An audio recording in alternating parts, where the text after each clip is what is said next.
Dear friends, dear colleagues, distinguished guests, it's my great pleasure and honor to welcome you all to Turku and to the Baltic Sea Region Forum. My name is Minna Arve. I'm the chair of Centrum Balticum. We are gathering at the moment when the Baltic Sea region is no longer only an area of collaboration, trade and stability. It is increasingly also a geopolitical interface, a region where strategic competition, technological transformation and security challenges intersect. And perhaps most importantly, it is a region where the resilience of our societies is being tested in real time. One of the defining features of our time is this: security is no longer built solely by states. It's built through networks. Technological systems, supply chains, data flows, and infrastructure form complex, interdependent systems where power and vulnerability coexist. And in these networks, the Baltic Sea region is both highly exposed and uniquely strong. Exposed because we depend on maritime transport, energy infrastructure, digital connectivity. But strong because we have high levels of expertise, functioning institutions, and a deep tradition of collaboration across borders.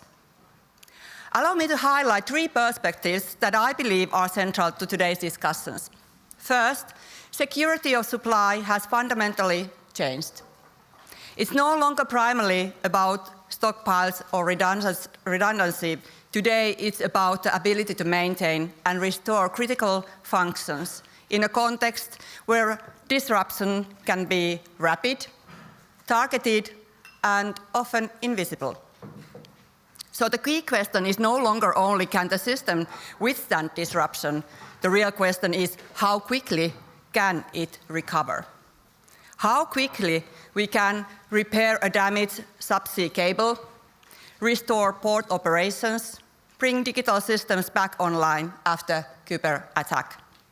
This capability, rapid recovery, is becoming one of the most important measures of security. Secondly, companies are now security actors, whether they intended to be or not. A growing share of critical infrastructure is owned or operated by private sector. At the same time, cyber attacks increasingly target businesses, supply chains are used as instruments of influence, and data has become a strategic resource. Security is no longer the exclusive domain of public authorities. It is a shared responsibility. This also requires a shift in mindset. Preparedness is not a cost, it is a competitive advantage. And resilience is not just protection, it is the foundation of operational capability. Crucially, we must recognize that we now operate with two interconnected layers, the physical and the digital. And increasingly, it is the digital layer that determines whether the physical world continues to function. And thirdly, perhaps sometimes less discussed, is psychological resilience.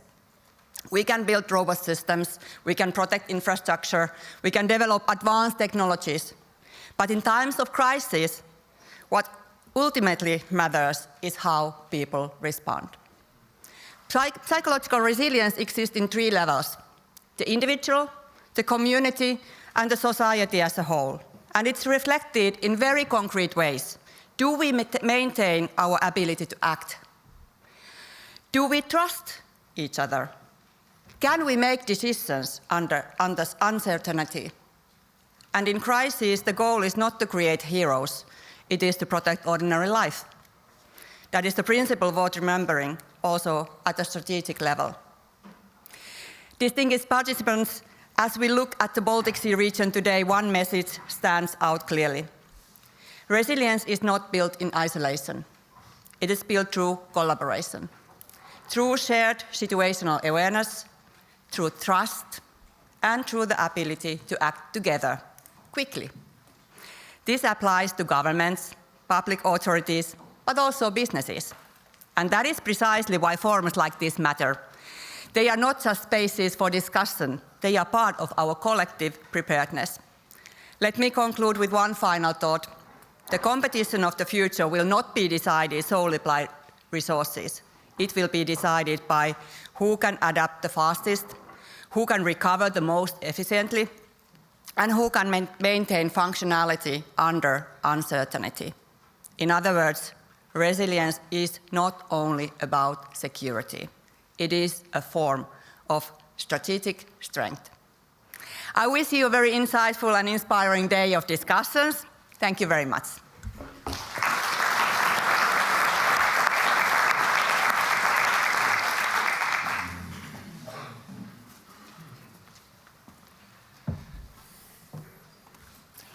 Honored guests and listeners, I'm Juri Arponen, Mayor of Southwest Finland, and I give you a short presentation as well. The Western connection is a key component of Finland's and Southwest Finland's integration in the Nordic and the European growth zones. Developing these connections strengthens accessibility, vitality, and international links, creating conditions for long-term growth and competitiveness. At the same time, in today's geopolitical context, connectivity is increasingly inseparable from security. Resilient connections are also secure connections. Strengthening connections between Finland and West Europe is a strategic priority for Southwest Finland and all of Finland. Our goal is for Finland to become more closely integrated with the West. The Western connection strengthens cooperation between the Nordic capitals, improves Finland's accessibility, and supports security of supply in a situation where the Baltic Sea security environment and our international transport routes are changing. In addition, it enhances our ability to respond to disruptions and ensures continuity in critical flows of goods, services, and people. The changing security situation in the Baltic Sea region underscores the need to renew our logistical connections. The Western connection builds transport routes to Europe and to the world for Finland and complements secure roads. By diversifying our connection, we reduce vulnerabilities and strengthen resilience against potential disruption, whether geopolitical, economic, or hybrid in nature. It also supports the development of military mobility and reinforces preparedness and cooperation among alliances. Finland's most direct and historic connection to Europe runs from Turku to Stockholm. Planning for a fixed link has risen on the agenda in both domestic and European discussions. The connection would create a common economic area of 7 million inhabitants, strengthening innovation, labour markets, and sustainable mobility. From a security perspective, such a connection would also provide a stable, predictable, and high-capacity link that is less vulnerable to disruptions than current roads. At the same time, it would be a logical continuation of the European Union's emphasis on strengthening cross-border connections and military mobility, while also contributing to the resilience of the critical infrastructure in Northern Europe. The benefits of a fixed link have been examined, for example, in the Nordic Capital Railway report, which envisions a high-speed rail connection between Oslo, Stockholm, and Helsinki. According to the report, the benefits of large cross-border rail projects emerge over decades, and in case studies, the labour market benefits have been significant. The business sector has also called for the potential of a connection between Helsinki and Stockholm. More dynamic labour markets and increase in interaction accelerate the emergence of new innovations and economic productivity, while also strengthening societal resilience through deeper integration. Let this forum be a catalyst for a practical solution for stronger partnerships and for a clearer common vision for stability and security in our region. The challenges we face are complex, but so too is our collective capacity to address them. By working together, we can ensure that our region remains not only competitive, but also safe, resilient and prepared. The future of the Baltic Sea region and the Arctic will be shaped by the choices we make today. I wish you all a truly productive and value-added forum day. Thank you very much.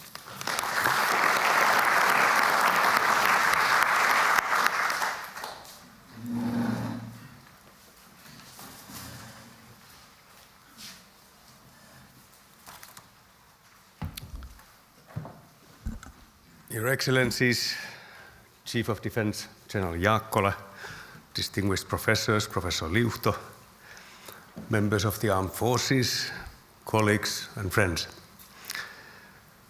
Thank you for the opportunity to discuss the European Union in an area of geostrategic rivalries.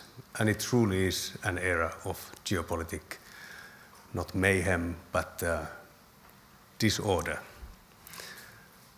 We all do our scenario exercises regularly. I don't think any scenario exercise 5 years ago actually forecast the world that we are living in now. That Russia launched a full-scale war of aggression against Ukraine, that what we have witnessed and recently at the Persian Gulf in Middle East, the closure of Strait of Hormuz, the US trade policy with tariffs and so forth. None of this, I think, would have happened simultaneously in almost any scenario exercise that we did. But here we are, and this is what we need to deal with. Luckily, we have the European Union to help us sort out, survive the circumstances. Something that I learned when I studied here in Turku at the School of Economics is that when in trouble, when not knowing what to do, you start from a simple analysis of your own strengths, your own weaknesses, and the related opportunities and risks. And here I think it is not only a Finnish talent to be extensively aware of one's own weaknesses and challenges. A capacity to dwell and analyze one's insurmountable limitations is very much a European feature as well.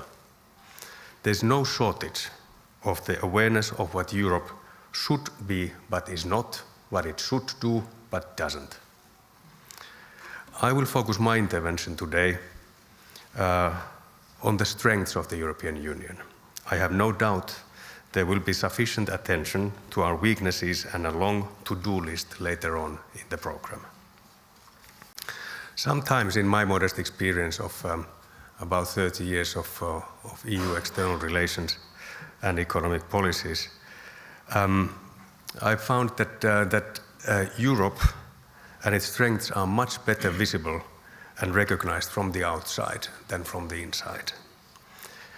And here I believe the recent past has actually been favorable to the European Union. Our unique features as a continent of affluence, creativity, fairness, and relative peace stand out in today's global comparison. Europe, with all its weaknesses, is one of the global actors that has, or probably the only global actor that has succeeded as well as we have in establishing and protecting individual freedoms, human rights, democracy, and rule of law. These are universal values and virtues, valued the world over, at least by anyone who is aware of their existence and possibility. The value of this achievement is increasingly clear against the contrasts of today's geopolitical environment, an environment that is defined by strategic competition, persistent conflict on our continent's borders, on our continent, weaponized interdependence, and accelerating technological change. I will, in my short intervention, make 3 broad propositions. First, I will make a point or a claim about the European Union's greatest strength being in its power of scale, economic, regulatory and political, when it acts in unity and with purpose. The European Union still represents 15–16% of world GDP, about 20–25% of world trade. We are, for most countries in the world, the European Union is the most important economic partner when it comes to trade, investment or development. That is a strength that is sometimes forgotten. Second, the EU is actually also well positioned to be a comprehensive security actor. We are able to combine diplomacy, trade, economic policy, sanctions, development, and when member states so choose, also defense cooperation. Third, in an era in which coercion often works through economies, energy, technology and information, the European Union's non-military instruments are not secondary. They are actually central to defense and deterrence, resilience and strategic advantage. Let's begin with the EU's power of scale. The European Union remains, as I said, and one of the three world's largest economic blocs, a leading trader and a major source of investment and development finance. In geopolitical terms, scale matters. It shapes others' incentives. Access to the European market, to European capital, to European technology is still highly valuable and appreciated. That creates leverage, and crucially, it creates options. We sometimes talk about hard power as if it was measured only in battalions and missile ranges. Yet in the current environment, coercion is frequently applied through supply chains, capital flows, access to technology, and control of critical inputs. The EU's ability to act at the level of a continental market gives us real weight in these domains. And here, there's good news to tell. Again, we are very well aware of Europe's demography, weak growth, and lagging productivity development.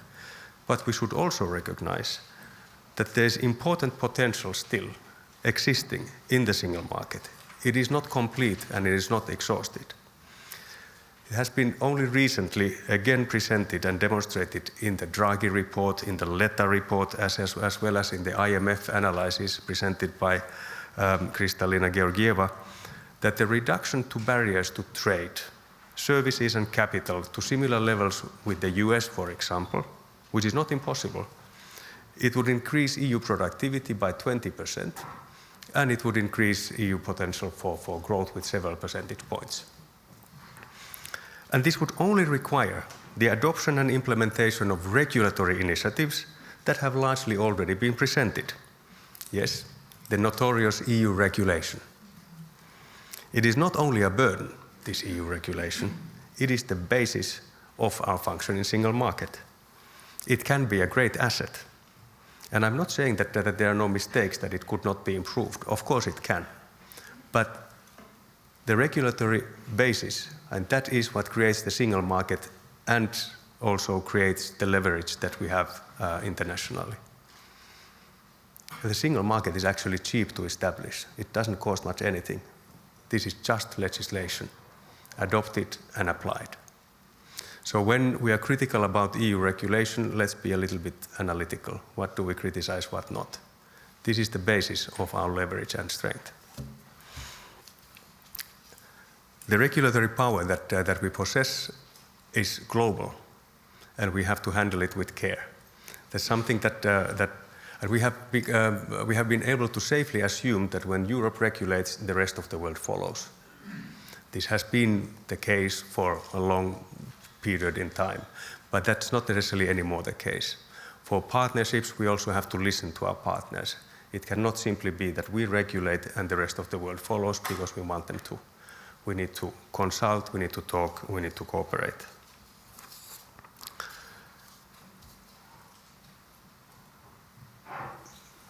Something that is important for Europe is also its strategic depth.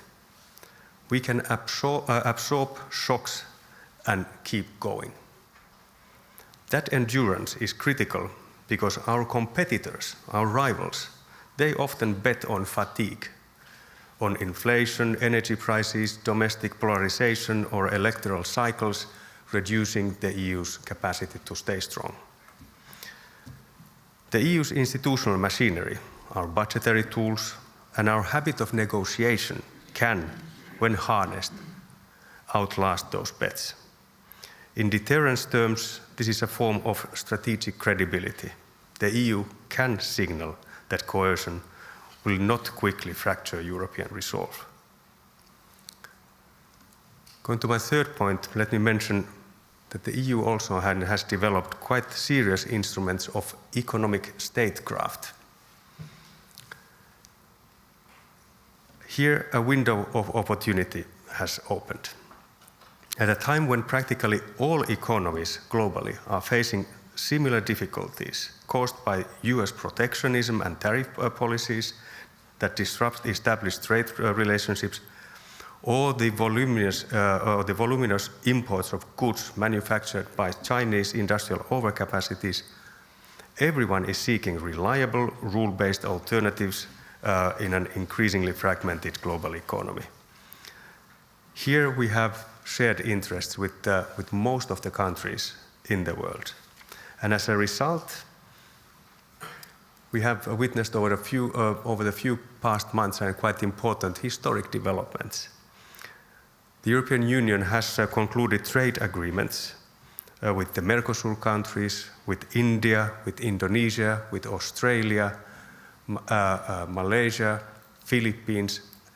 And I can tell you there's a long list of countries actually waiting or asking to enter into negotiations for free trade agreements and arrangements with the European Union. This tells something about the leverage and the attractiveness that the European Union still has. And these trade agreements, when they are being implemented, they can lift European economy's growth potential by up to a percentage point, just like that. Again, doesn't cost much anything. These are just concluded agreements. But of course, the gains only materialize if opportunities are also sought and used. And that doesn't come automatically. There, some investment will have to be done in order to be able to make use of this. The European Union has a network of free trade agreements that brings together over 100 countries of the world. That comprises more than half of the world's GDP and more than half of the world's population. The US and China do not have this. This is clearly something that is of great asset and value to the European Union. We can also protect ourselves when necessary. That's also part of economic statecraft. We have developed over the last few years tools to counter economic coercion and to protect critical sectors and to help and support European industries to diversify their supply chains and access to critical raw materials and components. Let me make a quick example just about what Europe can do when necessary. And there are many examples, but just from the last few years, you remember how dependent Europe was collectively on Russian fossil fuels. Not anymore. It was considered impossible in those scenario exercises 5 years ago, basically to reduce dependency on Russian fossil fuels to close to zero. But here we are, 4 years into the war, and the share of Russian fuels in our energy mix is only marginal, and it's going to be phased out very soon.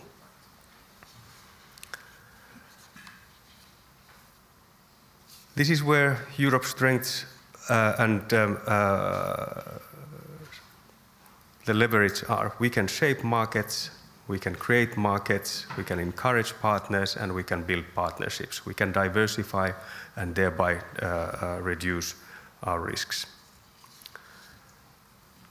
As I said, the EU is not a military power. The EU is not NATO, and it should not pretend to be. But the EU has become indispensable to European security precisely because it covers domains that alliances traditionally do not. Here I would still like to quickly recall something that at least history researchers and history, those who like to read history may remember. The Western European Union was a military alliance. It was a defense alliance formed in 1955. It was closed in 2011 because we thought that we don't need that anymore. The collective defense clause, and that was in the Western European Union, was brought into the Lisbon Treaty, so the EU treaties. It's there, but it has not yet been fully developed.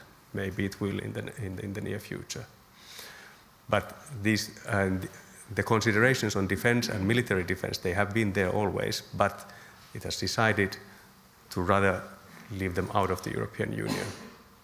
I sometimes wonder what were the times in 2005, 6, 7, 8 when leaders thought that military defense is not really needed anymore, and 2011 you close the West European Union.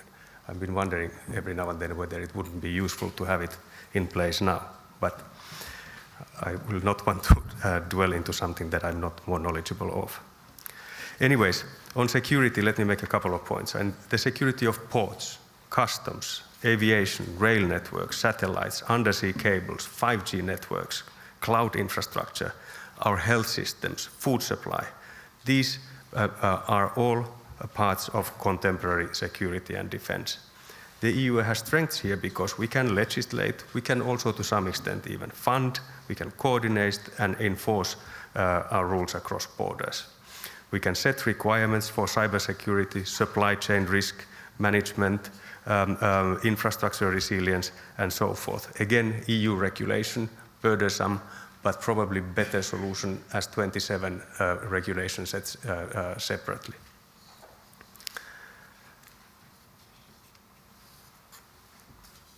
In today's environment, I guess defense readiness is really not only about budgets. It is also about production, stockpiles, supply chains, and skills. The EU can help create predictable multi-year frameworks that allow industry to expand its capacity, particularly when it comes to munitions, air defense, and so forth. But as I said, our strength is really in building structured partnerships. And here, many countries prefer dealing with Europe as a stable, rule-based actor that offers market access, investment, and cooperation without demanding alignment as a binary choice. We can be an anchor for a broader coalition that supports sovereignty, territorial integrity, and international law. Our enlargement and neighborhood policies, they are complex, but they are still powerful instruments of stabilization. The promise of access to markets, programs, education, research, and eventually membership for those who may qualify has historically been one of Europe's most effective geopolitical tools and globally a unique convergence machine. And the enlargement is not over, I'd like to recall. And it is not only something that happens in the Western Balkans. It is very much an issue of the north of Europe as well. I think Professor of Practice, Mr. Antonen, I wrote a column recently mentioning also this. Iceland is going to vote this summer about its perspective as a European Union member. It wants to join the European Union. And if Iceland does that, I'm pretty sure that Norway will go through a deep consideration and reflection about where its future should be.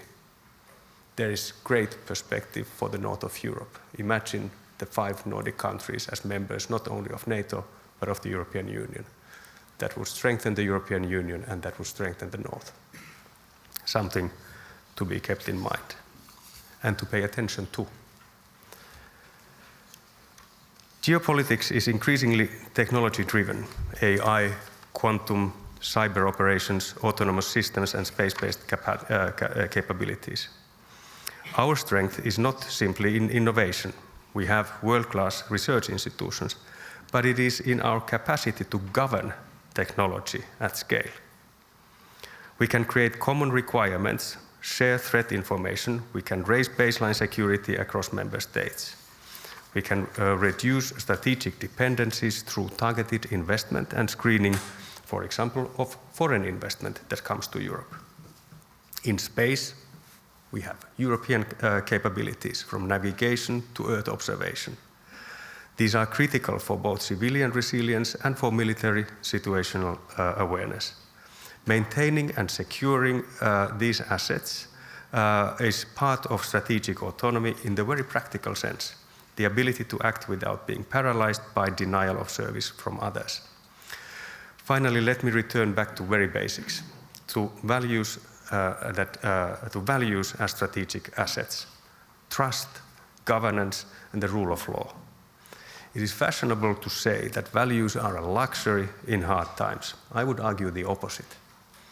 In a world of disinformation, covert financing, corruption, and political interference, governance, good governance, becomes a security domain.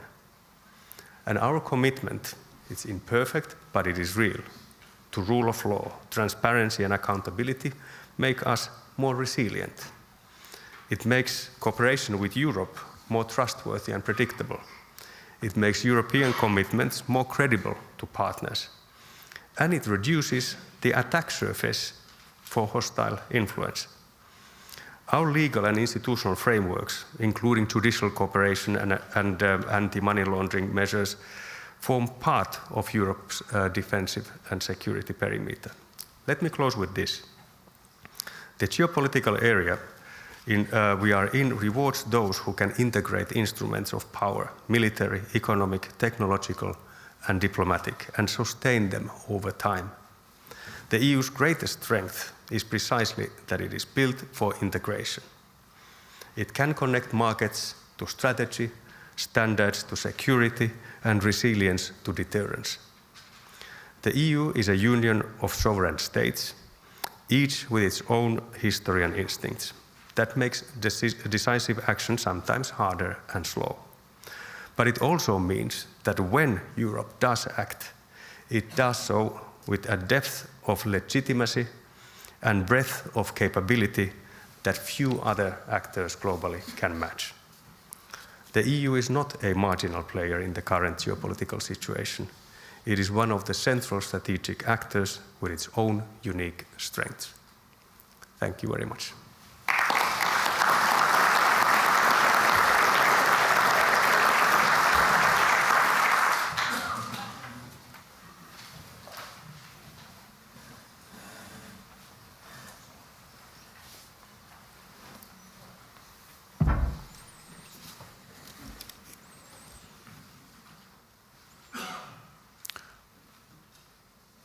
Dear all, it's a great privilege to talk to you, to talk to this distinguished forum today.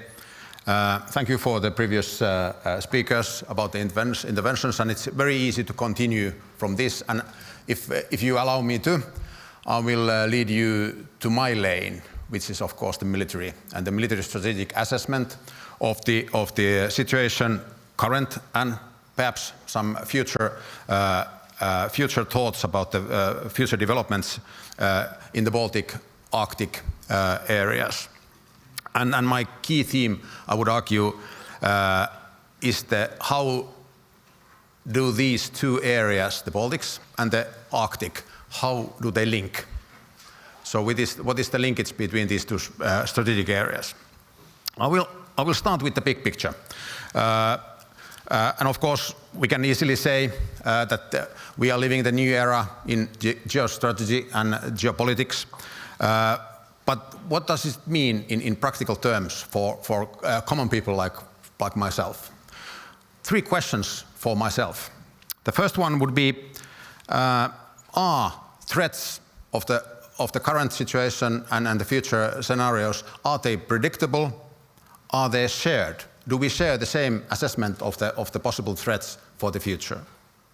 The second question is that in the world of consecutive and simultaneous crises, are courses of actions, are they logical? Do they follow certain logic? Everybody can answer that by themselves. And the third one would be partnerships and cooperation frameworks. Are they stable? Are they functioning? Are they trustworthy? These three questions: threats, causes of actions, and of course the partnerships and cooperation frameworks. And in the end of the day, seems a bit that the time and speed of events seems to be very relevant factors in this discussion. Of course, speed of events, we can follow it when we assess the impacts of the simultaneous and ongoing risk areas and which highlight the challenges of the crisis management as we speak. Things move fast, which makes decision space in many occasions very challenging for the political leadership, but also for the military. And of course, the third intervention in this discussion is, of course, the rules of engagements, how they change very rapidly, making the assessment and the decision making even more challenging. Of course, in a current world, if we focus on the area in the Baltics, in the Arctic, four themes, four factors can be underlined. First one of them being, of course, Russia. And from the Russian perspective, the Western direction, the Western front, if I may say so, links four strategic areas into one unity, if I may. The first one being the Arctic, the Kola Peninsula, natural resources, sea routes, military bases, as a whole, the influence over the high north. Second direction is the Europe. Especially as we speak, it's the support to Ukraine and very much influencing into European cohesion. Third direction is Ukraine, obviously. And of course, the fighting continues, as we all can see, in the front, and also with the strikes, missile and drone strikes against the civilian society.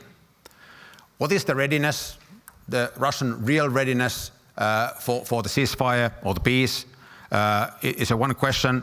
And the second one is their efforts to influence the external support to Ukraine. And the fourth direction in the West is the Caucasus. Of course, the political military pressure, which challenges the Western partnerships in the area. Tied into these four directions is, of course, the external support. I don't know if we can talk about strategic partnerships, but we can talk about aligned interest. We can talk about a common interest in the areas of technology. We can talk about the window of opportunity in history, which aligns the efforts of certain nations to support Russian efforts, not only in Ukraine, but also in Europe as a whole. Of course, the end game in the war in Ukraine is a very significant, in a way, kind of an inflection point. But I would argue that we also have to follow the situation 24/7 in order to have the shared understanding of the risks concerning the security and safety in the environment. As probably many of you have already noticed during the last weeks, days, there is already a discussion in the information domain about the risks of Russian possible Russian or scenarios of Russian offensive willingness and capability to start military actions against Europe while the war in Ukraine is ongoing. Of course, this is something that we have to follow very close by, and this is very much a question about the shared understanding of the threats and risks. But I would like to underline not to over-speculate the situation. You can see it quite much as we speak, as I said, in the information sphere that this is now speculated very hardly, and I would use a word of a little bit cautiousness in the discussion. You really need to have a very good basis on the analysis in order to say that Russia is willing and capable of launching an offensive as we speak. So carefully. Russia is the first. The second one is development of the transatlantic link and the burden shift towards Europe. This has been on the table for a longer period now, and this is what we are discussing.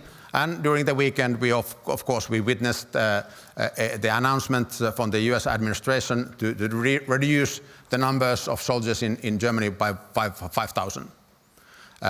What does it mean in practical terms remains to be seen, but of course it is a very moment of truth for Europe in order to secure the deterrence and the defense of our continent in the future. Third point, as already mentioned in the previous interventions, is the development of the technology and the nature of conflict, including, of course, the use of the dual-use technologies in war. Everybody follows what happens in Ukraine, but I would like to also highlight the importance of following other crises also. So what we can learn from the Middle East is also valuable lessons for our own deterrence and development of our own defense. And the fourth point is the comprehensive security, total defense, if you will, concerning the security of the society, already mentioned. And I would like to echo Minna in his opening remarks that the comprehensive security for us, or the total defense, it's not just a readiness and preparedness, it's also very much adaptation, the capacity and capability to adapt to the changing situation very rapidly. So now when we are talking about the Baltics and talking about Baltic Sea, talking about the Arctic, of course we are standing in the geopolitical crossroad in a strategic hub where the geopolitics, economic interests and climate change, they intersect. And I don't have to remind you and tell you about the very narrow traffic links, commercial routes, military transit corridors and so forth. Everybody knows that this is a very confined space. You could say, being a bit black and white, that the military posture and the activity in this area is a bit different in Baltic and in Arctic. Baltic Sea is more like a higher risk flashpoint. It's a multi-domain surrounding where the geographical area is very constrained. On the other hand, the Arctic, it's more like a strategic depth. It's a higher sensitivity area where the sea, air and space capabilities are emphasized. Of course, the key inflection point in the security of these two areas, in the security of the Northern European, was the Russian offensive to Ukraine in 2022. And ever since, the key shift in the area is, of course, the accession of Finland and Sweden into NATO, which is dramatically kind of a tightened the strategic environment around the Russia's northwest and changes the defense geometry in Northern Europe. And of course, the Finland, based on its geopolitical location, we share the challenges of the Baltic Sea, we share the challenges of the eastern border, and we share the spillover effects from the situation in the Arctic area. When I started, I mentioned the links between the Baltic Sea and the Arctic Sea, and of course the Eastern Front is militarily very kind of emphasized link between the areas. And Russians have established the Leningrad military district again, and now we witness in the vicinity of our border, behind the eastern border, we witness on the land domain pretty much training and logistical efforts in order to support the operations in Ukraine. But I would like to highlight that the Air Force and the maritime naval forces are quite much intact and very operational in the area. Of course, NATO frames, Russia frames NATO expansion as an encyclement. Freedom of movement, nuclear deterrence, Finnish and Swedish NATO membership, and support to Ukraine are the key targets for Russian, for example, the information influencing in the area. As always, the Russians, they have a very strong incentive to maintain the influence in the near abroad, and as we speak, very active information operations are targeted against Baltic states and against Finland. As we speak, it's pretty much referring the Ukrainian drone strikes in the Bay of Finland. Of course, the Baltic tensions, they are pretty much tied to historical narratives.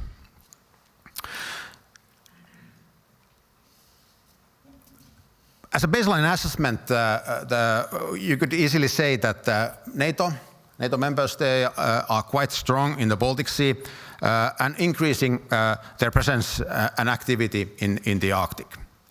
I have to emphasize that the presence and the activity in the Arctic area must be threat-based and intelligence-driven. Otherwise, we will end up burning our resources and burning our readiness in that vast area of Arctic Ocean. Although Russia is strategically a bit perhaps constrained in the Baltic Sea, but it's still dangerous due to the proximity and the escalation risk we face in the area. And they have a bit strategic advantage in the Arctic, based on their tradition, not tradition, that's a wrong word, but based on long-term development of their capabilities in the area. But referring to the key thesis that the two regions are linked, I would like to argue that the pressure in the Baltic could also push Russia to rely more heavily on its Arctic strongholds.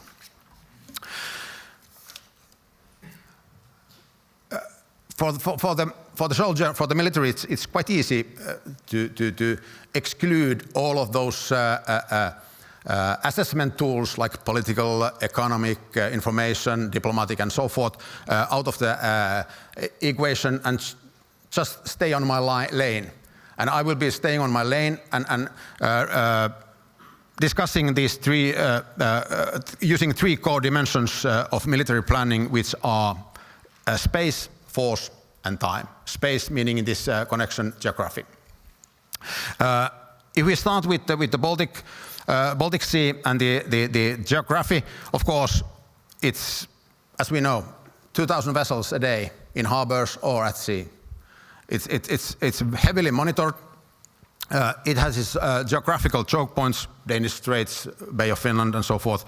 Very urbanized, crowded, bit NATO-dominated, as we say, but I have to say that I don't agree with the concept of NATO lake as a Baltic Sea. I don't agree on that one. And when we talk about the Baltic Sea, that's not merely a military challenge as we have seen during the last few years. First of all, it's a safety issue concerning the environment.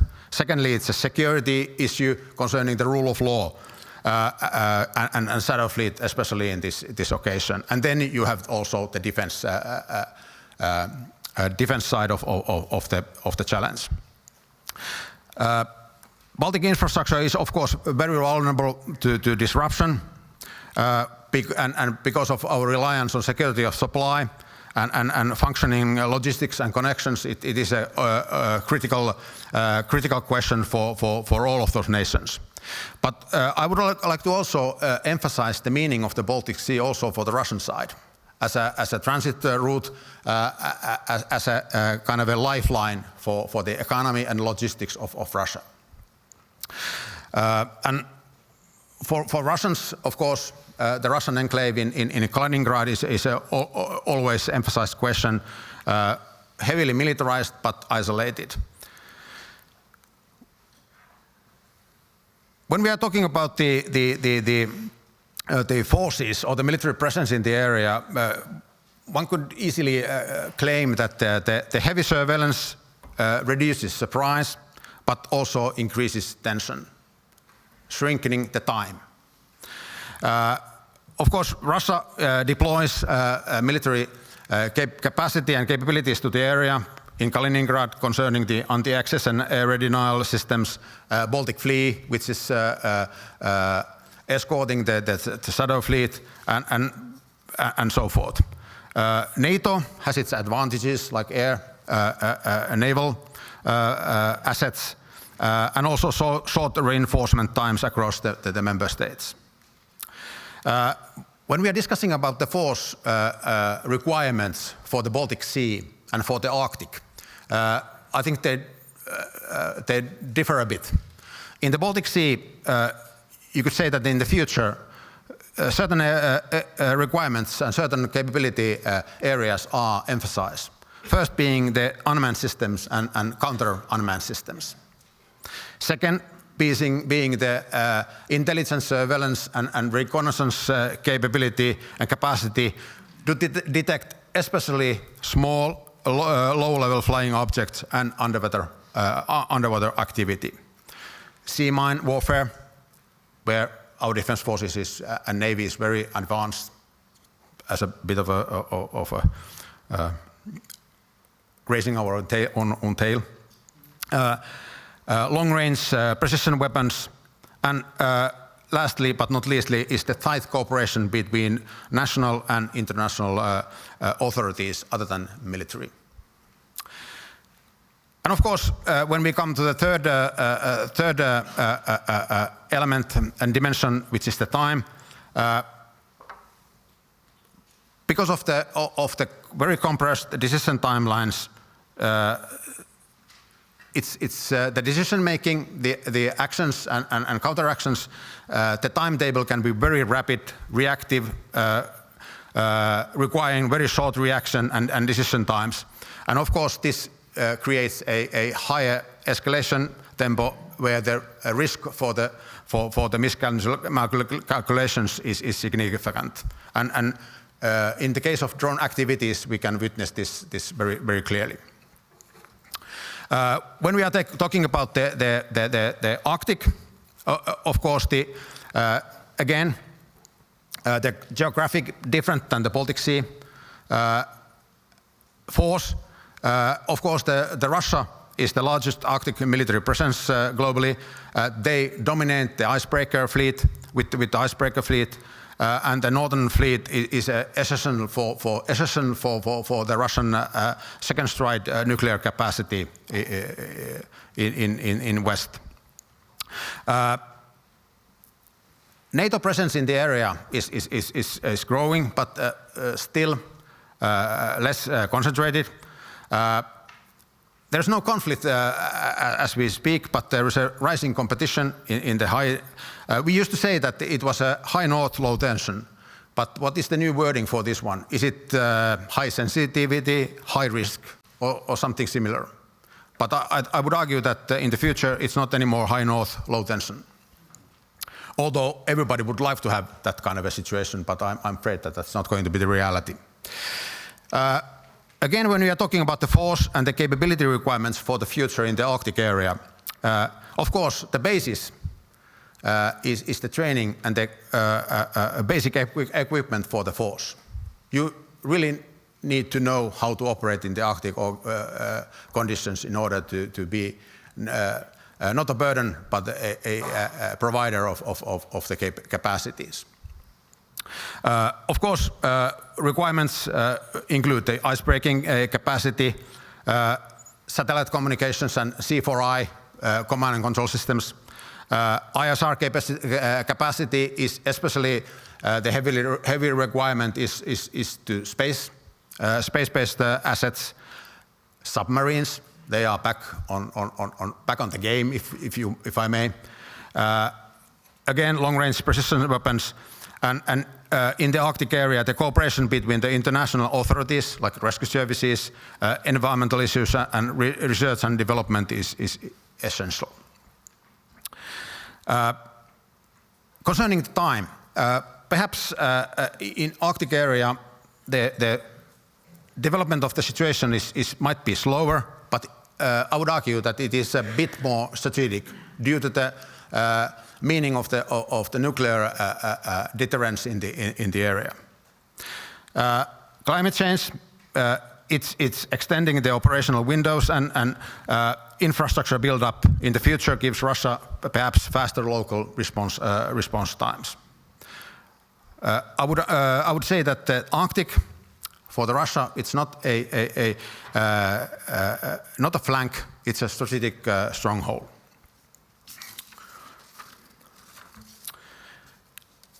Of course, the question is that when again referring to the idea of link between the Baltic Sea and link between the Arctic area, is that how a possible scenario of crisis in the Baltic Sea would spill over into Arctic. What is the linkage? And of course, if we take the Baltic Sea flashpoint like a trigger phase as a baseline scenario, that could very quickly involve signaling, hybrid operations, also called as green zone conflict and so forth, maritime airspace incidents, pressure against maritime assets in the area, and of course the area will be very quickly saturated with intelligence and surveillance actions, and leaving little room for the surprise, but high risk for the miscalculations. Something that might happen is the multi-domain breakdown, cyber attacks, GNSS, global positioning disruptions, undersea cables damage, and so leading into the civilian systems starting to fail. Again, the time extremely compressed, whole hours to days, both sides moving quickly, and referring and leading into a situation when time might collapse, leading into decision making in hours, not days. Can this be a trigger? Can this be a trigger for the escalation is of course the question. And this might lead into a situation where the horizontal escalation leads into opening of the Arctic theater. And of course, why Arctic? For example, for the Russians, more favorable force balance, more operational and strategic depth, and also direct link to nuclear deterrence assets. Of course, when discussing about the NATO response dynamics in the area, we always have to remember that each ally, each member of the alliance has their bit different interests and priorities, and linking, overlapping these interests requires coordination and compromises. We need to bridge national defense cooperation frameworks like NORDEFCO and Joint Expeditionary Force and collective defense, Article 5 of NATO. Of course, when we are in the same Joint Forces Command, on the same Joint Forces Command Norfolk, the integration of the operations and activities and exercises is clear and proceeding quickly. And I have to remind you that the deterrence in the real life world is about exercises. And this also makes us interoperable in the area, in the harsh environment of the north. As a summary, you could easily write a scenario, one scenario that short-term volatility it's highest in the Baltic, but the crisis spilling in the Arctic can transform the conflict from very regional confrontation to strategic deterrence contest, and from the conventional balance of the military capabilities to nuclear signaling environment. So this requires, from our side, first of all, linking of interest in the geographical areas, linking of interest so that we share the same understanding and same objectives. Secondly, it requires layering of capabilities, military capabilities from space to seabed, from sustainment to intelligence and surveillance. And thirdly, it requires bridging of the response of the alliance, starting from the Article 3 national defense, cooperation with the national authorities, through the defense cooperation frameworks into the Article 5 deterrence and the collective defense of the alliance. But it needs to be bridged. And of course, the last point is pretty much what I started with, is that it is about readiness, it is about preparedness, but it is even more about the capacity to adapt to a new and very rapidly changing situation. Thank you very much.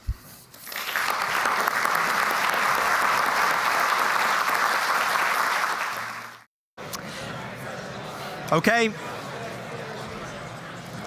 Dear friends, dear participants, if I may ask for your kind attention, it's a sign of a successful coffee break when the chatter won't die away, and that's also part of the reason why we are here today. So good early afternoon, everyone. My name is Hiski Haukkala, and I'm the director of the Finnish Institute of International Affairs, and it is my distinct honor and pleasure to be chairing the panel here today, which is called Strategic Competition in the High North. We will be looking at with the esteemed panelists whom I will be introducing in a minute or two. We will be looking at the broad strategic contours of the Arctic. That is how we understand the High North in the context of today's panel. We will be looking at the security dynamics, the mega trends, and of course some very specific questions. One of them beginning with the alphabet G, the G factor, which has sort of also entered into our discussions concerning the Arctic and the future of the region. My job is to ensure a smooth flowing conversation, so I try not to steal anyone's thunder, but I just thought that I would sort of, by way of introduction, say a few words to set the scene and to kick off the debate. One of my favorite political quotations ever actually hails from the early 17th century, from the Swedish statesman Axel Oxenstierna, who was of course a classic, very well known here in the Nordic countries and obviously here in Finland as well. Once commenting upon the way of the world and how the orders, things are run in this world, he commented to his son by saying, "Do you not know, my son, with how little wisdom the world is governed?"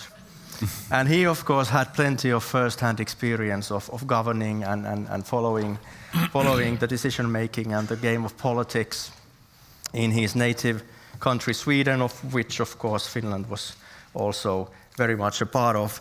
And often, without elaborating any further, in my own escapades in this world, I have been reminded of these words. And today, when I look at the world at large, the sort of leadership that we get, this kind of dynamics politically that we are going through, I think these words ring probably truer than for a very, very long time.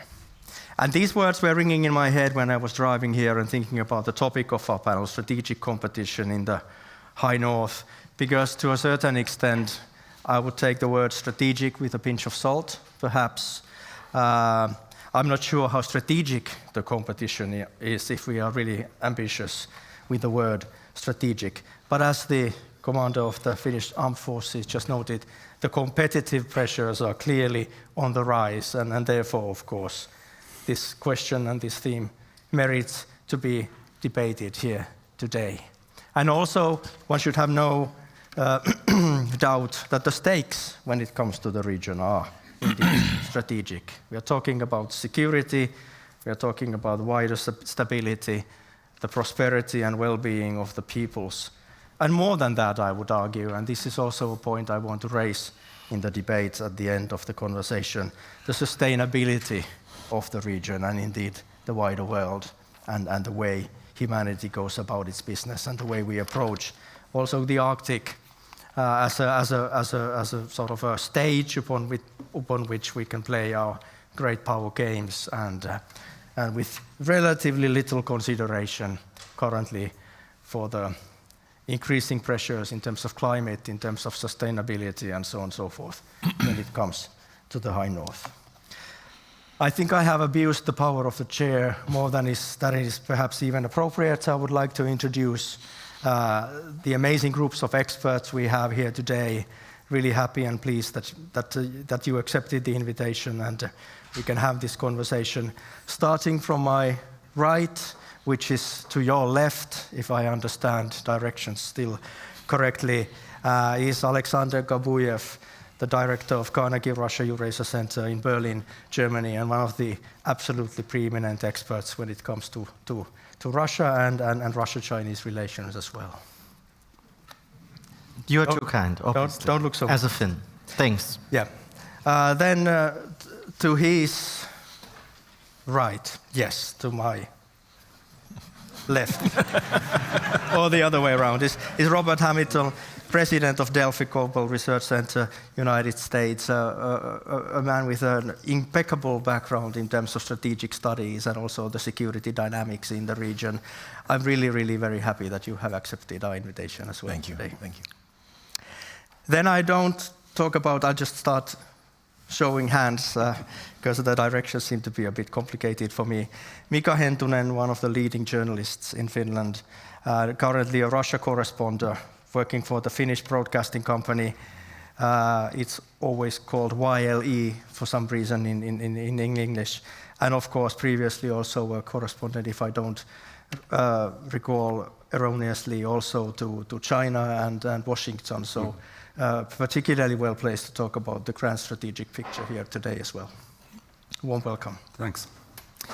And then to my left, and of this I'm quite certain, and to your right, obviously, is Valur Ingimundarson, professor, University of Iceland, and bringing the regional perspective and also the security dynamics, and hopefully we will be talking about a little bit about the climate change here today. So a warm welcome on the panel. And last but not least, Juha Kukkola, Lieutenant Colonel, Associate Professor at the National Defense University here in Finland, bringing the heavy metal into the mix, the sort of the hardest of hardest parts of security, and I very much welcome you on the panel as well. So, and also to be sure, we have decided that we will be calling each other by first names in order to ensure a smooth flow of the conversation. So actually starting with Juha and the first question, we got a little bit of the snippet from the Commander Jaakkola when he mentioned the terms, but I would still like to hear your take about it, the sort of the overall security situation in the High North. And having just visited Oslo myself a couple of weeks ago, and I can testify that they still like the idea and they still like the slogan High North, low tension, but is it still an achievable slogan or even an ambition when we talk about the security in the High North? Okay, thank you for your question and thanks for the invitation to take part in this great event. So I'm going to start with a twist and answer your question from a Russian perspective. So first of all, for Russia there is no High North. There is the Arctic zone of the Russian Federation, which is a huge space. The Arctic zone extends from Karelia to Kamchatka, and that is why Russian interests in Arctic are not Eurocentric, although Europe does play an important part. Russia needs to control the energy sources, transport routes, and the possible attack routes to and from Russia, and protect its strategic deterrence forces, that is the ballistic missile submarines in Kola. In the Arctic, Russia claims there is conflict potential in the Arctic, which requires the constant growth of combat capabilities. Russia also needs military power in the north to compensate for possible economic interdependencies. A state which considers itself as a great power cannot be pressured or blackmailed. It is in Russia's interests to try engaging United States and China in the Arctic as great power equals. It needs military power to do that. For Russia, sovereignty of smaller states is conditional and secondary to great power interests and state civilizational interests. Coalitions of any kind, I think, are not in Russia's interests, and Russia sees them inherently adversarial. You have to survive to make war in the High North. Russia understands this. In the Arctic, peacetime military infrastructure and specialized military units are needed if military force is to be used. It is difficult to bring military forces to the north outside summertime. It is costly to build the needed facilities. However, military provides options for politics, as Clausewitz has stated. So the Russian military must be up there in the north already now. Battlefield needs to be prepared. But military preparedness does not exclude other means of furthering political interests. The Arctic can provide genuine areas for cooperation outside core national interests. This cooperation should not be confused with interdependency, shared values, regimes, etc. The current power in the Kremlin, I think, does not believe in such things. However, disingenuous cooperation is an option and a possibility for strategic deception. Tensions in the north are a tool that can be used and manipulated. Tensions can be used to test, pressure, set conditions, divert resources of the opponent, subvert and fragment. Russia will tailor these measures against individual countries, not against West as a whole. That would defeat the purpose because Russia wants to weaken and destroy coalitions which it does not control. Russia is quite prepared to maintain low tensions when it's weak, if it serves its interests, or if it aims for surprise. Russia is perhaps even more vulnerable and weak in the Arctic than maybe in some other directions. Moreover, the North cannot be disconnected from Russia's West, South, and East. If Russia pursues low tensions in the North, this should tell us something. Thus, low tensions in the North are possible, but only if it serves Russia. Low tensions should not in the short to mid-term be confused with merging or similarity of interests. That is something I think low tensions are not. Yeah, thanks. Right. Thank you. Thank you very much indeed for what could be called a sort of an appropriately cynical reading of the role of Russia in the region. And of course, there's a lot to agree with your assessment and sort of the analysis. And I also appreciated that there were plenty of shades of gray in your analysis, and also in the fact that when we start to talk about the strategic setting and competition in the High North, we start with Russia, because anyone who has looked the world map not from the usual Mercator projection, from the bird's eye view up from the north on top of the world, he quickly realizes how, in geographic terms at least, and also, like we also heard from the commander of the armed forces, in terms of military capabilities, for Russia the Arctic is a stronghold. It is its home turf to a certain extent, and and needs to be taken very, very seriously. But of course, when we look at the sort of political dynamics in the region recently and over perhaps the Trump administration in particular, it seems that the main political and the most interesting, to use that term, political dynamics in the region do not stem actually from Russia, which seems to prefer more of a status quo approach, but they of course come from the United States. And I was wondering whether, if turning to you, Robert, I could ask you, sort of talk us through the role of the United States when it comes to the Arctic. I mean, coming in from the cold with a long detachment, now realizing the strategic imperative and importance of the region. And also, I would kindly invite you to expand a little bit on the G factor as well, and how many G forces are entering into our region over the question of Greenland. Yeah. Thank you, Hiski. I'll do my best, and thanks to the organizers in Centrum Balticum for the invitation. It's only my second time in Finland, my first time in Turku, so I'm excited to be here. I would say the U.S. was late to wake up to the importance of the Arctic, both in the geostrategic and geoeconomic sense. We were late to wake up to Russia's militarization of the Arctic. U.S. capabilities to operate in the Arctic still lag significantly behind Russia's, and even in some ways behind China's. China has declared itself a near-Arctic power. China has at least 4 icebreakers. The U.S. has 1 with plans. President Trump signed an executive order recently to build up to 4 Arctic security cutters for the U.S. Coast Guard. Ironically, they have to be built overseas because the U.S. doesn't have the infrastructure, shipbuilding infrastructure, to do this quickly, which is a problem with the U.S. defense industrial base. We sort of have problems on both ends, on the sort of large capital ship end, and then on the precision-guided munitions end, which we're seeing with the war in Iran. We're burning through our precision munitions at a really furious rate, and there's no easy way to scale up because of some of the precursors and components that go into these. So anyway, with Finland and Sweden's accession and with the increasing sort of militarization of the Arctic, I think it's in NATO terms, or in NATO thinking, has moved from maybe a flank to a theater of operations. And as General Jaakkola said, it's integrated with the Baltic. You can't separate those and talk about Baltic operations and Arctic operations. The Trump national security strategy does not mention the word Arctic at all.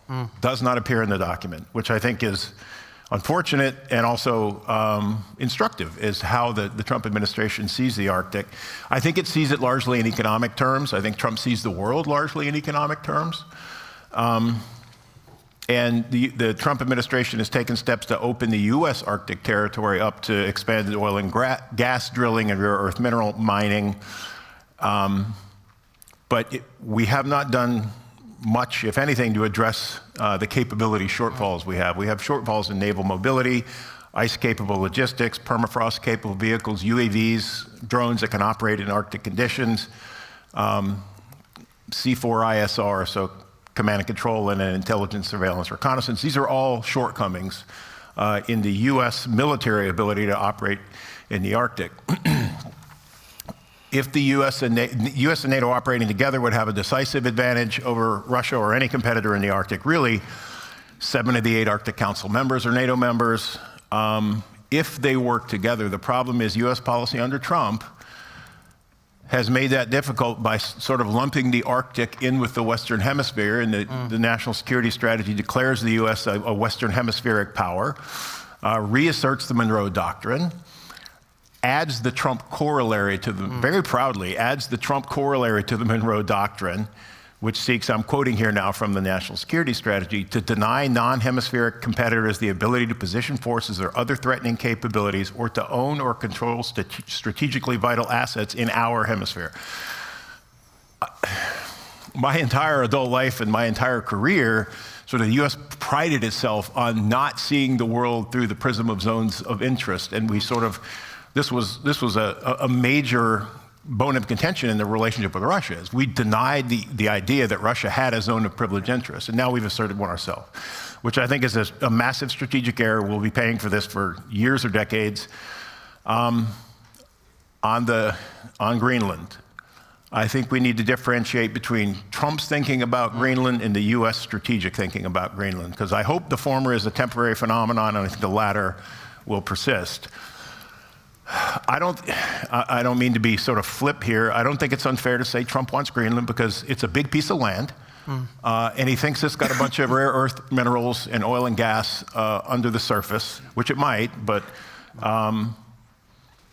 it looks bigger on the Mercator projection than it actually is, and I don't think Donald Trump thinks that strategically and understands that. But he's a real estate developer at heart, and so he sees this giant piece of land, and he wants it.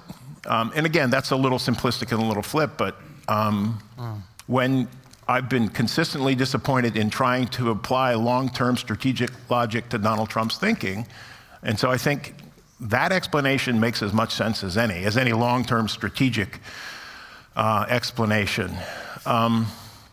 Trump claims the U.S. needs Greenland because, quote, it is covered with Russian and Chinese ships all over the place.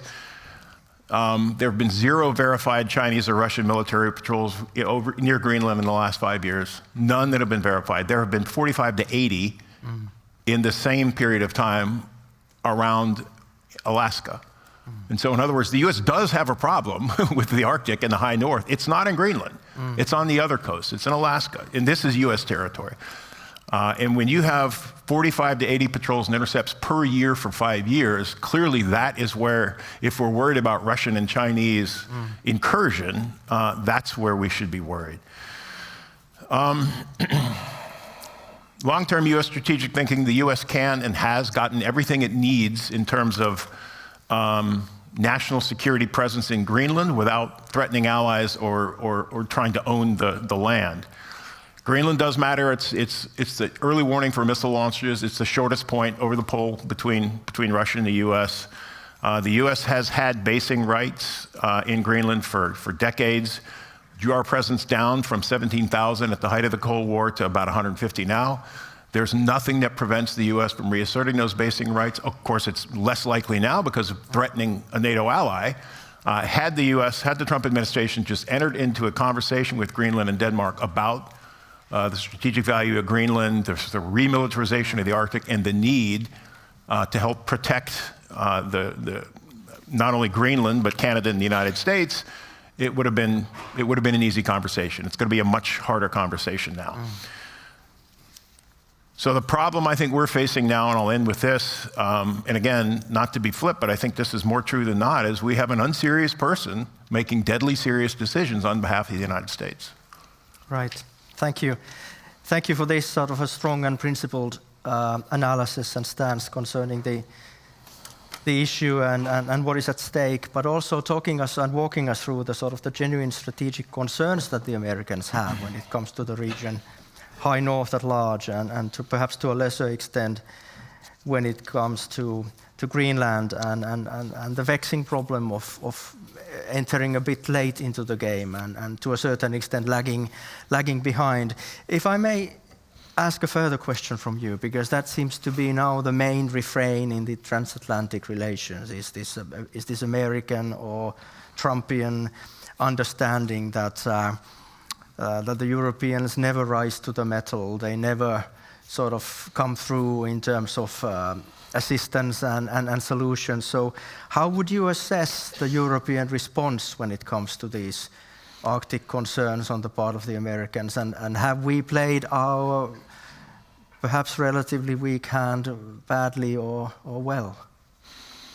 Well, Denmark, as it should have, took U.S. threats to Greenland seriously, and we know repositioned forces and other NATO allies did as well. Which is, if you'd have told me 5 years ago I'd be saying that sentence, I wouldn't have believed you. If you'd have told me 5 years ago that Finland and Sweden would be in NATO and the U.S. president was talking about withdrawing, I would not have believed you. Yeah. In some ways, Europe can't win. Europe will never win with the Trump administration. If a normal Republican administration comes back, maybe, but the old U.S. narrative on Europe was the Europeans, because of their nationalism, great power politics, and extreme political ideologies, dragged us into 2 wars in the first half of the 20th century. The U.S. had to intervene to save Europe from itself. And so, you know, that that's the US role in Europe, to prevent the emergence of a hegemonic power or a pretender on the continent, because it's too important to US interests to allow that. Then Europe created the European Union, which essentially made war between EU members unthinkable. And now we have a president who said the European Union was created to screw the United States of America. I don't think he understands the origins of the European Union, but in other words, Europe solved the problem that the US had complained about for a century, which is wars on the European continent dragging the US in. That problem doesn't exist anymore, at least between EU members. Sure. And now the Trump approach is that the EU is nothing but an economic competitor that's meant to sort of disadvantage the United States. And now we've taken to what I would consider directly intervening in the domestic politics of European countries. When J.D. Vance goes to Budapest and stumps for Orban, this is not something the U.S. has normally done. The old sort of U.S. approach, especially to democracies in Europe, was we don't care who wins the election as long as the process is free, fair, and democratic. The new approach seems to be we don't care if the process is free, fair, and democratic as long as the right-wing party wins. To me, that's a huge, huge problem. Yeah. Yep. Thank you. It's easy to agree, I think, with on that one. So what I'm beginning to detect here is that we are dealing actually with a pretty volatile region and volatile world with lots of unpredictable forces at play. I talked about the G forces, you talked about the T force, which is the Trump force or the Trump factor, and I'm sensing there's a third force at play in the region, and that is the C force, which is the China factor. And I'm actually looking at you, Sasha, to kick the debate off. I mean, Juha said, interestingly enough, that Russia is not interested in the coalitions when it comes to the Arctic, but perhaps coalitions are interested in Russia. So how would you assess the sort of this confluence of Russia, China, and their coming together in the Arctic? Thanks for being here. Just very quickly, I think I share Professor Kukkala's analysis when it comes to Russia. Before 2014 and before the full-scale invasion of Ukraine, Russia started to get interested in the Arctic obviously much more because it has resources and because of long-term climate change trends that have let this kind of ice water that we had in the north unfrozen and created a waterfront that felt increasingly unprotected, particularly since the degradation of the Soviet-era military infrastructure. And that was partially driven, this militarization of the Arctic on the Russian side. And if that creates the speed of movement that the commander referred to, like increases speed of reaction and so on, that definitely does it to us, but also to our adversaries. So we need to be prepared. And two, I think that Putin started to be much more interested in climate change and green transition around 2019, when there were a couple of big industrial incidents resulting from the permafrost meltdown, and he realized that, oh, it's actually real, it's happening, the green transition will be happening, we have a lot of untapped hydrocarbon potential, which we need to monetize ASAP if we want to make money on that. So Russia was naturally interested in there. The model that the Russians had in their mind is that we don't have money or capital to develop those territories economically on our own, and that's why we will pool a lot of foreign partners. The preferred partners were, of course, the Western partners, ExxonMobil, and then Statoil, now Equinor, but also Total and some others. And then on the margins, the Chinese. Comes 2014, Putin annexes Crimea, sanctions rolled out by the Obama administration, ban Western participants minus the French. So Total is out, Total is in, but Exxon is out and Statoil is out. The Russians have to rely on the Chinese more, first and foremost as the financial participants. Comes 2022 and the full-scale invasion and the current dynamics, and the picture changes significantly. Militarily on two dimensions. One, START treaty is gone, arms control is gone, we are probably never having it back, not in our lifetime, right? That's the assumption. If you had this discussion in the Biden administration where there were a lot of people in various buildings arguing that arms control with Russians is a straitjacket that prevents us from addressing the Chinese nuclear buildup. And we need to find ways to undo the strategic arms control, because it's unrealistic that we pull the Chinese in. We need to build up to deter them too, since they seem to be in bed despite not being formal allies. And yes, we will not need to match missile for missile. That's too expensive. But we will need to deter them both through asymmetric means, and for that we also need to have a bigger arsenal. That was a very vivid discussion, though the President Biden was very much an arms control man. With Trump, I guess all of the incentives to build up are there. So the Russians will be facing this very real challenge that the US, a decade from now, will have a bigger arsenal, much more technologically sophisticated, that the Russians need to address.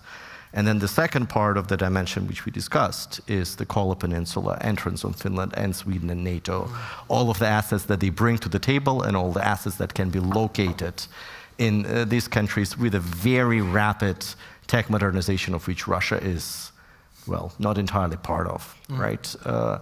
So here that creates a problem. And there are ways to geographically address that, because the Russian Arctic is big. You can do something in the Sea of Okhotsk, which the Russians are doing. But also you need to think about military partnerships and tech partnerships to develop that. So on tech and economic partnerships, and that's my last point, China now becomes an inevitable and the only game in town, large scale. Because your relationship with the West and with Europe is broken beyond repair for as long as you can see, definitely with President Putin in charge. With everybody else, Russians toyed with this idea that we pulled the Indians in, we create a different Asian mix. Guess what? The Indians don't have the money, the expertise, and they're too afraid of the US sanctions. There was an idea to toy with the Americans. Well, you can toy that with the geniuses of diplomacy, Jared Kushner and Steve Witkoff. But when you talk to people in ExxonMobil that know much less about diplomacy than Witkoff and Kushner, but know something about oil, they're not very enthusiastic about the Russian Arctics, right? And there is no serious global oil major that I talk to that is serious about going back to Russia. With that, you have only the Chinese that have the capital, that increasingly have tech, and that are not afraid of US sanctions. Guess what? Because they have learned how to weaponize the chokehold on the critical minerals that they have, and they learned how to weaponize it from the best, from the Americans. So they don't care. They started to import LNG from Arctic LNG 2, a sanctioned project, just to show that they can, and America can do nothing about that. So there is no strategic trust. I guess that Russians are very, very cautious about letting the Chinese in the Arctics. But if they are to develop this region, and if they are to both explore the resources and build some transport infrastructure and so on, there is no other game in town. The very last point, the overall trajectory of the relationship gives China increasing amount of leverage. China used to be 10% of Russia's overall trade before Crimea. China was around 17% before the 2022 invasion. China is trending towards 40%, and with the current trend lines, 5 years from now, they will be like 55, 60%. Will they turn this massive leverage on the economy and tech into some asks about their presence in the Arctic? Joint naval patrols, joint bases somewhere of their interests, and so on. Everybody's guess, but I don't think that this is unfeasible, and this is something that everybody should buckle up for. Yeah, thank you. Thank you. That's really, really, really interesting, and also quite disconcerting to be sure. You said that for Russia, China is inevitable as a factor and perhaps a partner. But I would argue that for all of us in the Arctic, China is unavoidable. I mean, it is in the process of inserting its weight into the mix, whether we like it or not. And you use the L word, which is, of course, Trump's favorite word, leverage. I think we will all have to reckon with Chinese leverage before long, also when it comes to the Arctic. It needs a cooperation of a coastal country. Yeah. And I think that the Russian logic before, like when it was high north, low tensions, was that there is an Arctic Council, we allow China in as an observer, just with one goal, for observers to be silent, shut up, and sit and watch how we Arctic countries negotiate among ourselves. Yeah. Now the Arctic country is NATO club, and a club where Russian membership is put on ice. So again, the Russians have there's still a little bit of, but not. Well, there is a formal one, but it's as alive as Russia NATO Council, which is already dead, declared dead officially. At least they are having Teams meetings, I mean. Not in NATO, but the Arctic, yeah, but fair enough, yeah. Sorry.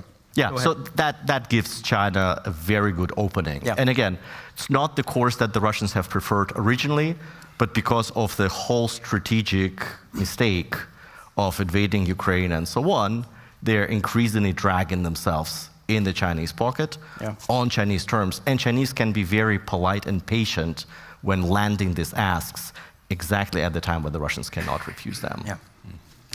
Thank you. Thank you. Mika, turning to you, I mean, you are a very rare breed in the West these days because you actually spent some time in Russia. I mean, most of us have no access to the country anymore, and we are looking at it with increasing amazement and bewilderment because we simply lack communication and tools to fully understand what is even going on in the country anymore. I don't want to put you on the spot to give the sort of the Russian perspective. That is perhaps too much to ask, but to give a view from Russia and the internal dynamics and the conversations. So how do these things look when you follow it from Moscow or from the regions? Yeah. Okay. So thanks for having me here. So it's always a pleasure to come to my alma mater, Turun yliopisto, and visit this and be in this panel. Yeah, it's interesting. I'm like you said, I'm one of the few Western journalists left in Moscow. I've been there for a year now, and it's interesting, I have to say. So it's like but coming to this this topic, I would like to add what Alexander was saying, some things about the Russian plans in the high north. So it looks to me that they are huge, and but how do you do it? So there's a lack of investment then. But there is this strategy for that. And there are big plans, but then no real how to do that. So no plan. So, but it's interesting that President Putin, he instructed his cabinet in November to build a roadmap for how to develop the Arctic routes and the Arctic areas there, and that was. Coming to this, so it was like the Kommersant newspaper, for instance, was analyzing this roadmap and the whole project, that it's based on trying to get independence from China. So that tells something about the relationship between those countries. So they need each other, and China definitely is the most important a partner for Russia in high north, but at the same time they're not allies, and it's very complex, the whole the relationship between them. So a few weeks ago I was in St. Petersburg in the International Transport and Logistics Forum, which was exotic to be there because I think I was probably or may have been the only Western journalist there. Few years back, there were Finns, there were all Europeans, Americans there, and it was a big event. But nowadays, it was only global South and so-called friendly nations who were represented there. But the Russians were there. Their main objective was to get new investments. So they were presenting the big plans for this northeast passage in the high north, and then how to develop that, and at the same time to have them these river route systems of Yenisei and Siberia, and then combine that with new railroads from Russia to China, etc. And they were trying to attract investors and money there. So especially from India, but then also from other parts of Asia. As well. So again, I mean, my sense was that what I got there, so it's big plans, but there are no real, and how to get them and how to proceed them. but they really definitely want to do that. And just one point more, which was big thing for Russia, was this what happened in September, October last year. This Chinese cargo vessel sailed from Ningbo, China to Britain for the first time using Northeast Passage. So that's a big, 300-meter long cargo vessel. So like a huge vessel, so it's in 18 days. So that was a big, what the Russians see as a milestone. So that's something what to come, because it's about the half of the time if that would have sailed southwards using Suez and or even African routes. So these kind of things are big for them, and they have big hopes for that. And also, like now that's what's happening in Iran and in the Middle East. So at least they say that there's a lot more interest now in all over in Asia for those projects. Right. Thank you. So essentially back to the USSR. So big hopes and dreams and plans, but relatively little in way of getting there. Oh, Imperial Russia was also the same. Huh? Imperial Russia was also the same, except for this part, which was great. Yeah, so it's a recurring theme. But thank you for walking us through the sort of the multitude of dilemmas and challenges facing Russia. So obviously, it's not only a question of hard and military security when it comes to Russia. It is essentially about the very future of the country. Just want to quickly add one interesting thing. I think what Russia was kind of advertising itself, or Russians there, because they were saying that they are so stable and in this world now, and that's a stable partner. So why don't you come to the northern routes then? Interesting. That remains to be seen. We have I think a growing body to what I call the Church of the Collapse of Russia, and they are very eagerly having their congregations, at least in the Finnish dailies, almost on a daily basis. But last but not least, Valur, we've been talking about the regional dynamics, the big players, the strategic competition, but if you go back to the Mercator projection, lo and behold, what lies at the very center of the region, that is, of course, Iceland, and something, of course, very dear and near to us Finn as part of the Nordic community. But if I may ask you, is the Arctic becoming too hot to handle for Iceland? And how does this geopolitical disruption is perhaps reflected in the Icelandic push for the EU accession talks and so on and so forth? So maybe you can walk us through this terrain. Thank you, Hiski. Yes, I would say that Iceland's traditional kind of foreign security policy, which is based on its NATO membership and the defense agreement with the United States, and were forced during the Cold War, have come into pressure, increasing pressure, both in the North Atlantic and the Arctic, due to the disruptive geopolitical climate.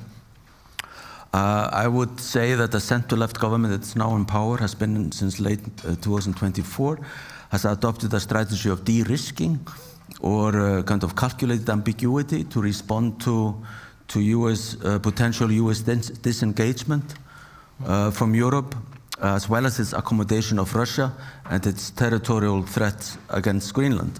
In practice, while it's still committed to the defense relationship with the United States, it is forging closer links with European NATO states and Canada through existing bilateral security agreements and the conclusion of new ones, even if they do not involve defense guarantees. And the government has, as you mentioned, also revived the EU question, but by deciding to hold a referendum in August this year on whether Iceland's membership negotiations, which are suspended in 2015, should be continued. It should be mentioned that it had already been decided to schedule such a vote no later than 2027 as part of the government's agenda, but the decision to expedite them stems from the current geopolitical turbulence. It's not only about distancing from the US, it also reflects an awareness that Western cohesion could be significantly undermined if the US acts without any consideration of perceived European interests, such as evidenced by questioning the principle of state sovereignty, its disregard for institution, decisional and procedural roles, and its treatment of alliances as purely auxiliary instruments. The fear is that the US foreign policy agenda is to separate norms from institutions, such as the UN and NATO and the EU, which would undermine Europe's own kind of understanding of legitimacy. The US-Icelandic defense agreement has so far not been directly affected by the Trump administration's expansionist rhetoric, for example, with respect to Greenland. But any move against Greenland would leave the democratic peace theory so embedded in the political science literature in tatters, as it would point to the possibility of conflict between liberal democracies. In Iceland, it would not only trigger a crisis in US-Icelandic relations, it could also prompt a backlash against the presence of US troops. In Iceland, there are always although it's rotational deployments and not many troops, they're still there all year round. And it would also revive Cold War memories of one of the most hotly contested issues in Icelandic politics. From a broader perspective, Iceland is responding to a geopolitical condition in the Arctic which can be characterized as an interregnum.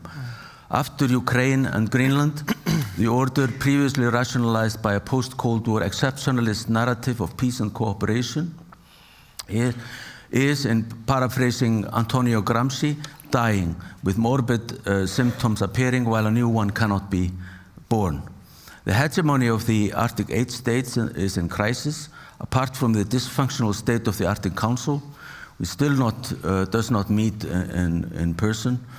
Other regional soft law organizations that were created in the 1990s to deal with the Arctic and Russia's institutional integration with the West have ceased to operate normally. So on the one hand, the Western Arctic states, as has been mentioned, are now part of NATO following the recent entry of Finland and Sweden, and nominally sticking together vis-a-vis a belligerent Russia. On the other hand, the US has questioned the territorial integrity of fellow NATO Arctic states. Threats to annex Greenland for national security reasons and for tapping into mineral wealth have been taken further in techno-dystopian plans by Silicon Valley venture capitalists to create AI-powered research stations and experimental smart or freedom cities there with minimal regulation, raising fears of digital neocolonialism and environmental exploitation. The alliance would also be significantly weakened in case of a US-Russian rapprochement, which could revolve around joint ventures on Arctic natural resource exploitation or attempts to carve up the region in a throwback to 19th century ideas about spheres of influence. Thus, in short, the geopolitical reality that Iceland is trying to navigate in its foreign and security policy in the Arctic is this: while being structurally reliant on the US, it is grappling grappling with the contested direction of US foreign policy and the fracture in US-European relations. And this is basically the core determinant of Iceland's foreign security policy at the moment. Right. Thank you. Thank you very much for this indeed. I was actually busily Googling something as I was listening to you, which is always a good sign of a first-class moderation, but because I was reminded by a very, very interesting book by an Icelandic colleague, Baldur Thorhalsson, about the small states and shelter theory, Iceland's external affairs from 2018. I remember I wrote a scathing critique of the book in 2019 because I felt that it undermined and undervalued small state agency to just not look for a shelter from the storm, but also to navigate the seas. And now we, of course, live in a very, very different world. And I think one way to read what Iceland is doing is that it is actually showing quite a great deal of agency and maneuverability, but perhaps in search of a new, or at least a fortified shelter. Would this be a fair characterization of what's going on in Iceland? Are you talking about the European Union now? Or? Yes, to a certain extent. That's a very contested issue in Iceland. Yeah. So there is absolutely there is no guarantee that this referendum will end with a yes vote. Actually, 54% of Icelanders are against joining the European Union, 46 in favor. So it's really 50-50. Yeah. So the debate is really just starting, although the old kind of characteristics of the debate are still there, so nothing much has changed. And I sense also a kind of there is a lack of willingness to deal with the elephant in the room here. You know, it's about what to do with the United States. Sure. Yeah. So, and it has not really entered debate forcefully. Those who are against us don't want to mention the United States, yeah. and those who are in favor don't want to use it to opt for the European Union at the expense of the United States. That's fair. And I think that is exactly the question, and I don't think, to be honest, any one of us really have a clue how to deal with the United States and its current administration, at least successfully. But that is perhaps a different debate and a different topic. I'm looking at the time. I would like to reserve some time for questions and answer questions from the audience, so get ready. There are still a couple of more things that I want to go through, and if I may turn back to you, Juha, actually, it wasn't surprising, but still a bit striking when Robert said that there is an ongoing militarization of the Arctic going on, and of course that probably reflects the state of affairs. That's not usually the way we frame our own role in things. We are always the good guys, the ones that do not militarize anything but defend and prepare and get ready for all kinds of contingencies. But I was wondering whether you could touch upon the question of the role of Finnish and Swedish NATO integration, and how has that affected the security dynamics in the High North? Because to my mind, at least, that has been a massive win, I think, for Finland, for Sweden, for NATO, and by extension, one would think, to regional security and stability. But how do you read the sort of the military dynamics when it comes to this particular question before we turn to something entirely different topic-wise? Okay, thank you for the question.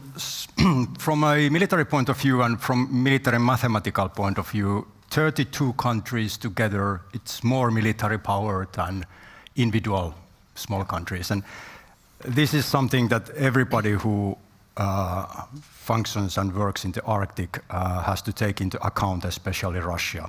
So they understand that NATO is more.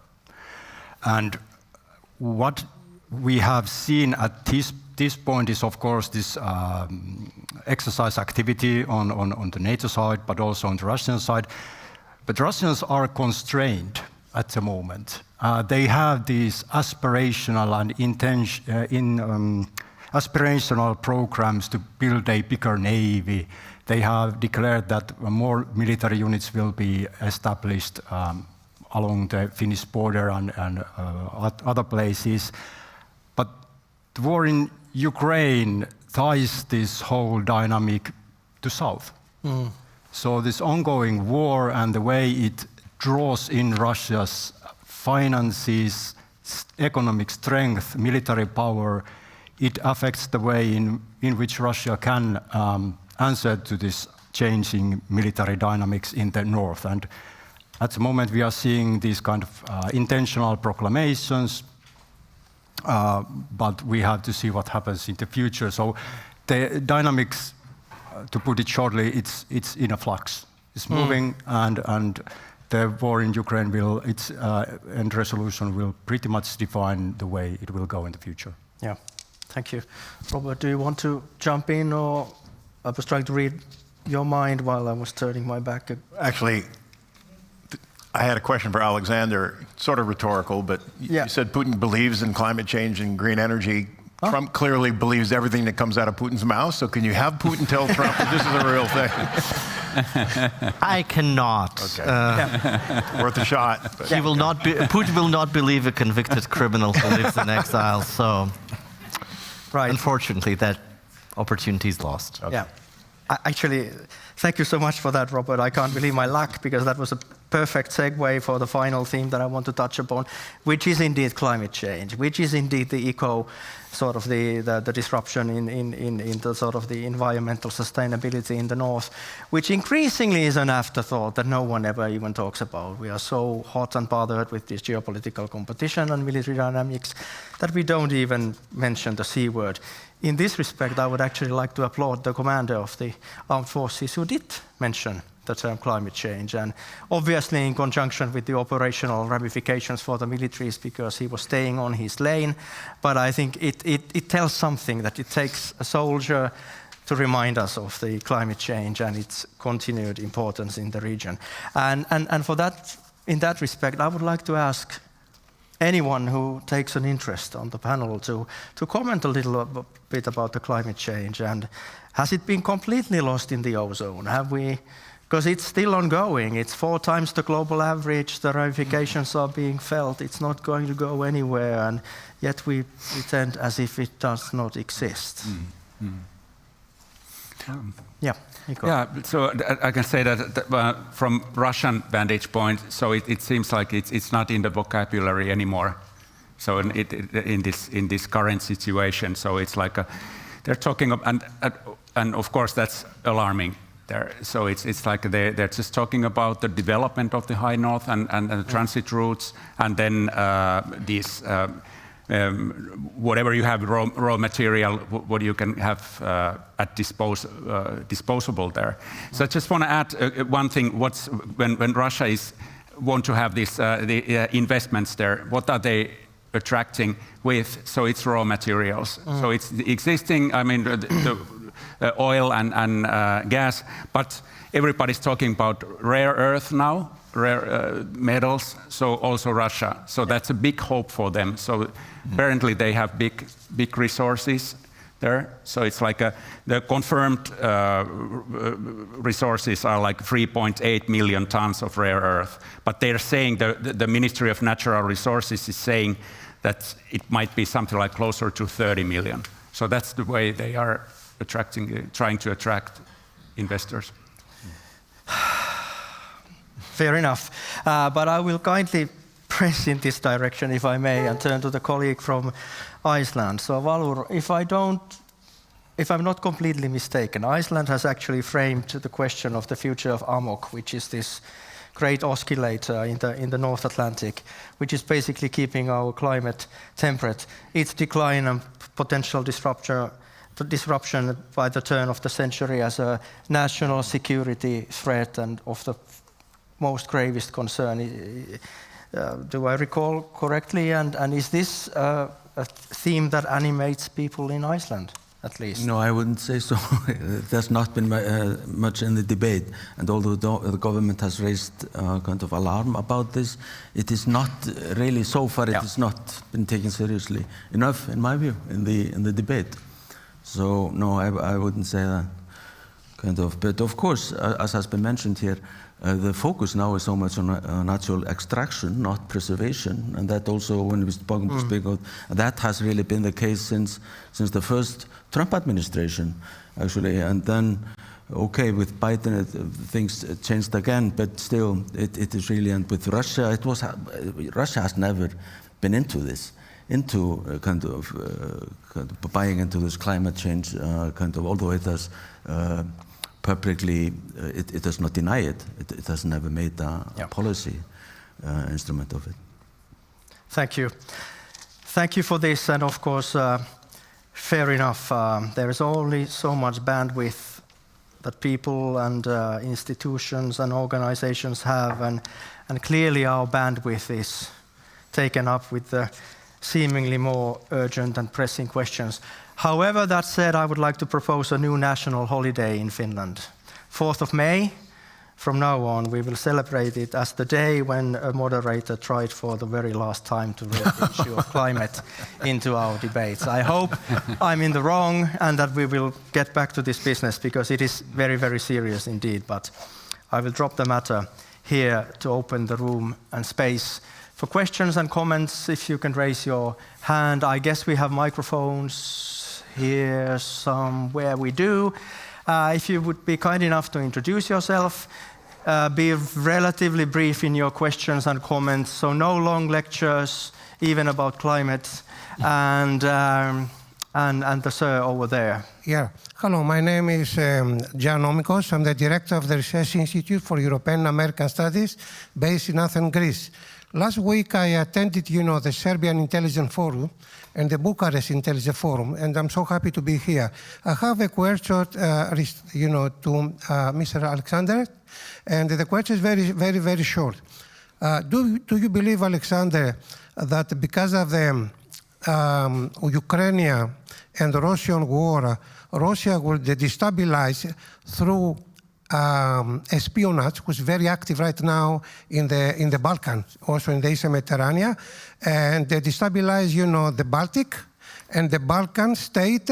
And if this happens, how this affect the stability of NATO in the northern Europe, and how this affect the Arctic security too. Because I do believe what happened in the Balkan comes to the Baltic state and also to the Nordic state. What is your impression about the Russians' counter-espionage, which really increasingly in the Balkan, in the Eastern Mediterranean, and I do believe it happens the same in the Baltic. Thank you very much. Right. Thank you for this. I was just about to say that we keep the questions and comments about the topic of the panel, but gentlemen, that was a very nice save at the end. Very well done indeed. Do you feel like answering the question, and then we go to the next? Very quickly, I can give you a snapshot of my reading of the news, because I don't have a great visibility into the topic for obvious reasons. If you read the news, you see that the Russians are trying to do a lot in espionage, particularly in the Baltics realm, and that's the whole definition of the hybrid. Thanks God, their professional networks are more disrupted than ever through to wave of expulsions and very keen focus of NATO intelligence and counterintelligence services on that. They have to rely on various other non-professional tools, which sometimes makes this even more dangerous. I think that the focus on the Balkans, where they have been kind of traditionally pretty strong assets, is still there, but the major focus will be in the Baltics. That is pretty kind of dangerous and disruptive, and that's where a lot of resources need to address this. Because when the shooting in Ukraine is over, there is absolutely no guarantee that this shadow war under the table with a lot of kind of pretty painful kicks will not be there, because Russia will come out of this war very aggrieved for the amount of help that NATO provided to Ukraine and still continues to provide. And a lot of there is in a domain that the public is not aware of, but the Russians are keenly aware of, and they want to kind of stick it back to a lot of NATO countries. That includes this country too. Right. Thank you. I think there was a gentleman there. Yes, hi. I'm Niklas Rosbach from the Swedish Defense University. Before lunch, we heard the general talk about the risk of a conflict in the Baltic Sea or Baltic region spreading to the high north, to the Arctic. And in this panel, I think Robert talked about seeing at least from a US vantage point, a conflict in the Arctic and the Baltic as one. But I wanted to ask a potential scenario. Wouldn't it make more sense for Russia, which we assume wants to splinter off Europe from the US or various allied countries from each other, to launch some kind of attack or forward offensive in the high north instead of in the Baltic? Because if they did something or showed military aggression in the high north, in the Arctic, that would test NATO against an ally, for example, like Norway. Would then the allies in the Baltic and Finland be prepared to move on the offensive? That would be sort of a test of the alliance ability to counterattack.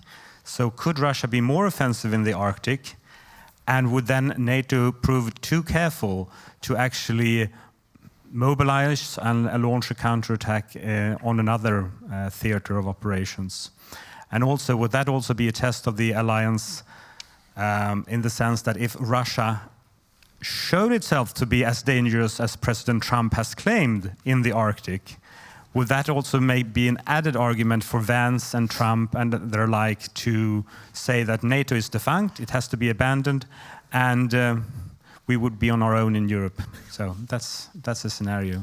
Thank you. Yes, at least 2 or 3 questions here. Who feels tempted to? I can give a stab and just take in the general's advice to kind of be very calm and non-speculative. We are entering a very speculative domain, just a disclaimer.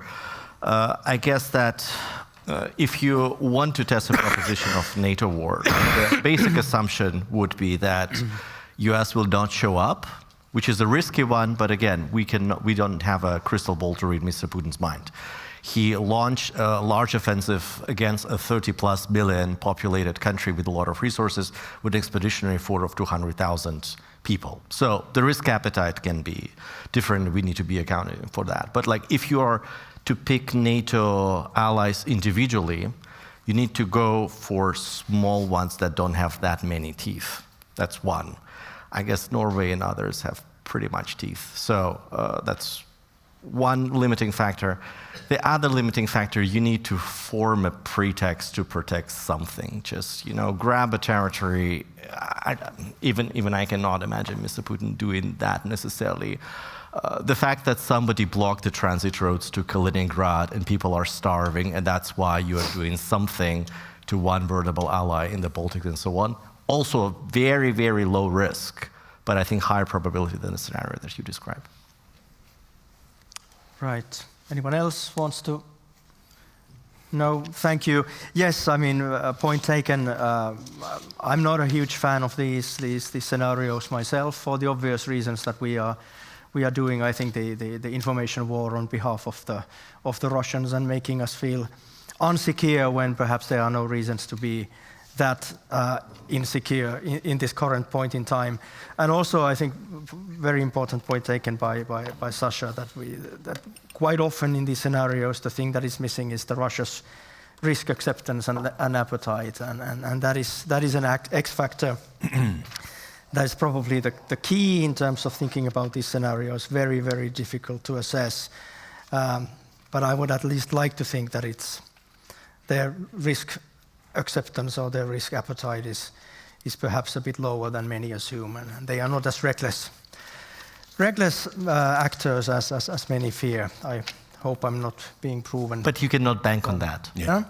You cannot bank on that, unfortunately. And if there are measures that you can take that don't scare the public, but also create insurance. So I'm a big believer in increasing physical boundaries in some of the vulnerable points. That's cheap, that's defensive, that sends the right signal. I think the publics will be on board.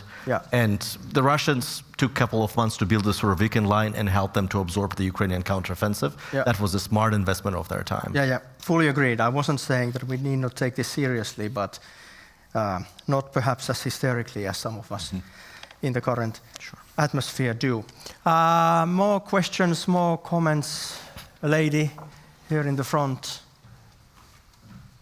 And we still have 17 minutes of time. I still have plenty of new interesting topics for you, but I would rather allow the Q&A from the audience. Yes.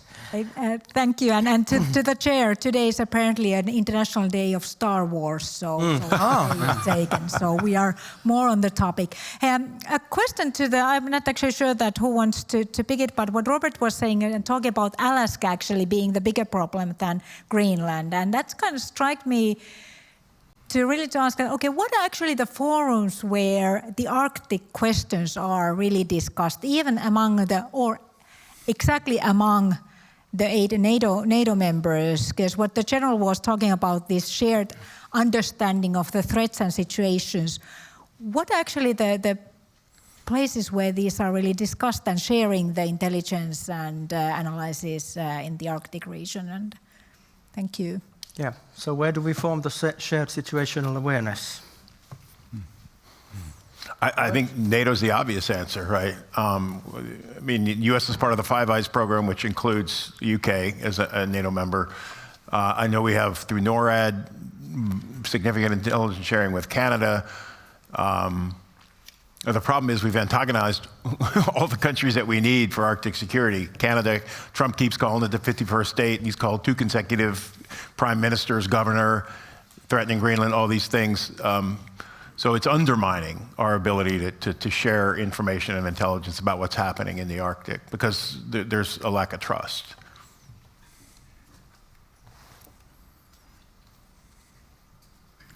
Okay. Maybe I could add one point about Greenland. Saying, which is happening now in Greenland, which is kind of because this story is, of course, has not gone away. Now there are negotiations taking place between the partners, and now what's coming out that the US has been insisting on getting 3 additional bases. 2 of those had been closed during the Cold War. So speaking of, I mean, and if you look at the U.S. Danish defense agreement over Greenland, it is very much skewed in favor of the United States because there is no abrogation clause, no unilateral abrogation clause. It's tied to the North Atlantic Treaty, the length of the treaty. So basically, the Americans can stay there as long as they want to. And so that should also be what we'll be seeing. I mean, this is still an open question, I would say. Yeah.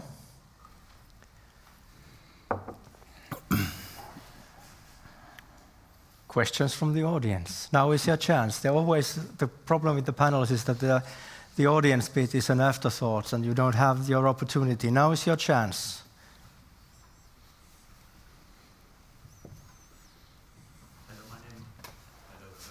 Huh? 1, 2, 3. Yeah, you can hear me.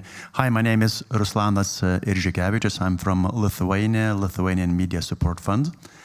And thank you for the discussion about the High North. But I'm a little bit missing 3 factors in this discussion. That is the Baltic states.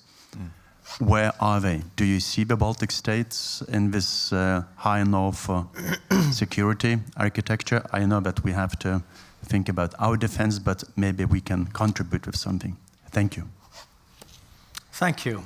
Excellent. The Baltic states.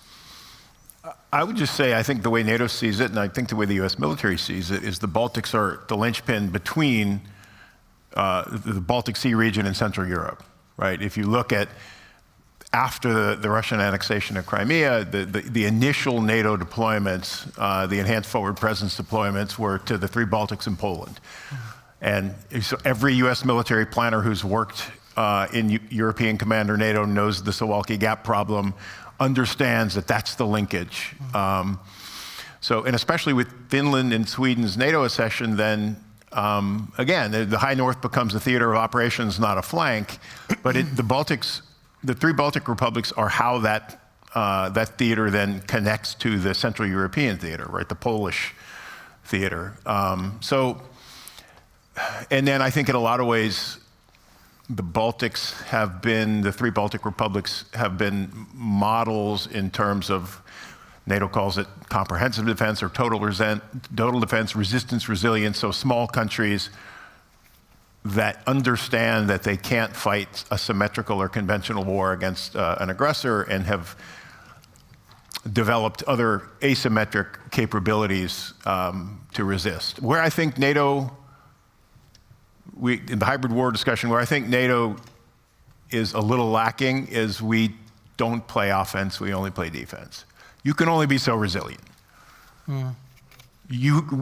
I think it should be NATO policy to try to destabilize Russia socially, internally.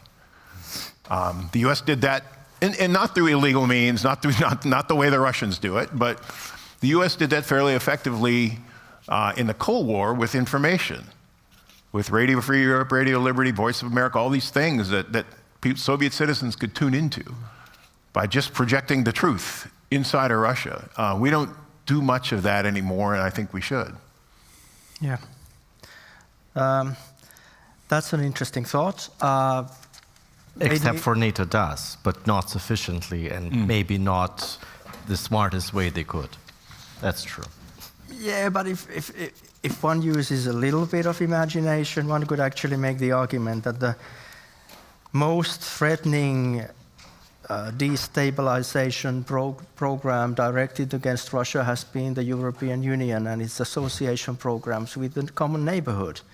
Because one of the reasons why we are in this current mess is that for Russia, the project and process of rapprochement and integration with the European Union when it came to Ukraine was clearly a push too far, and they started pushing very, very strongly against that possibility. And and this is not my idea, or one of the arguments that were made at the time, already in 2013, when this issue concerning the deep and comprehensive free trade area with the European Union and Ukraine rose, was that one of the concerns that Russia had, that they simply couldn't fathom a modernizing and successful Ukraine on their doorstep that would integrate with the European Union, because that would have been destabilizing for Russia down the road. And in a completely non-threatening, legitimate way, the EU was moving about these things, but of course with high stakes and repercussions on the future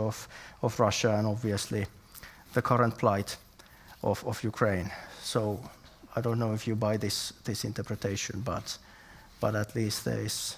I know you don't. You know my views. Yeah. We don't need to go into. We don't need to go there. Not there are plenty of DCFTA countries that are not successful, thriving beacons of democracy and so on. I think that the concern was something else, and the concern was really kind of Russian identity politics and imperialism, and the thought that stuck in Putin's mind that with Ukraine, Russia is the US, without Ukraine, Russia is a Canada, which is a stupid thought that doesn't stand the test of truth. But I think that there is this obsession, plus the whole thinking about spheres of influence, and this as a gradual step to steal Ukraine from him. Plus the semi-realistic concern of certain parts of the government about the free trade zone, and Barroso's denial to address that the way it was addressed with Serbia, where the CFTA was established with Serbia. It had a free trade zone with Russia, and that was solved through technical talks in a matter of a couple of weeks. When the Russians proposed the same, Barroso flatly denied that out, and that just fueled the suspicions coming on top of kind of lingering Putin's paranoia about Ukraine. Yeah. Obviously, plenty of shades of gray. I'm not willing to give up on my interpretation as of now, but we can continue soon over coffee or in the evening over drinks. I see a second coming here, but I would rather have a fresh pair of hands. Yes, a lady. Apologies, sir, but the time is, and there is a lady over there. So this is me being chauvinistic. Thank you very much. Ladies first. My question is, Heli Aussa, London School of Economics.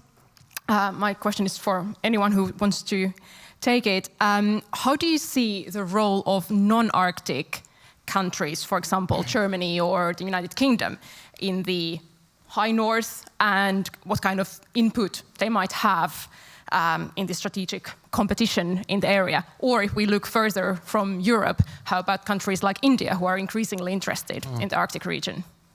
Yeah. So what about the rest of the world? The Arctic is a global concern after all, so anyone on the panel? Yes? Well, since you mentioned the UK, the UK, and that also ties in with the question about the Baltic states.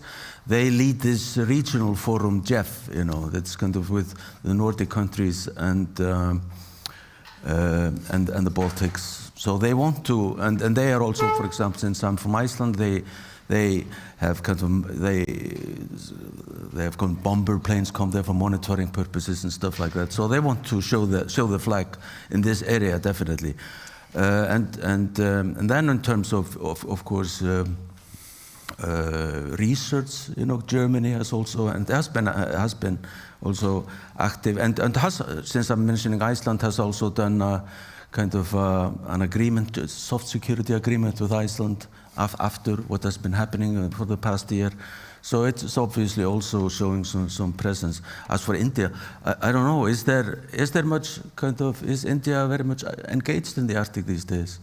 When they were joining, they were of the Arctic, of the Asian states that applied. They were the least interested. What was kind of my perception at the time, but maybe a bit, as a great power, in that sense. So. Yes. So India is much more and more interested now in the cooperation also, and India is interested in the cooperation with Russia. So I don't know if that leads to anywhere, but that also that's part of the power struggle between India and China to be there. So, and then another thing, I think one dimension with regard to Arctic areas is the space. So, and I think that could be something that attracts other countries, like other European countries, there more and more. Yeah. Thank you. That's a very important point that you're making. Also, can I add one point about that? The kind of, because of this dysfunctionality of the Arctic Council at the moment, that Russia is not really involved, in a sense, without having left the organization, kind of, Russia has suggested that it could create new organizations, a new organization, and by adding and inviting friendly nations or BRICS nation or some, so that could change the dynamics. But my sense at the moment is kind of they don't want to withdraw the Russians because they want to be in an organization in the Arctic where the Americans are, kind of. So that's at least as things are kept as they are, very fragile. Admittedly, they don't want to do anything drastic at this moment. Yeah, thank you very much indeed. And my impression as well is that when it comes to India, it is a juggernaut, a global force to be reckoned with. It's in the process of waking up and starting to realize its own heft. And it will be very interesting to see what kind of a role India will take globally and how it will position itself when it cannot simply hedge anymore, but will have to put the accent in places increasingly.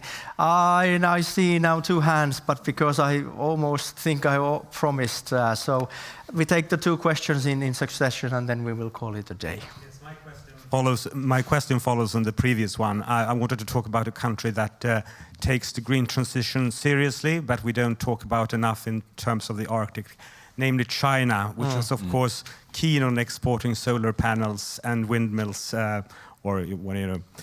wind power stations to us.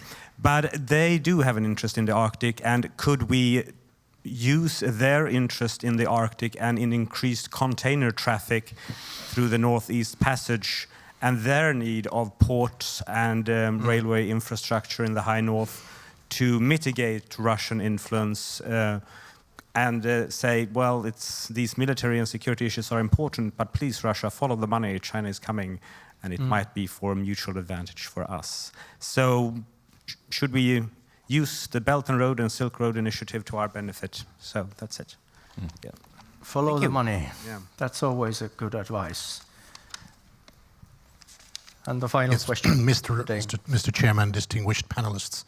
My name is Antero Erla. I have a professional background in journalism and also member of the advisory board for defense information with the Ministry of Defense. Seeing this panel, I was thinking of asking a question about gender equality in the high north and in the Nordic countries. But I rather ask a question about a topical security political issue, which is, as you know, Finland, the government of Finland is planning has passed a bill to remove restrictions from deployment of nuclear weapons in Finnish soil and in Finland. How do you think that this will impact the strategic balance in the high north and in the Arctic areas? Right. Thank you. So 2 questions, although I do think this gender equality was a missed opportunity, so that could have been pursued as well. So about the role of China, the need to have access to open up the space, should we follow the money and embrace the dragon, if I understood you correctly, and then the one concerning the changes in the potential changes in the Finnish atomic energy law and how that will, as I understand it, does not really allow unfettered access to nuclear weapons, but removes the legal obstacles for not having any under any circumstances, which are not exactly the same thing. But China. Last time I checked the map, the only way that bypasses all of the kind of current flashpoints to Europe from China leads through Russia. This is why they're actually investing or considering investment in the ports and so on. So it's the Russians that have this leverage. I guess that the broader premises of your question, how to incentivize China to restrain Russia, have been tested to an extent. Europe has some leverage, which is trade the Chinese need access to markets, tech, and so on, and so far it's a failure. I know that the president of the country has been committed. He was on the record talking to Xi Jinping about that, and so far you see that the results are not that impressive. And I think that gives you the answer of whether you can kind of use this access to the Arctic as leverage against China. I don't think that there is anything that really drives them away from this tacit support to the Russians that they think is very beneficial for them, short-term and long-term in particular. Yeah. About the nuclear weapons, yes? Yeah. About the nuclear weapons, of course, Russia needs to be prepared for the scenario that nuclear weapons are going to be transmitted through Sweden's and Finnish airspace. But they have been prepared for that from the Soviet times. I don't think for a minute that the Soviet Union hadn't had in mind that the NATO nuclear weapons would pass through Finnish or Swedish airspace coming to hit targets in Soviet Union. And during the 1990s, 2000s, this idea was still pretty much alive, that a NATO strike could come from the northwest. So this really doesn't change the threat calculus from the Russian side. But I'm very sure that they will make noises about it, because they will want to politicize the issue and will want to use it. So that is just something we have to be prepared for, but doesn't change the real calculations, I think. Yeah. Yeah. Thank you. This is the final opportunity. Yeah. No? Fine. Yes, I think in the time of war, that is probably correct, and that of course is a very extreme scenario. I think under peacetime, I do not expect these changes to actually change that much. I don't think anyone expects to see nuclear weapons on Finnish soil during peacetime. Actually, the sort of the white paper on security and foreign policy actually expressly states that there will be no nukes during the peacetime in Finland. And I'm not an expert in military planning, but it's very difficult to see why they would feel the need to move these pieces of furniture around during peacetime. I think you can do other things without the physical devices that probably result in the same effect, which is to train for some conceivable contingency. And that, of course, has been possible all along. But I do not represent the official Finnish positions anymore, so this is where I stop the commercial break. What I will do instead is I will want to thank the audience and, of course, the amazing group of panelists here today for what has been a whirlwind of a panel. I mean, lots of different issues, themes debated, lots of different perspectives, and I think both the strategic importance and also the difficulty of the High North has been at full public display here today. We've had the G factors, we had the T and C factors. I feel tempted to call for some G and T's, but I was told by the organizers it's too early for that, so I'm afraid we have to settle for some good old-fashioned coffee. So thank you so much, and enjoy the rest of the day. Thank you.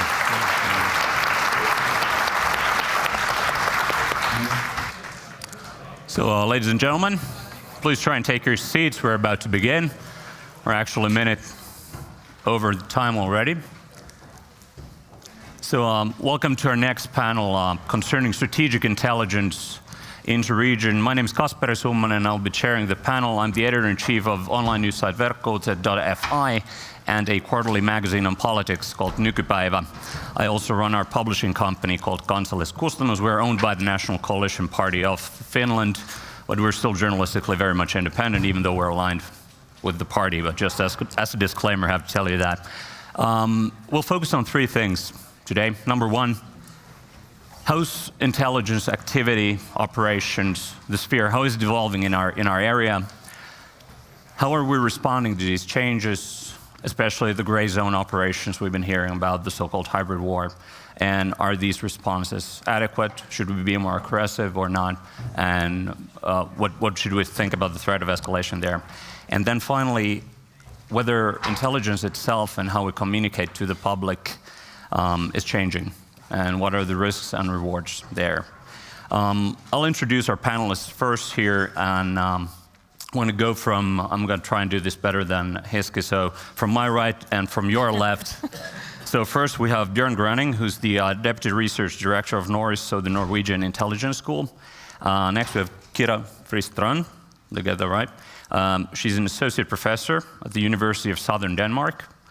Then we have Ilkka Salmi, who's the Deputy Director General of Security for the European Commission and also former head of Finnish Security and Intelligence Service. And here we have another former head of an intelligence and security service, so Arnold Sinisalu from Estonia. And he used to run the CAPO from 2013 to 2023, right? And then finally, Dr. Olli Terila, who's a major and a researcher at the Finnish Defense Command. We're going to get right into it. I think it's been quite a long day, and we should maybe try and make this panel a bit different from the ones before. So to our panelists, I encourage you to debate. If you disagree with something, please raise your hand. I'm going to try and give you an opportunity to counter each other's point. If you agree with someone, if you just have a short point, just please raise your hand. I'm going to try and take everyone into account here. But we might not have time for everyone, but let's try and get some sort of a lively conversation going on here, and it's better for the audience as well. Just a brief reminder to the audience, we have a couple of current officials here on the stage, so they might not be able to comment on every single thing I'm asking them. I'm a journalist, so I might still ask them, so the awkward silence is not their fault, it's my fault. But I'll try and be civil here. So let's just start with a quick round. I'm going to ask a single question, just 1 minute answer from the audience's left to right. Just 1 minute answer, and just try and keep it short, please. So. What has changed in Russian intelligence activity in the region during the past, let's say, 2 years? What's the big change? Björn, please. I think the most important change is the increasing activity. Mm-hmm. It's increasing. But the way of the activity is changing as well, right? To some extent, it's becoming more risk acceptant. We heard in the previous panel a little bit about this, and professional using unprofessional actors to do intelligence activity on their behalf. So I think that's one key development in Russian intelligence in the region over the past couple of years. Okay, Kira, please. Thank you. I very much agree. So my point would be an increased demonopolization of intelligence activities and intelligence means on both sides, I would say. So on the counterpart side, it would be an increased blurriness in terms of who is doing what and for what reasons. So we have heard about the sabotage as a service, so as a service like outsourcing activities to other actors than the ones who are traditionally acting from the state as a state actor, creating a more diffuse threat landscape and more difficulties in encountering who is actually the ones who we need to address. So that is very much in line with what you said, Björn. And on the other side, maybe we can get back to that. The demonopolization also takes place from our side, of course, because we also, the ones who are actually conducting intelligence is actually also spread out in society with increased inclusion and interaction with the public. Okay, Ilkka, please continue.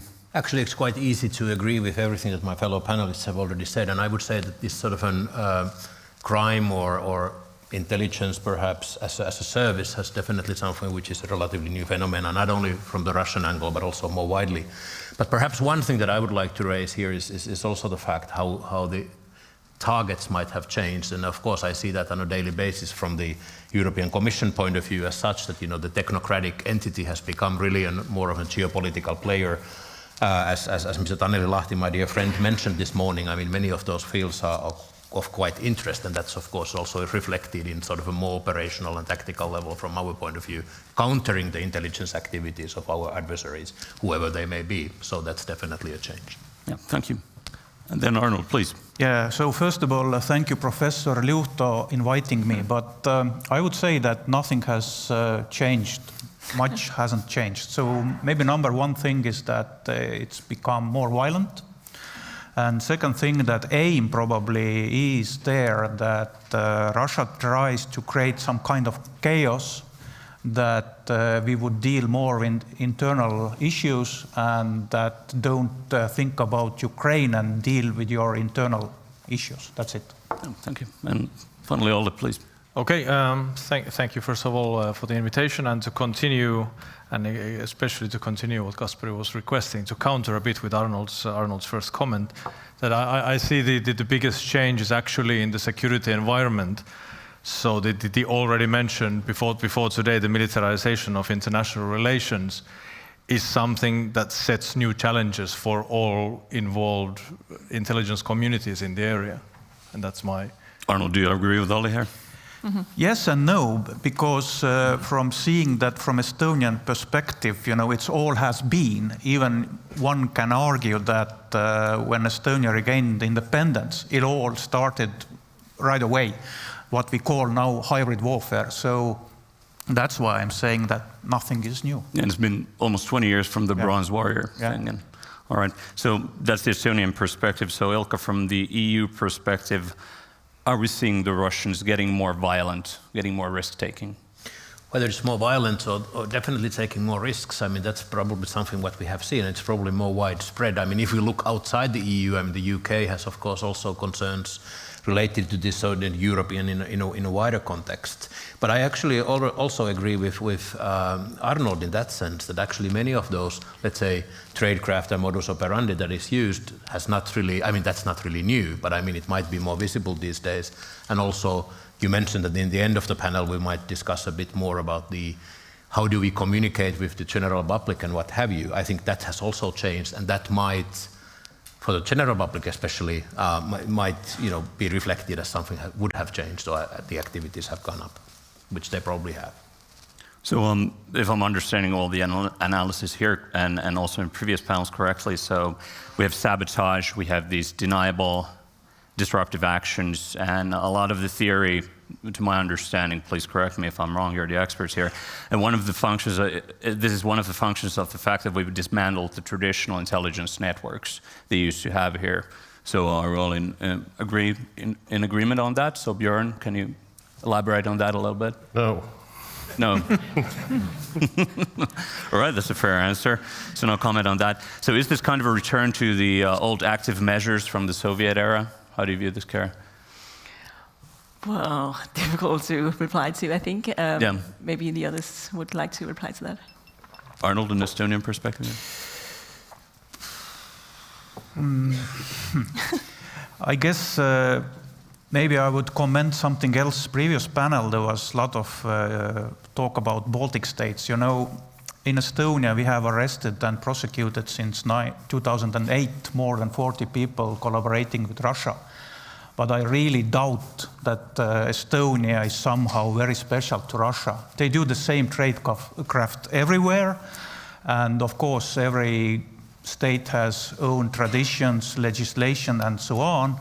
But those who say that there's something special going on in the Baltics, they are cheating each other. Yeah. So just a question, when you're talking about the Russians getting more violent, getting more kinetic, or being like they have always been, as Arnold is telling us, but what we've seen the Skripal poisonings, we've seen the Litvinenko poisoning, that was almost 20 years ago as well. We've seen the Gebrev poisonings, we've seen at least purportedly an attempt at the life of the CEO of Rheinmetall in Germany. We've had terror attacks. Do you think we're going to see something worse here? Ilkka, for example, is kind of your forte here. Yeah, well, I mean, like, let's say a high-level political assassination, is that out of the realm of possibility? Or a terror attack with, like, civilian casualties?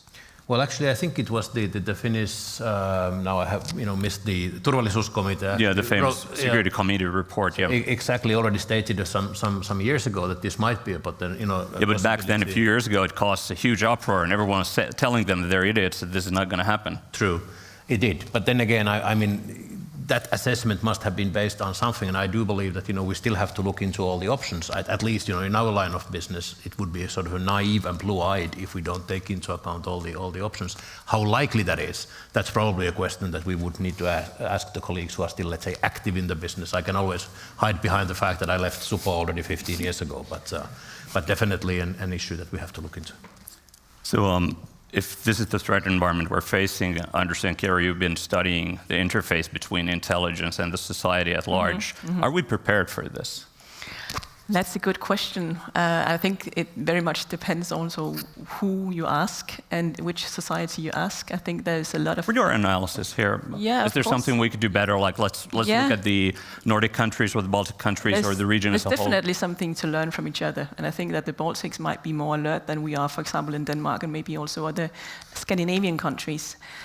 So we just recently in Denmark begin to be aware of, for example, the threat and risk of unwanted knowledge transfer at universities, and I mean all that kind of stuff. It's kind of still new and still awakening in the civil society that this is something to be aware of and be alert of. And I think that is still growing, and a growing awareness, a growing kind of. We are learning again to think about how... It should be politicians or the intelligence services who do more work on this. Yeah, and that's a balance, because and now we are moving into the communication part, right? So how aggressively should we communicate in order to make the people of the specific society being willing also to cooperate and still trust what they are doing, right? So I think that is a balance to strike, and something that we need to take into account while doing this, right? So what I get from Kira here is there is a difference between the Baltics, at least a perceived difference, and let's say Sweden, Norway, Denmark. Please correct me if I'm wrong, but I think we're now telling each other that, hey, the Baltics were right. And the Finns are telling that we always said the same thing that the Baltics did. I don't think so. But some people in Finland, also in Sweden, are telling us that the Baltics, they tend to be a bit hysterical about Russia. So Arnold, are you hysterical about Russia? Yes, of course. But this joke. No. We're just taking that realistically, and we have always had troubles with them, and maybe they were not so afraid of us, and we were tiny countries, and it was easier to manipulate with us. But I would say no, we are quite realistic. Okay, before we go to the next topic here, I have to do this because we have a former head of Supo here and a former head of the Estonian Kapo here, and you brought it up. I hadn't planned this, but you talked about the number of Russian operatives you've basically arrested. You publicize them, you give us their names, you give us their pictures in your yearly reports. And Supo gets often asked, why aren't you doing the same? Are you not arresting anyone? Are you just so bad at your job? And the Estonians are beating you, the small country. And supposedly the Russians are operating here as well. So could I just throw the ball to Ilkka here? What's the deal here? Is it a difference in culture or competence? Well, two things. First of all, I'm super happy to kick the ball to Juha Martelius, who's going to give the closing remarks today and probably can explain a bit where we stand. But just one thing we have to keep in mind. I was the Supo chief from 2007 to 2011. And actually, only during that period we started to open up a bit, I mean, sort of with the public relations. That was the sort of I would say, a sort of a small-scale paradigm shift, how we would inform things. And thank God things have evolved since then significantly also in that respect. But I think it might have been also a bit of the cultural approach to these issues that, back in the day we didn't communicate too much. And again, being realistic, we still have to be quite cautious, especially when it comes to the operational issues. So Arnold, just a brief comment on that. How do you view that?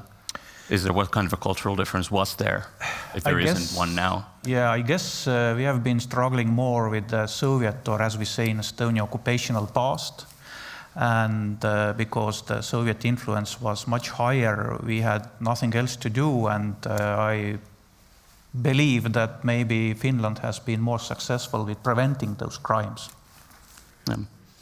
Thank you. So, the environment we're operating in is pretty dangerous, like we heard from the panel.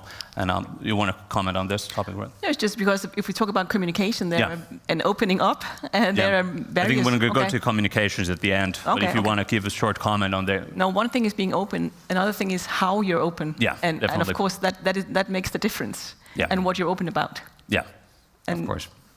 we can maybe return Yeah, to that. we'll return to that. So, well, talking about the threat environment here is of course very important how we respond. And this is a continuous matter of debate, especially here in the Nordic countries. In Finland, we're having a continuous debate on how do we respond to hybrid operations, for example. And there are different schools of thought here. I was just in Poland a week ago, and I met some, I won't name names, but very high-level people in the military and in the political establishment there. And they were telling me that we're not being aggressive enough. We should do more. We should, let's say, park our warships next to Russian cables, get some divers in the water, see what they do, make some offensive cyber attacks. Just let's do it. Make them worried. Make them use even hybrid warfare style stuff ourselves. Use our capabilities. So a question for Olli here. We're seeing all the GPS jamming and these kinetic operations we've been talking about. We've seen even, for example, in the case of Estonia, we've seen Russian operatives attacking even homes of elected officials. We've seen, I'd call the arson attacks we've seen in Poland, terror attacks. Are our current frameworks of response, the way we respond to threats like this, are they adequate? I do hope they are, but the problem with these kind of hybrid operations is, of course, the deniability. The question of attribution, because how do you attribute also reveals something of your own capabilities? Because, of course, the adversary who is probably doing the things will know if you make your attribution correctly or incorrectly, and in the at the same time you will reveal if you can find the connections, the indications for your attribution. But let's say we don't attribute, we just act. We go to the gray zone ourselves. No, that's a question for the politicians, I think. But let's say just in a theoretical sense, not putting on the spot here, do you think that would maybe create more deterrence towards Russia? No, that's a tough one. And like Sasha was saying in the earlier panel, that he would wish that we would be more active as a community together. So yeah. Any points on this from Björn? I think that's the direction we're heading. We've been used to thinking about intelligence as something that happens in either peace or in war. So it's decision-making support in peace and support to military operations in war. I think more and more states, governments, people are coming to terms that the situation we have right now, like you said, it's dangerous. And it's not fully peace, neither is it fully war. And some calls that hybrid war, other people attach different labels to it. But I think if we accept that we are no longer fully at peace, why should we stick to the fundamental role of intelligence being a peacetime venture, decision-making support? So I think there's a need to bridge the two functions, this decision-making support in peacetime and support to military operations in wartime. And I think that bridge is more active measures on behalf of the state by intelligence and security services. Well, I have to counterpoint to that. When I asked the Polish general who told me about his ideas on this, and he's a very high-level general, he told me the problem is the politicians. They say they're going to tell we can't do that. We're a democratic country. We don't have the laws for this. So do you think we should have some sort of a legal framework with different legislative pieces, stuff like that, to make this possible? Is this just a gradual change where in the murky world of intelligence, they start to get more active and we don't really talk about it? How do you view it? I don't think I have a clear-cut answer to that question, but I do agree with the premise that if we're going to go down that path, we have to find the balance. We need to find a way to do it within national law, the rule of law, within international law, without triggering escalation. And as Olli talked about, we need to do this in a way that doesn't expose what's important to us, being methods, sources, and capacities. So it's going to be tricky. It's not straightforward. Yeah. Thanks. So I'd like to hear from Ilkka, the EU's perspective here. EU is not usually known for having any teeth in the intelligence world. Could you talk about that a little bit? Well, I could give actually a quite sort of legalistic view, but it's very, very relevant actually for the whole discussion when we talk about the EU and intelligence, and that's namely the question of competences. I mean, if you look into the treaties or the Lisbon Treaty, the Article 4.2 states that the national security is the sole competence of the member states, and that also means in this sort of a context that I cannot imagine that the EU or the EU institutions as such, like the European Commission, would have tools to operate in a way that, to tackle the hybrid threats in the way that you mentioned. I mean, there are other tools available for the European Union and the institutions, such as the sanctions or what have you. But being sort of a more aggressive or using, I mean, we don't have the competencies, we don't have even the legal basis to operate in that field. So, Ole, rebuttal here? Just to continue on that one, I think as Europeans, at least since the Second World War finished, we've had a huge allergy. This is an observation, not criticism, towards any kind of action that would place us as the position of somebody who started a war. So you look at the actions of what we do, even in 2014, now 22. So basically, all plays into that folder of us trying not to give any incentive to, for example, Russia to point the finger at us as having started the war. We're still debating whether you can fire at a tank that crosses a border, and is that a hostile action while somebody else is driving the tanks over the border? So just as a continuation of the wider discussion here. So what I'm getting from Björn is that we're getting a bit more, if not aggressive, we're getting more active, but we don't really have neither the legal framework or even possibly the political willingness to be more aggressive. There's of course differences between countries here, and I have to ask Arnold here. The Estonians tend to talk big game in this field. How do you view about this topic? Should we be more aggressive? Definitely. The only Balt here. Yes, definitely we should be more aggressive, because one is certain that Russia is going to escalate, and so far we are reacting to this. And secondly, of course, this is about legislation and about political leadership, how far we can go. To stop you there a little bit, when in Estonia is telling that we should be more aggressive, who's going to do the actual heavy lifting there? European Union, all together, or NATO, whatever you want to say, but definitely Baltic states, because we have no other option. But I believe that security and intelligence services can figure out what to do, and I guess fantasy is not the issue here. It's more about how far we can go. But you're not that worried about escalation here? It will come anyway. Okay, I think here we have the difference between the Finnish and the Estonian perspective here. But hey, I think this is a very good segue to go into how we talk to the public. And here I'd like to give Kira a chance to answer here. So let's take this topic, for example. How should we communicate the situation to the public? Number one, are we doing it enough? Mm-hmm. Do the people or the society at large, do they realize what's going on in this gray zone of intelligence? Because let's say our adversary or enemy is getting more active, definitely, and we're getting more active, like Björn said. But to my understanding, the people who are not in the know are not really realizing this shift is going on. Well, I think again it depends on where you ask. I think that if we go back and look at how the intelligence services has been communicated to the public, there are various ways to do that. So first of all, you can create some kind of awareness about the threats, still being kind of the experts showing this is how it looks like. Then you can establish kind of a feeling that, or advice, like showing the people how to act.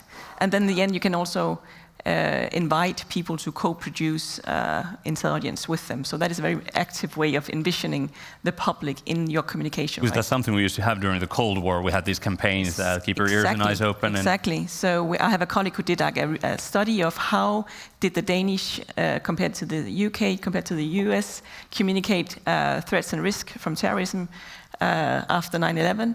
And there it was quite obvious that there were different kind of approaches to this. So the United States would be the co-production. If you say something, do something, and so on, activating the public in a way which we have not seen so much in the Scandinavian context at that point. And the UK would be more like advice. This is the threat level. This is how we should do. Whereas the Scandinavian or the Danish one in this example would be the awareness, right? Just creating. Do you think awareness might make people feel less secure? But what I would claim is that was a terrorist context. So now we're moving into like a Russian being the threat actor, main threat actor. And in this context, we see different kind of movements towards a more co-producing way of communicating with the public. And that is quite new. So we see that in small steps. I haven't the whole picture of the Nordic context, but that is quite new. First of all, establishing awareness about the threat situation, also advising people to act in different ways, but also asking them to chip in and also be co-producers of intelligence. And in that way, engaging and motivate the public in new ways. Crowdfunded intelligence. Yeah, you can say that, but that is kind of new. That is a new kind of style and a new way of envisioning the public, at least in a Scandinavian context. So I don't know whether that is the best way, but that is the movement we see is going on, because we also think about the threat as spread out in society, and therefore also something we need people to have their eyes and ears open about. But in that way, we are mobilizing civil society more broadly than we have been doing before, and therefore also creating another kind of awareness and attention to the issues than we have been before. I haven't got any overview of whether it works or not and how it makes people feel, but definitely I think there's an attention to communicating in new ways than we have been seeing before. And I think here we have a nice dichotomy between the let's say the Russians and the Chinese and then the Western world, because they're forcing parts of their society into working with their intelligence services, whereas we're making it basically on a voluntary basis, if I'm getting it correctly, or we should be doing it like that. I think that is something that we should hang on to. I mean, of course, it should be voluntary, and of course, it should be also tailored, specific on what we want information about, because we don't want to create some kind of general suspicion in society, just chip in on everything which might be kind of suspicious, because then we create an atmosphere of suspicion all over. So that is also what they have been criticized for while doing if you see something, say something, because we need to be very specific in terms of what we need the public to actually chip in about. Thank you, Karen. Then first Olli and then Ilkka here. Just to pick up and broaden a bit what Kira was mentioning, that, whether there's ongoing discussion in the intelligence studies communities, whether intelligence organizations are actually any different from any other governmental organizations, and to a large extent they're not. And talking about this one, then as a contemporary government organization, even the IC needs legitimacy and that comes from the people. And you have one part, you have the intelligence communities that need the legitimacy. You have the government, which is trying to regulate how transparency works. And then you have the public that sees some little tidbits of what the IC is doing. And here we come, what we were discussing now, that some of the operations, there are some revelations now coming out in the open, especially like we saw before Russia's attack in February 22. How the intelligence communities around the world were, some differently, some in another way, communicating their assessments to the world. And that kind of builds into the legitimacy and interaction between public and the community. So the publicity is there and the transparency is there in the contemporary times. And Ilkka, please. Thank you. Let me just go down the memory lane a bit based on what Olli just said. Actually, back in 2007 and 2008, this was the legitimacy of Supo back in the day. That was exactly the question why we wanted to be more open than we had been traditionally. Just to convince that what we do is good for Finland, good for Finns, and I would say more widely for the communities that we belong to. So that was definitely the case. But that was not my point. I just wanted to say, and I take this out a bit from the intelligence angle, but actually what the EU is trying to do when we communicate about things, I mean, we have lots of mis and disinformation going around, of course, that goes without saying. I mean, foreign information manipulation and interference takes place from all angles. I'm not attributing this to any specific adversaries that we have, but this is definitely a field where the EU has tried to play the ball. We have the relatively new proposal for the democratic shield and what have you, where we have activities trying to, let's say, straighten the record or put the record right on some of the information that goes around. And of course, today in the world of social media, this is just hugely important. And then we have been criticized occasionally that we are actually, limiting the freedom of speech by doing that. But that's definitely another discussion that we might have. But that's something where we try to communicate to the general public, also saying that these things might not be true, and you might want to look into what's behind that. So Ole here raised the topic of, I'd call it like strategic pre-bunking, what the US did, especially the US did before Russia's invasion of Ukraine, and they basically launched this huge public debate over whether this is something that's going to happen or not, or is this strategic signaling from the US, and then everything went exactly as they said. And after this, there's been this discussion on whether this should be something we do as a standard practice. So could I get Björn, your thoughts on this? Is this something we should do as a standard practice, or do it more? Understand might, give away our methods, but in a big enough case, should this be something we think? So getting ahead of a threat, yes, exposing it, yes, in the interest of stopping it. Yes, making it public. Okay, so this is the nature of intelligence warning, right? You try to detect threats on the horizon to allow decision makers time to implement countermeasures that can thwart, prevent, or reduce the negative consequences of a threat. I don't have a strong opinion on if we should do this more. I think my main point on this would be intelligence warning. You can't measure the success of intelligence warning by the outcome of the threat. If you have succeeded in detecting the threat and decision makers choose their countermeasures and implement them, that is the end of the intelligence warning function. We're already into something else, and that's policy land, right? So I think that's more of a policy question than an intelligence question. Yeah, but there's a difference here, right? Because I've done quite a bit of writing on jihadism, for example, and we see these warnings. We might have like the French intelligence telling everyone, hey, we might have some attacks on churches coming up. And they won't attribute it more, but they're going to tell them, people are going to get kind of worried, but kind of get the feeling that, hey, we're on top of things. But when they're state actors, we tend to be more careful, right? Yeah. Perhaps there's a point to be made there about preserving narrative control. Yeah. So let's not make it easy for them to do what they're trying to do. Expose it and have them take the PR blow, so to speak. So that would be an argument for doing more of this. And what would be an argument against it? Revealing methods? I don't think in this day and age, data doesn't seem to be a big problem. There's always data. And oftentimes the data is going to be unclassified. Right? We saw that before the full-scale invasion of Ukraine. They didn't really have to expose classified sources because they could use commercial satellite photos. So I think that problem is not going to be very critical. Yeah, thank you. Yeah. Ole, you had a comment here. Yeah, that's exactly the dilemma of intelligence success. Like Björn was saying, that the deterrence by exposure failed, but there is somewhere a happy intelligence analyst rubbing his belly that, yeah, I got it right.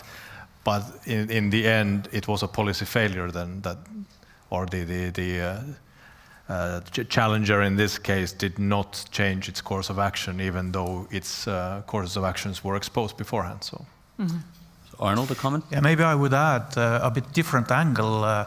So I definitely think that security services and intelligence services should publish information as much as it's needed. Maybe not more, but what is added value here is that if you compare with journalists or others, so we have many sources, we have different ways to get the information, and what we can reveal probably has better quality. And this is something why it's good to publish information. Yeah, that's actually a good point. I remember having discussions with people from an unnamed intelligence organization who called me and told me that my story is wrong. And I told them, well, please expand on that a little bit. I can't. So those things, but they just wanted to let me know. So, Kira, you had a point there. Yeah, that was more related to the disclosure debate, because when we talk about that in the current context, we often refer to the UK Defence Intelligence daily briefs, right? Because that has been kind of remarkable in the sense that they have been publishing a daily update on what is going on in Ukraine and Russia, and I think that is of course dependent also on the current information environment where you need to voice yourself and create contribute to the public narrative, of course. And that is why mainly I think they did it, contributing to also and upholding their truth-telling ethos in this society as intelligence services maybe find it difficult to do because there are so many voices out there.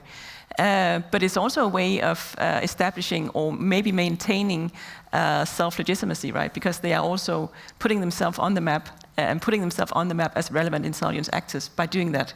And I think that is a British, and in that we haven't really seen that for example, the Scandinavian countries. And that has been a very successful media operation because every single newspaper in the Western world is picking up those little tweets and making stories about them. And we started by talking about them like, hey, this is what the British are claiming. Now we're talking about them as facts. We might just print that, hey, this is how many Russians have died this week in Ukraine, and just put in that, according to British intelligence. That's a very interesting thing. And also it shows how intelligence services can kind of become a very, very credible source in the eyes of the media. Yes, and something which might be lacking in these times where it is actually difficult to actually voice something as an intelligence service. But it's interesting that we also in the Scandinavian context have been referring to the UK, not establishing our own briefs, because that would be a different What context. do you think that is? I don't think we have of course we rely on them because they're bigger, of course, and maybe we don't need it because they're doing it already. But I also think it is a culture thing. Maybe you can... Ilkka can comment next. You had your hand up. Yeah, no, just very briefly, actually, the point that I wanted to make was also that I have been wondering what Kira was saying, that actually after the tweets by the UK Defence Intelligence, we haven't really seen that to spread more widely. In the beginning, I thought that might be actually the case, but that's not really happened. I mean, not too widely. Whether it's a cultural issue or otherwise, that's difficult to say, but perhaps one of the explanations could be that when you get reliable, well-formulated messages by someone which is a credible actor, you don't necessarily need to sort of be a copycat in that respect. Arnold, do you think we need an Estonian Ministry of Defense tweeter in the same way? Honestly, maybe they even have it. I don't know. No one reads. But I guess this is for some part of society well needed, because some people do not watch television. They just have social media and that's it. And that's why I guess it's most welcome. Olli, you had your hand up. Just a quick addition that sometimes the intelligence communities overlook the value of whatever they put out in the public, because, for example, to take the academia, it's worth gold to any researcher to have something that the intelligence community actually said, and it can be sourced to them instead of hearsay or the very limited peeps behind the veil of secrecy. So we've been focusing on Russia a lot. That's not a surprise here, but I'd like to talk about something else.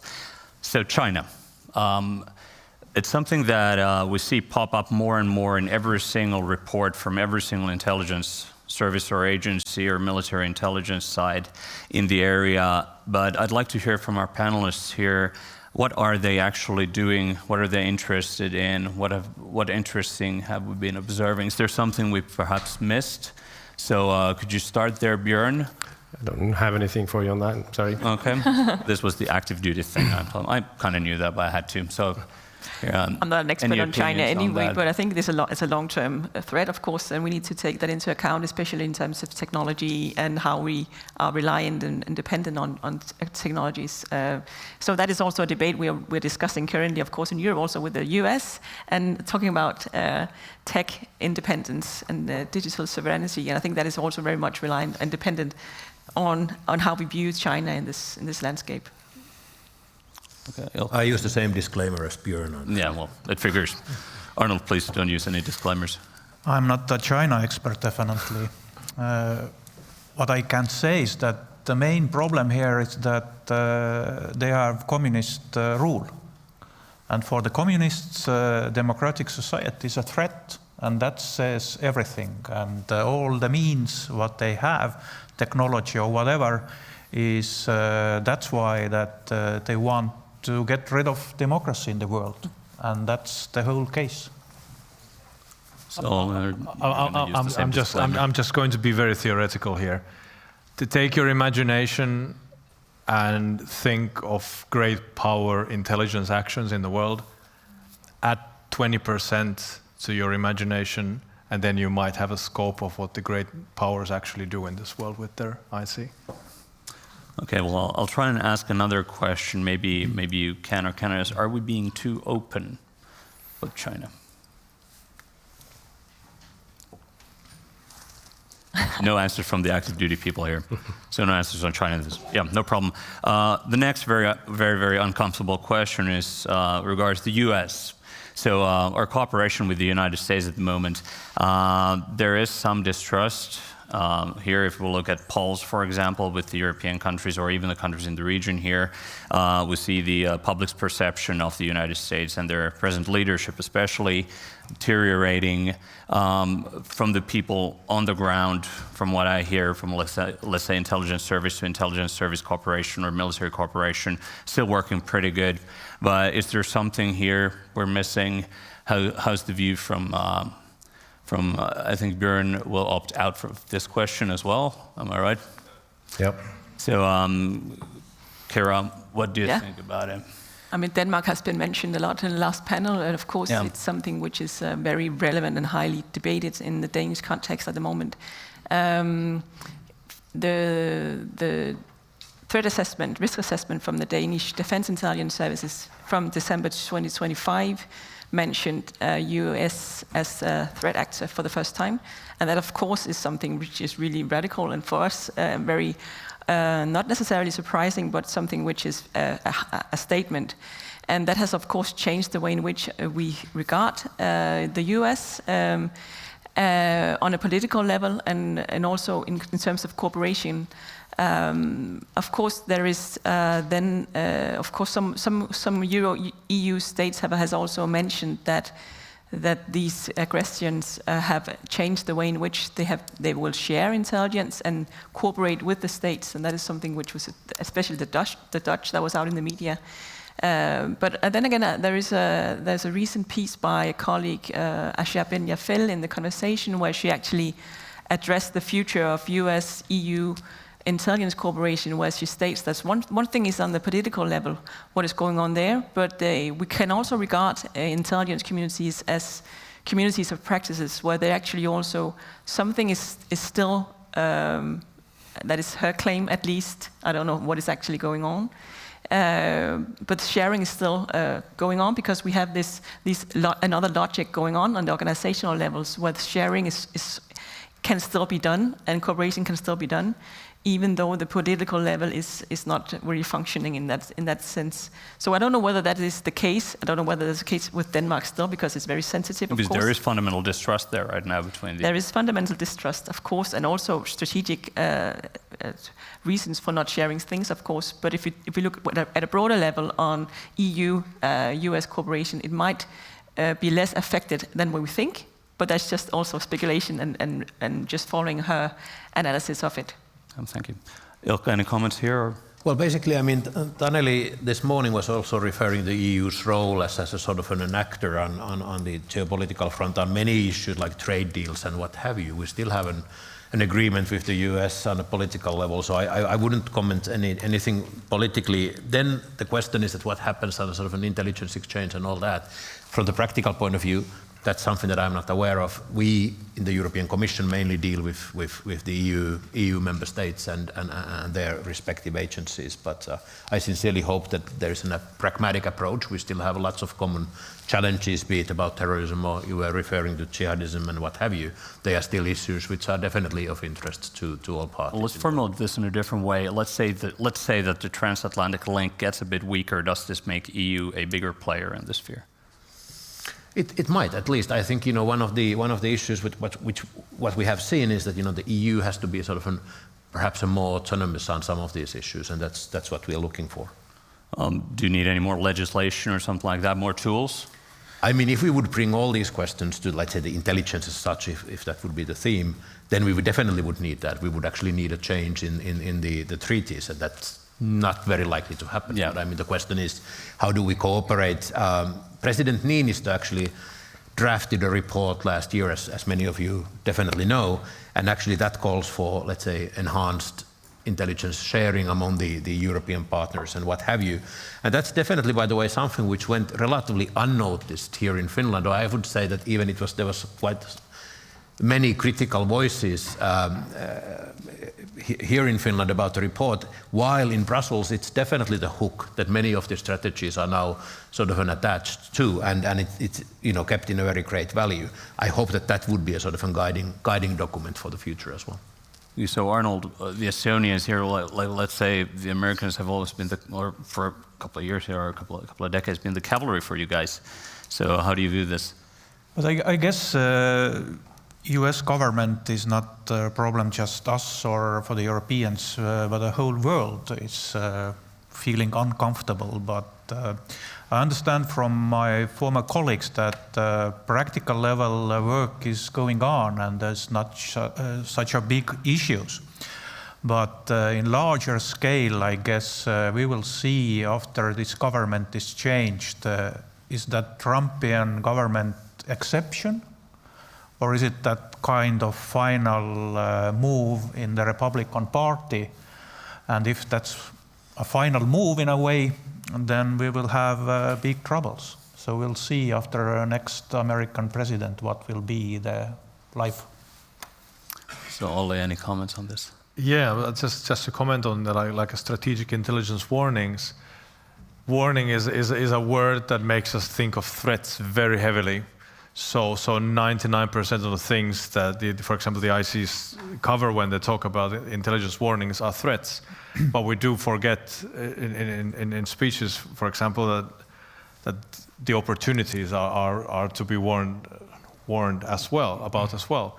So if you look back, for example, the Finnish and Swedish NATO membership applications, kind of like you can look at those as opportunities caused by the situation, which need to be discussed as well. And now if we're talking that there is a member who is not so reliable at some point, that does this give an opportunity to strengthen the European Union legislation, for example, towards intelligence? So that's something that we're so everything that is discussed is so revolving around threats that we need to. So there are opportunities as well. They need to be prepped up a bit more. Yeah, thank you. So we've got about half an hour here to go, and I'd like to go for a big question here and get some discussion going before giving the audience a chance to ask some questions. I'd like to start from this end and just ask Olli, what is the biggest blind spot regarding intelligence we have in the Baltic Sea area? Your opinion of it. What is something we're not talking about, not seeing? What's our blind spot? That's quickly looking at my notes. It's going to be the same question for everyone, so Björn's going to have the longest answer. Maybe I'm going to go with that. That's a really tough one. If I did have a crystal ball, I would look 5 years ahead and come back to this moment. I might come back to the thing of realizing and seeing the opportunities that we have in this moment, that the IC could communicate those to the decision makers to say what can be done now and not just talk about the threats. So give me an example. What would you like us to do at this opportunity? Or something theoretically good, since you're active duty, so. Well, it's tough to think of anything new. That I usually use as an example the NATO membership applications as a good. But when the situation goes worse, I don't think 6 months earlier everyone's crystal balls were quite hazy that they wouldn't have shown that, okay, these two countries are going to be applying for a NATO membership. But that kind of opportunities to have the analysis that shows you that these kind of opportunities are opening up, so that might be the one. That's a tough question. Yeah. Arnold? Yeah. What's our blind spot? This is a tough question. So probably we know, maybe not a lot, but anyway, we know quite much about Russian capabilities. But what we don't know is that the same I said, that how far we are going to, or how far we are ready to go. Same is about Russia, that it's really hard to predict that how far they are ready to go here. And as I said at the beginning, that violence has going up, and something is that are they ready to start causing a lot of, not causing, taking targeted killing as a usual tool? Is that the case? We don't know, but this is something we have to think about it. That's a good point. I think, like, if you look at the parcel attacks, for example, so I don't know how many of you here know it, but there was a Russian operation where these flammable parcels were put into cargo aircraft, and we were basically, it was just, it was successful intelligence operations, at least by the Polish, that they caught them before they blew up inside a plane, but it was a possibility that one of these bombs, these fire bombs, could have blown up inside an airliner-sized cargo aircraft that was landing in Birmingham or Warsaw. And if you think about that plane crashing into a city of that size, we would have maybe hundreds or thousands of civilian casualties, hundreds of dead. Olle, please.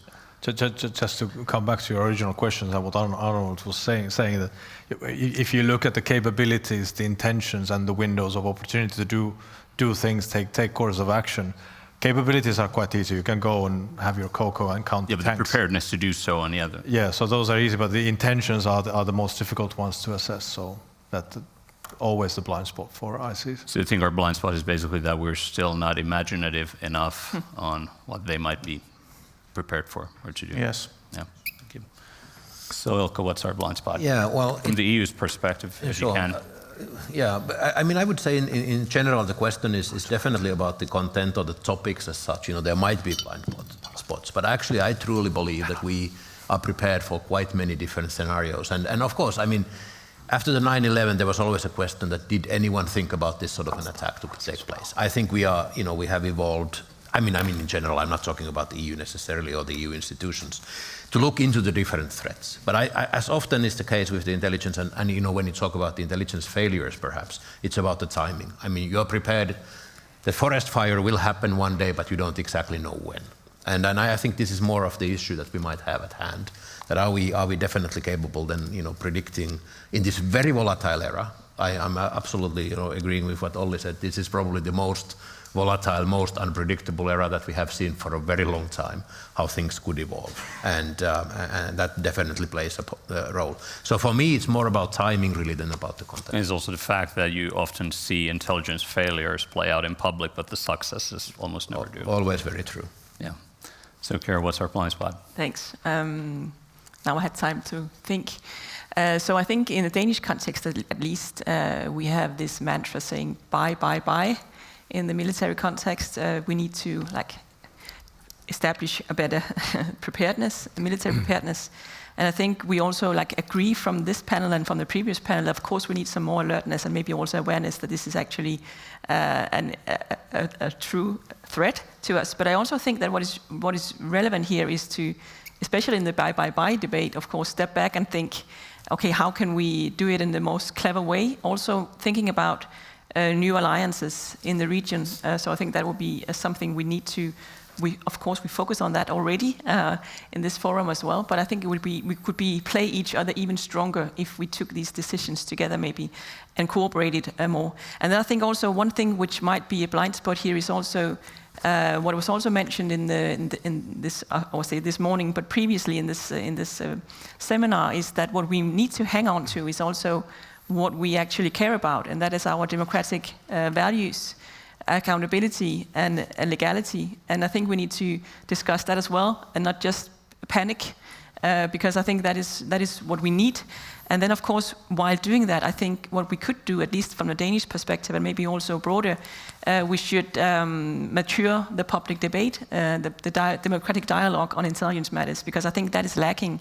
And that maybe goes hand in hand in how should we actually do this in the most clever way, engaging more on matters which we can actually debate, because so far it's been quite immature, at least from a Danish perspective. So that also feeds into one of my kind of, what I really want to is also to establish a better Nordic, maybe also Baltic environment for intelligence studies, and establish a network or like a association where we actually work together and share ideas and share ways in which we can actually be critical but also constructive. Thank you. And Björn, I'm expecting the best answer here. You had the longest time. Well, we'll see. I presented an argument earlier that I believe there's a necessity for, and indeed we're seeing a trend towards more active measures within the rule of law, within international law, and so forth from European states. I'd say perhaps not the blind spot, but a blind spot, or something that we should get better at, is to measure the effects of our own actions. So let me take you back a little bit. If European states are going to get more active or proactive, intelligence services can be an instrument to do that. That's not going to be equally relevant for all countries in Europe, but intelligence plays a role for all of them, I think. And this relates to warning and one of the points that Ollie just made, because within the intelligence warning we've been used to trying to detect threats, but we need to also look at opportunities.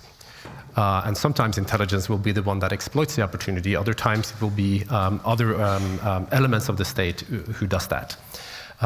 So we need to help the state calibrate our own actions so as to preserve reassurance and prevent escalation, while at the same time be as effective and efficient as possible in terms of stopping the activity that we don't want to see happen.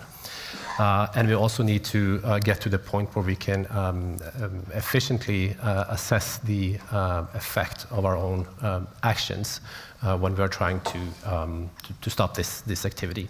So that's the full circle, one thing that I think. How worried should we be about escalation if we become more active? Sorry? How worried should we be about escalation? Because that's something that's always brought up when we talk about being more active. I think that's manageable. I think that's in our interest to not be the one that sort of pushes the escalation upwards. We should believe our other panelists here that that's not something we should really be worried about. But I think that's probably one of the advantages of intelligence as well. You can do this covertly, right? So if you do something and you do it right, it's not going to be detected. And that limits the risk of escalation compared to, for instance, using other and overt tools of the state. And there are quite big differences, as we all know here, or at least some of us know, between what countries are doing at the moment, even countries in Europe, with regards to different operations, for example. Well, you see this talk about getting more active. You see that multilaterally. You have the head of the NATO Military Committee talking about being more proactive instead of reactive is something that we're talking about. You see it on the national level. German State Secretary of Defense, we should consider becoming more active ourselves in this area. The Latvian foreign ministers, a proactive response is needed. And I think the most daring and strongest signal, I think, comes out of the UK and the relatively new chief of SIS, who in her inaugural speech is referencing the SIS's SOE instincts, which of course was established way back when to set Europe ablaze. So I think that's a quite strong signal to be sending. Yeah, and I've been hearing for a long time that the Brits are pretty active in the cybersphere. You don't have to comment on that since you're active duty, but that's what I keep hearing. So we have a comment from Arnold first and then Olli. Yeah, I strongly agree what Kira just said. Maybe it sounds a bit weird from the former head of security service, but we take democracy as a granted. We believe that everybody knows how it works, but I could say that this is not the case. We should educate our society more and more what is actually democracy. Thank you, and Olli, please. And to elaborate a bit on what Björn was saying, that about more active roles. When you think about it, for example, in Europe, we do have countries where the intelligence communities have mostly an informative role. They give their assessments and they rest on that one. And then we do have intelligence communities in certain countries where they do have an advisory role. So the intelligence community not only gives its assessments, but they also give guidelines what they think should be done about the things that they report on. And then there are some in-betweeners as well. But this is also telling you that we don't have seemingly a joint intelligence culture where every state in Europe would be thinking of their IC in the same way. So that also, if the intelligence operators and organizations become more active, there's going to be some changes in the culture as well. And correct me if I'm wrong, we didn't even have a legislation in Finland for conducting foreign intelligence operations a while ago. So. Well, there wasn't any law, so yeah. It wasn't illegal, but there wasn't any law to make it legal. So, yeah. So no counterpoints here. I think we have some time for questions from the audience. So I'm seeing a lot of hands. That's very nice. I think the gentleman in the middle in glasses was the fastest, so let's go there first, and then the two gentlemen there in the back. So we get 3 questions in, and try and be brief. I'm going to cut you off if you take too much of our time. Let's get 3 questions in, make notes, answer, and then let's get another round. And you had a question as well there. Yeah. Thank you, Niklas Rosbach from the Swedish Defence University. This is a sort of a comment on the blind spot issue, which I think is that governments are in control of everything. I think the risk is that war is too important to be left to the generals, as one Frenchman wisely said. And I think the biggest blind spot here is that we lose the narrative about why we fight and why we want to protect an open society. And the governments in Europe shouldn't act in the same way as Russia. I think that is part of my question. I hope you agree that if we do and we try to manipulate too much the others or ourselves, we'll lose trust internally in Europe about what we're doing, and that will cost us the resilience we might very much need. And the question is? And that is the question clad as a comment. So I think, this is the end of the question. This is the only way to win is to win the narrative. There's no other way, no military provocation or anything that will save the day for us. It's only if we know what we want to protect that we'll win. Do you agree or not? Thank you. So could we get a comment? I think I'd love to hear Ilkka's view on this. Do you agree on it?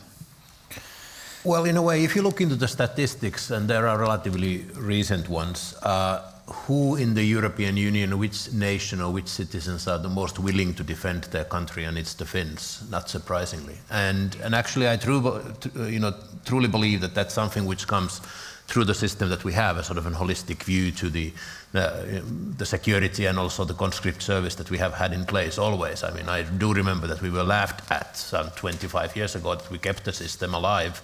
I don't think that anyone is laughing today anymore about it. But I do agree in that sense that, of course, the question of what do we fight for is a very relevant one. I mean, if you look into some of the other EU member states where the number of people to willing to defend their country is extremely low. So the question is that, okay, what's at stake? Why is it so low? Perhaps we should look into it, and what would be the ways and means to move forward. Just one final thing is that in Brussels these days, I think the Nordic model of sort of a comprehensive defense and a security is definitely that many other member states are also looking up to, and we can be quite proud of that, be it from Sweden, Denmark, Finland, or what have you. And a short comment from Olle as well. And I think it comes back down to the question that can we be seen as an entity who starts a war? That's a good point. So then we have the 2 gentlemen there. Could you please both ask your questions, and then we'll give it to the panel. Hello, my name is Professor Giannomikos. I'm the director of the Research Institute for European and American Studies and chairman of the European Intelligence Academy. Now, what is the name of the strategic intelligence in the region, right? In South Europe, what do we say? We have a big problem. You know how we call it? Lack of trust. All right? Now, I have 2 provocative questions in order to help the panel. You do outstanding work, especially on the last question you make. Well, do the Nordic state intelligence community cooperate with a private open source intelligence service, think tank, or research foundation? Why? And does private sector in the Scandinavian state consider to form a Nordic Council of Intelligence Studies in order to help the state authority? Why I ask that? Because we have a problem, but you in the high north, you have an idea and you implement the idea. In the south, we create the idea, but we have a problem to implement it. So we transfer to you. Listen to that. all the intelligence community follows bureaucracy, the lab bureaucracy and protocol. They're not out of the state, they're not out of the protocol, and they're not out of the box. Remember the word, out of the box. The state authorities cannot do that. So the ball goes to the private sector. And the private sector can have a Nordic Council of Intelligence Studies because research is objectivity, not to replace the state authority, but to help the state authority. So it's possible for the private sector in the Nordic Council to do the miracle in order to be out of the box. In the South Europe, we try to do it, but we are if we face suspiciousness, and our life is too much about lack of the trust. With you is different, and we can learn many things from you by giving some kind of idea we cannot implement it in Europe. Thank you very much. Okay, this is you. a food for thought. Yeah, interesting idea on the intelligence sector cooperating with the private sector and the academia. So let's get the next question from the gentleman behind there, and let's answer both of them then. Yeah, I'm Craig Unger. I'm a journalist and the author of 2 books on Trump and Russia. And with regard to blind spots, I have 2 questions. One has to do with money laundering, because one of the ways in which Russia has wooed Donald Trump is through buying more than 1,000 luxury condominiums and essentially laundering over $1.5 billion by buying the condos in all cash purchases through limited liability companies that are anonymous. And the second part of it has to do with artificial intelligence, especially with regard to controlling the narrative. And I'm thinking of a woman named Masha Jakova, who is head of Nashi, the Putin Youth Movement. She moved to the United States, and her first job was doing public relations for Jeffrey Epstein.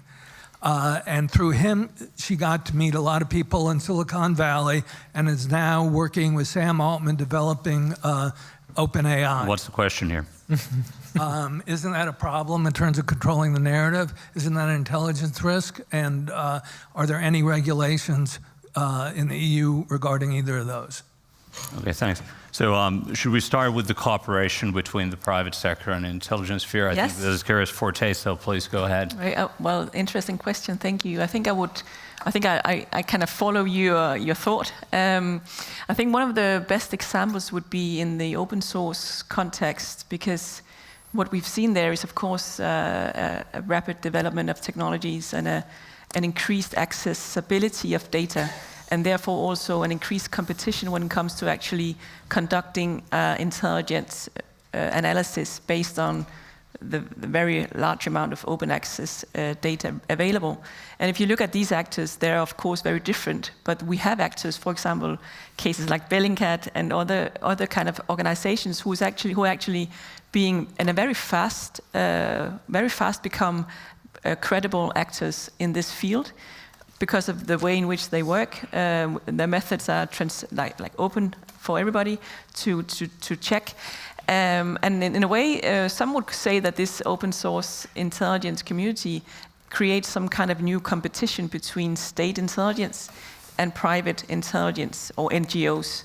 And of course, that competition can be seen as something that we should fear, but it can also be seen as something which actually make us better, or actually we can learn from it. So I haven't spoken to somebody in the intelligence world yet who did not want a mini Bellingcat in their own services. So I think that is also a sign of course we can learn from each other, but then of course we also need to decide on whether we want to copy or whether we want to use each other. I know Bellingcat of course will not be operating for the state, but in a way that is a way of signaling that there is actually something going on in the private sphere, in the private sphere, which is actually pushing also the way in which intelligence services work. And this has also changed the way journalism works, since we're all trying to create mini Bellingcats inside our offices as well. So then Ole had a brief point here. Okay, just a quick to come to the same thing. Of course, countries like Finland have one advantage, that due to the conscript system and the reservists, Finland has the ability, intelligence or other fields of private sector help to incorporate the thing through reservists to our services. So that's a great advantage. We can have the knowledge like a dual use, so to speak. But also, even if a country doesn't have conscription system, if the services are enough open about what they do and what kind of things they do, and like Kiro was saying, research helps a lot. There's a lot of research on the contemporary systems that intelligence communities and organizations do. And when those interested who are doing something similar in the private sector learn about these things, they are often very willing to come and help. Like, listen, we have this kind of system. It's not all utilitarian because they know that tapping into government business is good for private sector because they have long-lasting projects coming up. But also the interest from that side is better handled when they know what kind of things they can offer or should be offering to the state actor. Thanks. So the gentleman there used examples, very specific examples. We were talking about money laundering and AI, and I think how I understood your question finally was that, are we being naive? Are we being too open? Should we have more legislation in these spheres? I have two lawyers here, so I'm going to start with Ilkka here. Do we have enough tools? From what I see from where I work, I constantly keep hearing we don't have enough legislation and tools to deal with money laundering. But then if I talk to my banker friends, they say that there's too much legislation already. So how do you view this? And also with regards to AI, if there's anyone here who wants to comment on it more, do we need more legislation there? I think they're evolving so fast that our politicians and our parliaments are not even catching up with law and that. But what's your idea on this? Yeah, two things. First, on the regulation, and it was already mentioned today that one of the fortes that EU has is that we regulate things, sometimes too much, sometimes perhaps too slowly. And we do, on both sides, on both issues. On the money laundering, yes, we do have a sort of quite specific rules. We even have a new agency these days in the European Union, the so-called AMLA, the Anti-Money Laundering Agency, which is just about to start its activities to look into these very issues. On the artificial intelligence, the same thing. We have an act, a regulation on the artificial intelligence, which hopefully will be a sort of and will play a leading role also globally in this sense. We have some good examples. We have the GDPR. I mean, someone might again say that it's heavy, it's difficult to use, but at least it worked as a sort of an guiding light for many other legislators around the globe once the EU had set the rules for the data protection rules. And perhaps the same thing hopefully will happen with the AI now as well. That's at least something that we look forward. Of course, with artificial intelligence, I'm not definitely an expert into this very topic. It's very tricky to know. I mean, I have been talking to lots of experts, lots of people who actually do AI and research AI, I mean, full time, and even they have some, doubts where all these things are heading to, and how can we regulate that if we don't have a clear understanding where we stand. But as a EU, yes, we try. There is an AI Act in the making. Arnold, any comments on the topic? Yeah, so it was a good point, but I guess money laundering is getting even harder because the cryptocurrency. But money laundering is nothing special. First is a crime. Is it organized crime or is it corruption? I guess corruption is the main thing when we speak about money laundering, and so you can't separate those issues. So if you fight against money laundering, then you have to start fighting against corruption and organized crime. Thank you. So I think we had a lady somewhere there with her hand up. Please get a mic over. We have time for maybe one or two questions more, so lady in front there.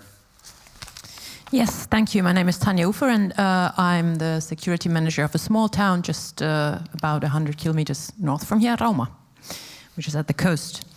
And my bold question would be, don't you think we are already a bit too late with engaging the public into these issues, because there is already activity on the very basic level of living. For example, in Rauma we had an instance after New Year that actually a Norwegian junior ice hockey team was coming over to play in our junior tournament, and they were all Russian.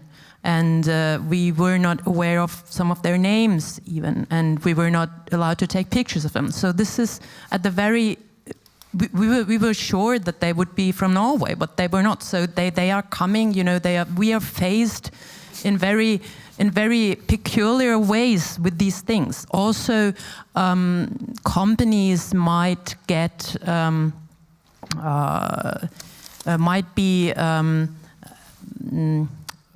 or consultants that work for Chinese companies are taking action to get their footstep into very, very small companies in our region. So it's not the big companies anymore. It is we are used to think that espionage is only dealing on the very high level, big companies, official bodies, but it is not the case anymore. So if we want the people to be able to have the capability to do the right thing when faced with these issues, don't we have to talk to them more? Don't we have to teach them? Don't we have to engage them in the correct way if we want them to act the correct way? So I think the best question was right in the beginning. Thank you for a very good question. Are we too late? Kira, I think this is in your range. It's a difficult question to ask, to answer yes and no. I think I think you're right, definitely, that we need some more nuances in the debate and the way in which we talk about this. Because I think I'm working with, or thinking about working with this in the police context, where, of course, the ones who are encountering the very events and activities are the boots on the ground local police officers. And are they equipped with actually identifying what is suspicious, what might be hybrid activities, and what might be normal? So the thing about actually knowing what is normal and what is not normal is difficult when we have so few examples. And I think that is a situation where you need to, of course, educate, but you need also to be aware that you're not like creating a suspicious attitude towards everything. So not everything is hybrid activity. And of course, there's also a problem of open societies. Exactly. So you really need to balance also the way in which we engage with of course, ordinary police work, building trust, protecting the civilians and ensuring public safety, and of course also then securitizing and doing high politics on a very boots on the ground cases. So that is a balance to strike. I don't know whether it's yes or no. It is definitely difficult. So Ilkka, just briefly. Yeah, just very quick notion on that. I'm also responsible for the corporate security of the European Commission. We have 32,000 employees, give or take, which is, by the way, less than the city of Helsinki has. But having said that, last year we reached out to 14,000 colleagues to raise the awareness on the security issues. And I sincerely hope that that would be the case also elsewhere. But this is definitely something that we have to do. Are we late or not? That I can't reply, but at least it's something which is very high on our agenda also in the future. Thank you. And just a final question here, lady in the middle. Just try and keep it very, very short, and we'll have a brief answer. Yeah, thank you, if there's Nina. someone specifically here you want to direct your question to. Thank you, Nina Höverinen from NMH Global. In the previous panel, we had an excellent discussion about the security situation in the Arctic region. What are some of the challenges for the intelligence community when dealing and trying to understand what's happening in the Arctic? Thank you. I'm going to give this to Björn. I don't think I can answer that either. Sorry. So maybe Olle can try. One thing derives from the militarization of international relations. Everything out in the open, the discussions, especially that state-to-state things happening, are all the military affairs are very central in those things.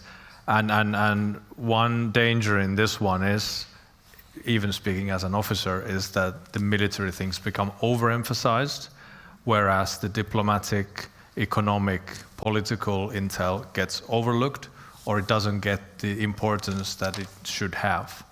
And that's a danger in these kind of times, that the decision makers do need a balanced sheet of assessments, and it's tough to say without going to their heads right at the moment that if this is what's happening in the Arctic as well. But this is one of the dangers in these kind of times that when everything is army, everything is air force, everything is navy. So even from my perspective, saying that could be a danger. Thank you. Hey, our time is unfortunately up. It would have been awesome to continue the discussion here. So first off, thank you to our well-behaved audience, and thank you for excellent questions. Thank you to our panelists here. I'd love to be able to tell you there are cocktails outside. There are no cocktails outside. There's coffee outside because we've got one more panel to go. So please try and find your way back here, and thank you so much for your time.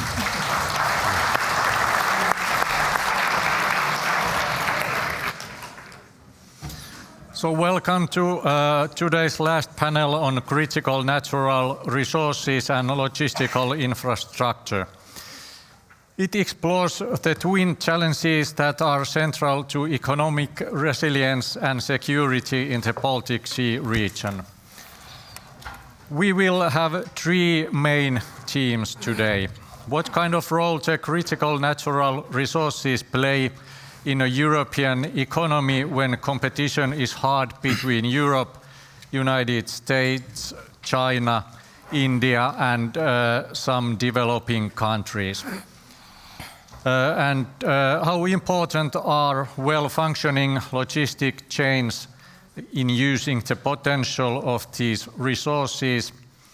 And third one, what kind of relationships there can be found between critical resources and people's local identities, climate challenges, and on the other hand, between resources and global and regional security. First of all, I think we could start with a short introduction from the panelists. Just tell us who you are and where you coming from to our beautiful and little bit rainy city today. Benjamin, could you start, please? Sure, absolutely. It's always beautiful, even if it's a little bit rainy.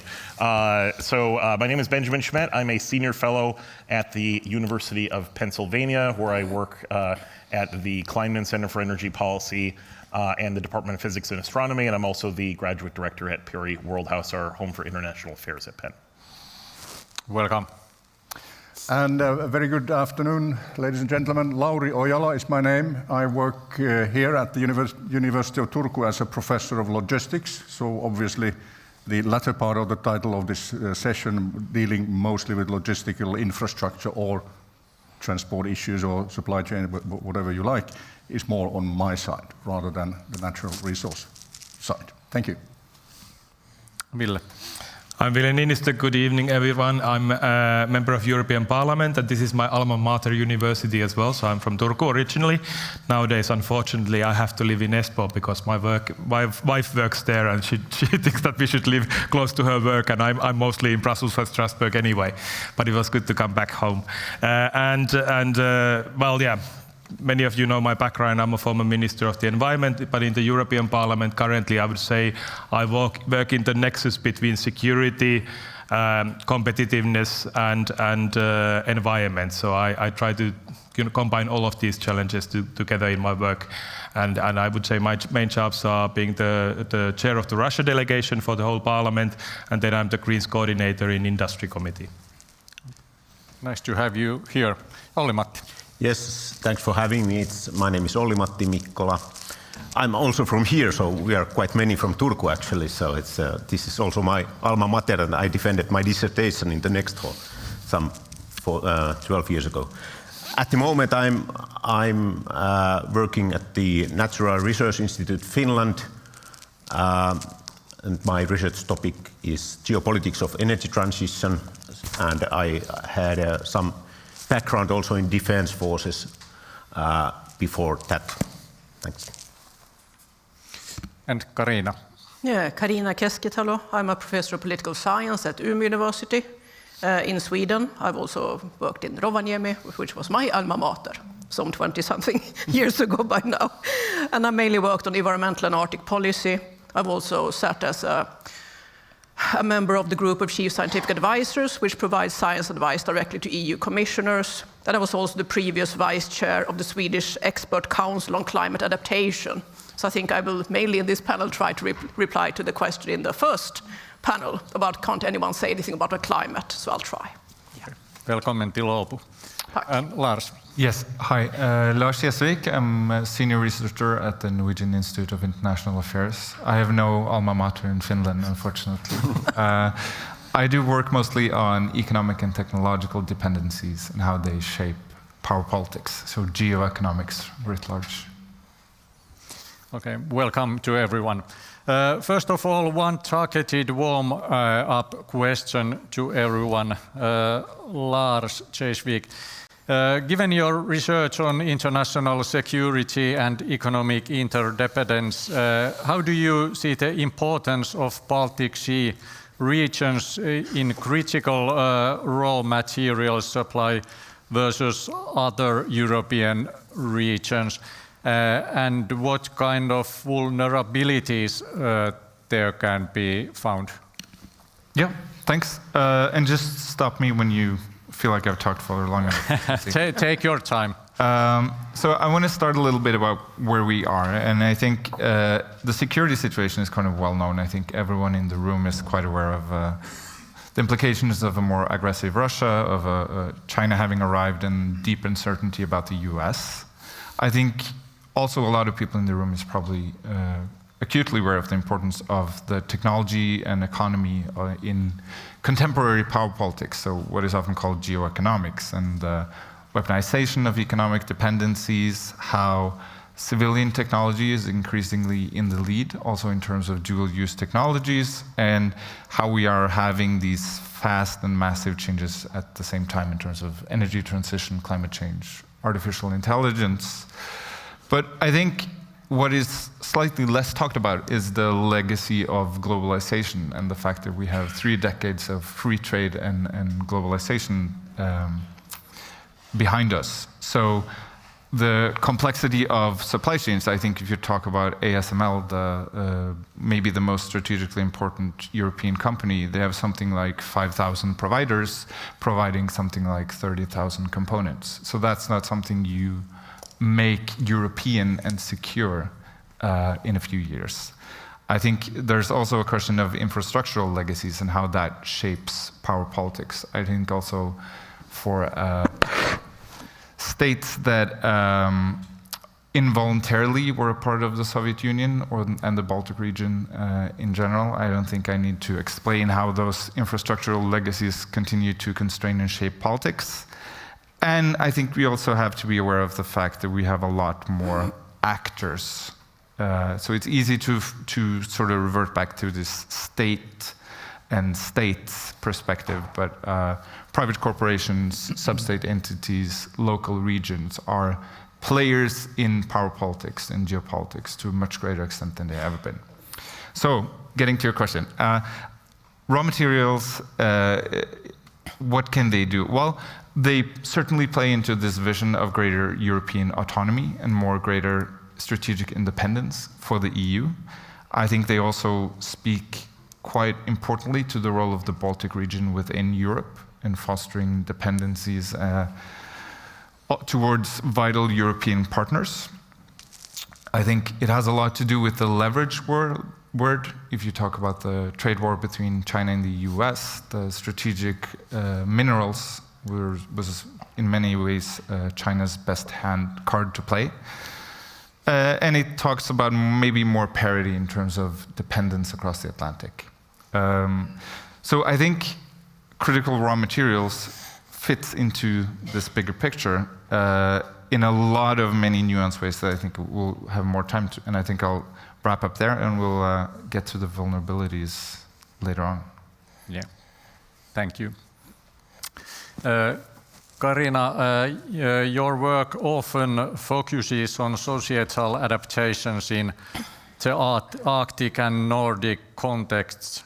How do regional circumstances influence new infrastructure resilience here? Do you find some differences or similarities between areas? Yeah, thank you. Right. Well, I want us to start by thinking about what kind of countries we are in, right? I mean, globally, people now live mainly in the large cities. Large cities are usually situated by water or coasts. Of course, we are now in Finland. where many things are by water, but many of the cities are by coasts or water. We have a lot of our built environment which is built on silt or clay soils, which is vulnerable. And I think you might recall these images of houses going by water under bridges in southern Norway from some year ago. And we also have countries with large inclinations, you know, like in Norway. And we are also in one of the areas which warm the fastest in the world, especially if we look towards the Arctic. So we are vulnerable for these reasons. Many areas are vulnerable, but we're actually quite vulnerable for these reasons. And if we then look at the risks for infrastructure, if we start with, you know, built infrastructure, because I will also argue that the environment per se is an infrastructure. We have to think about how we have built and how we secure it. I mean, we had a large railway breakage. This was only, and I had to check it, but last autumn, September, at the high coast in Sweden, which is basically opposite from Vasa.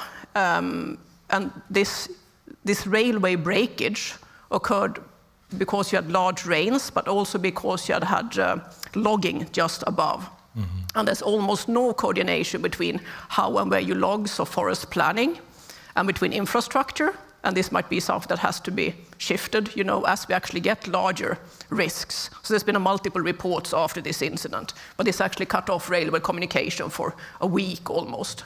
And of course, this is not anything that's very seen positively by NATO or anyone else.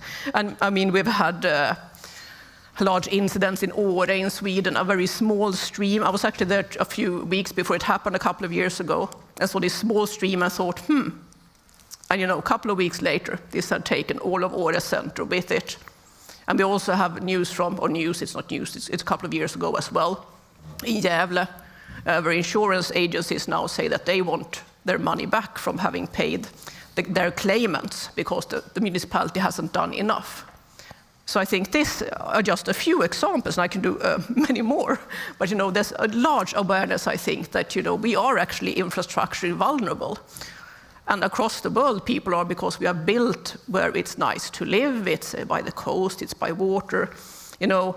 And because of these issues and also other issues, which also then relate to water supply and food supply and all these kind of preparedness issues. When I was in this Swedish Expert Council on Climate Adaptation, we had our main report, or first main report, which we had thought, oh, this will be a good time report because nothing else will happen in February 2022. So our report was a bit overshadowed by that Russia walked into Ukraine, which we've talked about most of this day. But the main message from that report is that climate change adaptation is civil security. And for these reasons, I will also say, you know, we have to focus more on these type issues. And we should almost see, I mean, to speak to the kind of issues we have had during all of this day, one could almost say that, you know, why can't we see attacks on the environment as a war? And I mean, we don't declare them, but no one seems to declare this stuff anymore. They just call it some kind of, I don't know. But it's an attack in the sense that we actually, these issues actually attack a country's strategic capability to govern itself and its territorial resources. So I'm thinking also that intelligence issues have to deal much more with, okay, so how do we not only deal with providing information to Russia, but information to the US on these kind of issues that actually affect our strategic capabilities. For instance, climate change exists. You know, all these types of things. And even, I mean, we don't by 100% know that Russia will attack, which has been an issue for most of the day. But we do 100% by now know that climate change is happening. And many people, I mean, Sweden doesn't do many things super great right now on climate, which is not even a political statement, because it's been stated by multiple expert organizations and the OECD and others. But one thing that is right, I think, is that this little brochure which is sent out to everyone, it speaks about crisis or war, kris eller krig. And you actually have to think about defenses for all of these. Because for the individual dying in a flood or dying because of an attack, you're still dead. You know, so it's actually real crisis issues, and we should as an intelligence or security community or preparedness community, be as aware of all of these.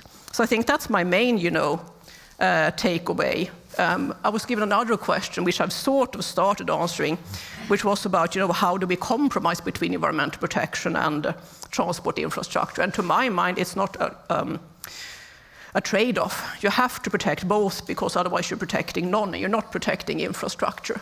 So I will have a lot more to say about this, but that's a sort of introduction on the actual importance of both crisis and war, kris och krig. Thank you.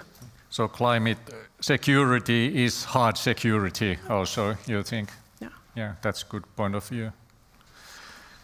Olli-Matti, you are familiar with abandonment of fossil fuels, the clean transition and their geopolitical implications. How do you see, is it possible to find a comprehensive global consensus on the vision of clean energy, or do national interests still control the debate too much in our days? Yeah, the short and easy answer is that no. There is no, it's not realistic to expect a kind of global consensus, and I'm happy to continue with this climate change topic, which was also noted in the earlier panels, that it's because energy transition is or phasing out fossil fuels is actually response to the climate change, and so it's even strange that even though many countries admit that yes, climate change is very important to us and we have to adapt on it, so why don't they use this card of energy transition to mitigate the implications of climate change? But even though we have kind of forums like COP28 or Paris agreements or so on, so it would be quite idealistic to assume that states would agree that who should then phase out fossil fuels first and under what economic burden, because we see many major powers who are not very willing to do this, and I can come back to this later. But national interests still shape the debate very strongly. The states are asking very practical questions: who controls the flows, who controls the flows of fossil fuels, and now when the developments in Iran, what we have seen, so it has been a wake-up call for many states, or should I say, rest of the world, that this is really an issue, that who controls the flows. Is it all about money? Well, as said earlier, so follow the money is always very good motivation. But I would say that for Europe, as earlier also heard today, so the Ukraine was a wake-up call for Europe. After the invasion of Russia, so Europe did very much to cut the dependence to Russia, and probably in Finland we are in the situation that we will never go back to fossil fuel or fossil energy imports to Finland, which is like if someone would have said that 5 years ago, so it would be, how would I say, politically incorrect to say like that. So we have to see that the geopolitics of fossil fuels, or I could also use the concept geopolitics of high carbon transition, will be joined with the geopolitics of low carbon transition. And we were speaking, or earlier panel discussed on intelligence. So intelligence agencies or intelligence communities also very kind of, they have a mandate to inform decision makers And I suppose that quite many intelligence institutions are still looking for the high carbon transition or high carbon scenarios when we see the energy transition, which is in many ways unstoppable, it's unavoidable. It will happen even though we have the Trump's drill baby drill policy or Russia's do nothing policy. So it will still be unstoppable transition, and one day we will see when the low carbon transition takes over the high carbon transition. And then when we add the China, which is actually leading the modern energy and climate policy at the moment, so the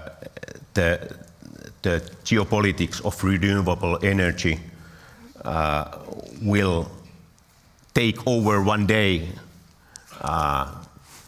the geopolitics of fossil fuels. But it will take time, it will not happen tomorrow.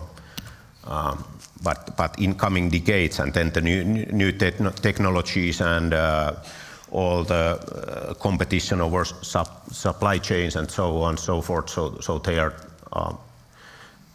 very important elements of this transition and what we will see in the future. So you are optimistic anyway? Well, yes, we have. We don't. Yes, I'm optimistic that this will happen. But it takes time. But it takes time, and not all states are willing to do it. But then there is a question: who are the winners and who are the losers of this transition? And Finland has, for instance, or Nordic countries has quite good position to be here. But and Russia, for example, could have very big potential for the renewable energy, but they don't use it. Yeah. Thank you. Ville Niinistö, as a policymaker at the EU level, how do you see European legislation shaping reserves and logistic corridors for critical resources? Is the legislation up to date if we think that we have two challenges at the same time? We should boost economic growth, but also protect the environment. It's not an easy task. Yeah, and I would also add the resilience and security aspects to that. So we have three huge challenges at the same time. And I think this is the main challenge of the legislation at the EU level and also in Finland currently. And maybe one thing also in this context would be good to remember that our politicians at the national level sometimes fiddle with very small things. They think about how much we have budget deficit for the state, and they don't think about what kind of a state we want to have in 20 years, 30 years, and what we need to do in order to be successful in this transition, what Finland has to be doing when it comes to spending in education or research in order to have that economy that is surviving this transition, not just coping with it, but also leading it. And I think what previous speakers have been saying, in Brussels, we try to think, and I think that's the majority view, the current Commission and the so-called pro-European majority from the center-right to the EPP, the largest group of the Parliament, Renew, the center-liberal group, Social Democrats, and the Greens. We four are kind of like the pro-European majority, which is shaking currently because sometimes EPP chooses to cooperate with the far right. So we've seen backlashes against environmental issues, especially on biodiversity. But the Commission and the majority still holds in the main issues. And I think what we try to do is to understand that we have to address climate change. It's climate adaptation and the risks related to changing climate are actually quite big in Europe. We know about the risks of the AMOC, so the Gulf Stream and the larger cycle of the ocean currents. If that would be stopped or weakened significantly during this century, it will have a huge negative effect on living conditions in Europe. For Northern Europe would become very cold. And now they saying that there's more or less a 50% chance for that. My son was born in 2023. If he's going to live 80 plus years, So he will get to live in that Finland that will be really cold. So these people are amongst us already, and we have to think about them also when we plan for the future. So climate change will have severe consequences. Either it's that or then other tipping points. And we also know that the higher the temperature goes, the more there are tipping points that can actually increase warming. At the same time, we have a lot of solutions that we can use to address climate change. And if you look at the insurance companies or many of the sectors in business and also investors, they want to start to move their money where it's safe.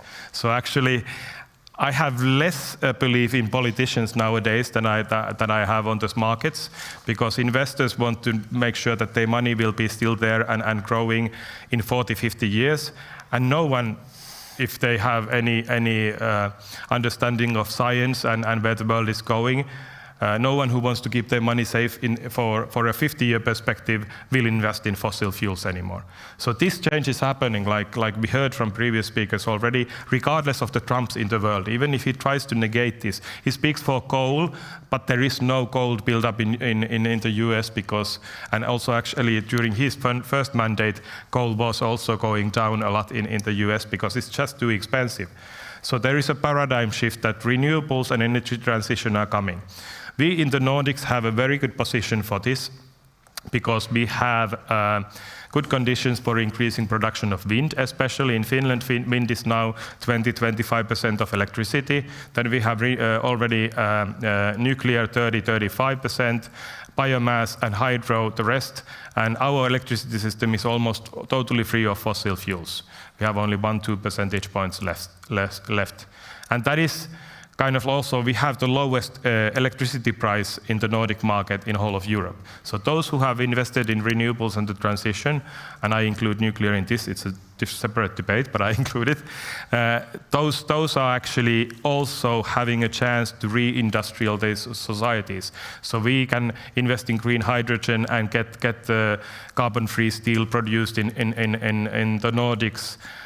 So in a way, we can increase the industrial competitiveness through these energy investments. So we help climate, we increase competitiveness, and we reduce dependencies on fossil fuel countries. So it's climate action, it's competitiveness, but it's also security and resilience. And I think this last point needs to be understood in a very wide way, and this is where I'm coming to, where we have some problems. I mean, on Russia, things are very simple. We just stop buying gas and oil and coal from Russia, even nuclear expertise, because Russia uses all of these against us. And I was the Parliament's rapporteur on the file to decide last December. We agreed that we will not import gas from Russia in the future. So there is a total ban, also beyond sanctions, beyond the war in Ukraine. And this gives a signal to European investors that this is something we are not going to back on. There were some who thought that, okay, let's replace Russian gas with American LNG or LNG from the Gulf. Now we have the problem in the Hormuz Straits that the gas from Qatar is not coming, and also a few gas fields have been bombed there, that there will be a long-term problem there. So I think the mainstream in Brussels is moving into the direction that, okay, we need to invest into these domestic renewables and energy efficiency and sufficiency as well, in order to avoid dependency on fossil fuels from somewhere else. So currently, EU doesn't have too many fossil fuels, so for us it's a no-brainer to increase the share of energy production in Europe is to control the value chain and increase the competitiveness of Europe and being less dependent on other countries. But the tricky part comes in the industrial side and the strategic autonomy. And here we have China. China is now doing over half of the investments globally in solar and wind is in China. And the German energy vendor, the good things they did 20 years ago when they started to invest in solar and wind, was to get up the market. But where did the production go? It went to China because the Chinese dumped the prices with industrial subsidies, with espionage, they steal everything that we know, and now they are ahead of us already. So we have to avoid this problem, and then we come into this discussion about strategic autonomy, that we have to always have a European option and a European industrial option. And this is the big fight in Europe currently, whether we should do protection of European industries by protectionism, so saying buy European, if you get the EU subsidy or EU support, you have to have a certain percentage European. If you do public procurement, it has to be percentage-wise a certain percentage European. I guess we need a little of that as well. But if you ask with the Nordic companies, they actually say that we need the green standards, the environmental standards, because European industry is so good in that. We make the carbon-free steel, we make the recycled steel. So if we have those kind of standards for the markets, we don't have to be protectionist. Our companies would win the competition anyway. So in that way, we would not, be against Canada or Latin America or other countries who want to come to our market. So how to avoid being dependent on China or the US when you can't count on Trump? That's the hardest part of the energy transition, actually. I think the CO2-free development will happen. And another hard part is not the climate action, but it's the biodiversity and the interlinked action on climate adaptation and restoration for biodiversity. But I think I can continue on that later on, and I think we heard from our Swedish professor already views related to that. Is cooperation between European countries easier now when Viktor Orban is away? Surely it is. I think this is a golden moment for Europe. In the next year, before the French elections, when we don't have a far-right president in France, 1 year from now we could have, it's a possibility, or a far-left, I mean, he's not much better, Mélenchon. And Macron is not too good either. I mean, the French political system is totally locked. All these three groups are feuding each other, and nobody's cooperating with each other. It's a mess. But still, Macron is, in foreign policy, he's reliable. So we have a year now to solidify a majority decision-making process in the Council because there is nobody who opposes things automatically. And then we can support Ukraine and increase the sanctions on Russia when there's nobody playing the Russian team currently. I mean, there are a few populists who are a bit more, closer to Russia, but none of them are like Orban. So we can get actually decisions done now. Okay, thank you. Lauri, how do economic modeling and business analytics help us understand the expenses and benefits of investing in resilient infrastructure for critical materials? Can we use the data and research well enough in using the minerals, for example, if we think Nordic countries? Well, we just heard from Ville here that we probably have better politicians here in the Nordic countries than in some other European countries, France in particular. But well, political decisions based on scientific knowledge or results is something a bit of an elusive concept, whether it happens or not. But I think certainly you can do quite a bit of modeling or analyzing the needs for your transport system or your logistical infrastructure for a shorter or a longer period. Whether it is for critical minerals, then it might be not necessarily the case of a high-capacity logistics infrastructure. It could be more politics and money talks type of things to get those, especially rare earth metals and minerals for the usage where they are needed, because they are not necessarily huge quantities that you are talking about in those terms. What is perhaps a more broader question when it comes to the topic of this particular forum, security in Northern Europe and the Arctic, and if you talk about logistical infrastructure, transport arrangements in general, there's of course a need for these arrangements both for people, passengers, and cargo freight. For example, the Nordic countries, I mean specifically Norway, Sweden, and Finland, we are large countries by area, rather sparsely populated. So one question is that do we have enough transport or logistical infrastructure in our countries, and where is it located? Is it located so that it serves the purposes of today and maybe the next 30, 40 years? And what is the capacity of this infrastructure for those needs that we have? We do also have the winter conditions here, which makes us a bit different than many southern European countries in that sense, that the infrastructure has to be resilient also for weather conditions, not only on the annual variation with the summers and winters and times between those, but also, as Carina was pointing out, that we need transport infrastructure solutions also for the longer term, mitigating both the climate change and adaptation issues with the transport infrastructure needs. And I would perhaps conclude by saying that when we talk about logistical infrastructure, we might think immediately on the so-called hard infrastructure, which is the roads and bridges and railroads and ports and airports and stuff like that, which is of course a necessary element. But then the soft infrastructure part, which is equally important and sometimes even more important when it comes to moving people and goods. It is all the systems and the IT solutions and also the procedures, not least with how authorities are facilitating transport, both within the countries and especially between countries. All those soft infrastructure arrangements are critically important to have a resilient transport systems, be that the minerals or energy products or whatever.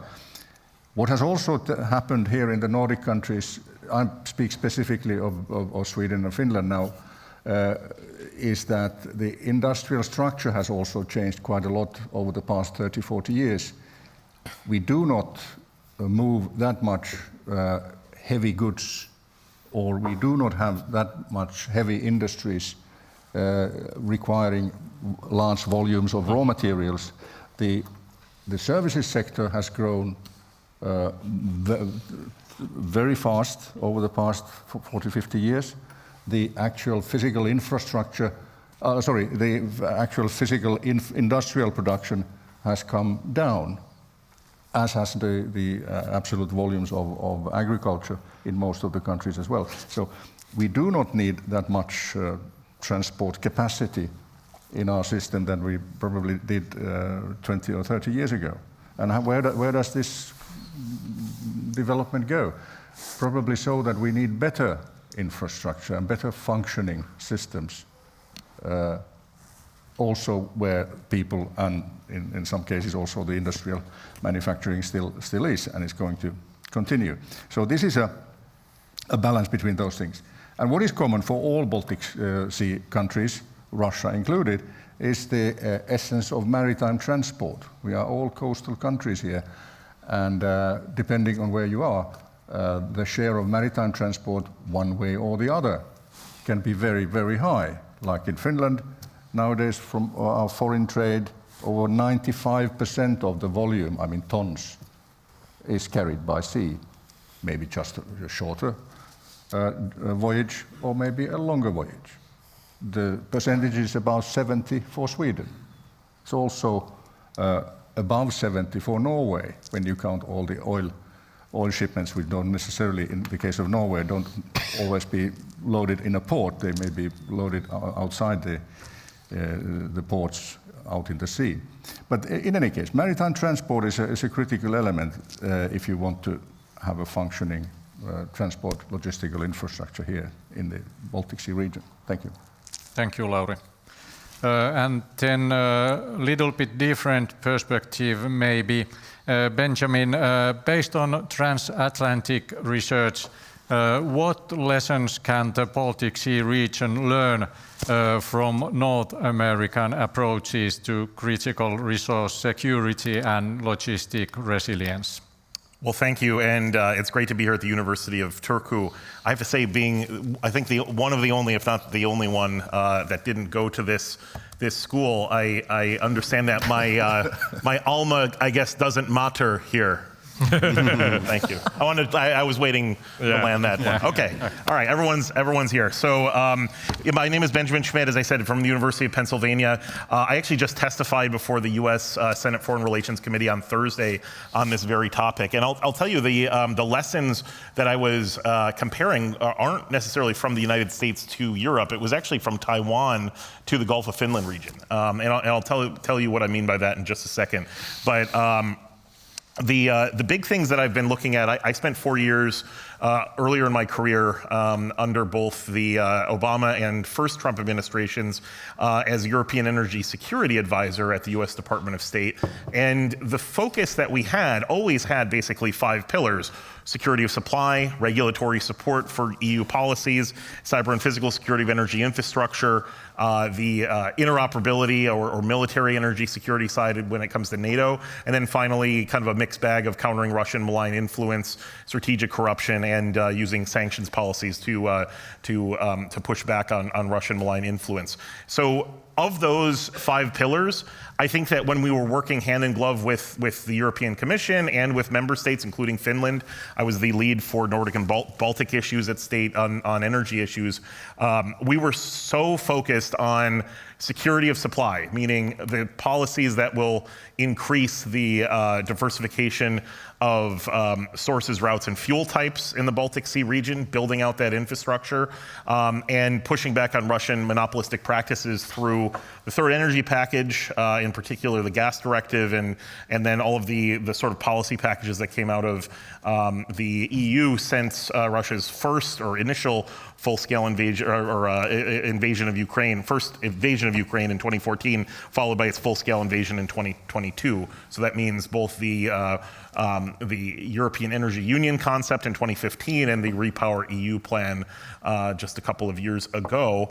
But what was missing? So we have these discussions. We've kind of heard some of the themes of this. I've talked about this myself just now, that we've been so focused in the policy community over the years on those that these other pillars really kind of started to fall off. And to the extent that we talked about infrastructure or logistical security of either energy supplies or critical infrastructure more broadly, we were talking about cybersecurity, right? So that was, and I think we should have thought rightfully so at the point, right? That's a growing trend over the past few decades. That was clearly the wave of the future. And in other words, that this is, we wouldn't have to worry about these old-fashioned physical security threats. Well, if past is prologue, that's exactly where we find ourselves again. So that's what I've been focused on since moving to the University of Pennsylvania in 2023, is to try to get a handle on where are we at with respect to countering suspected Russian and Chinese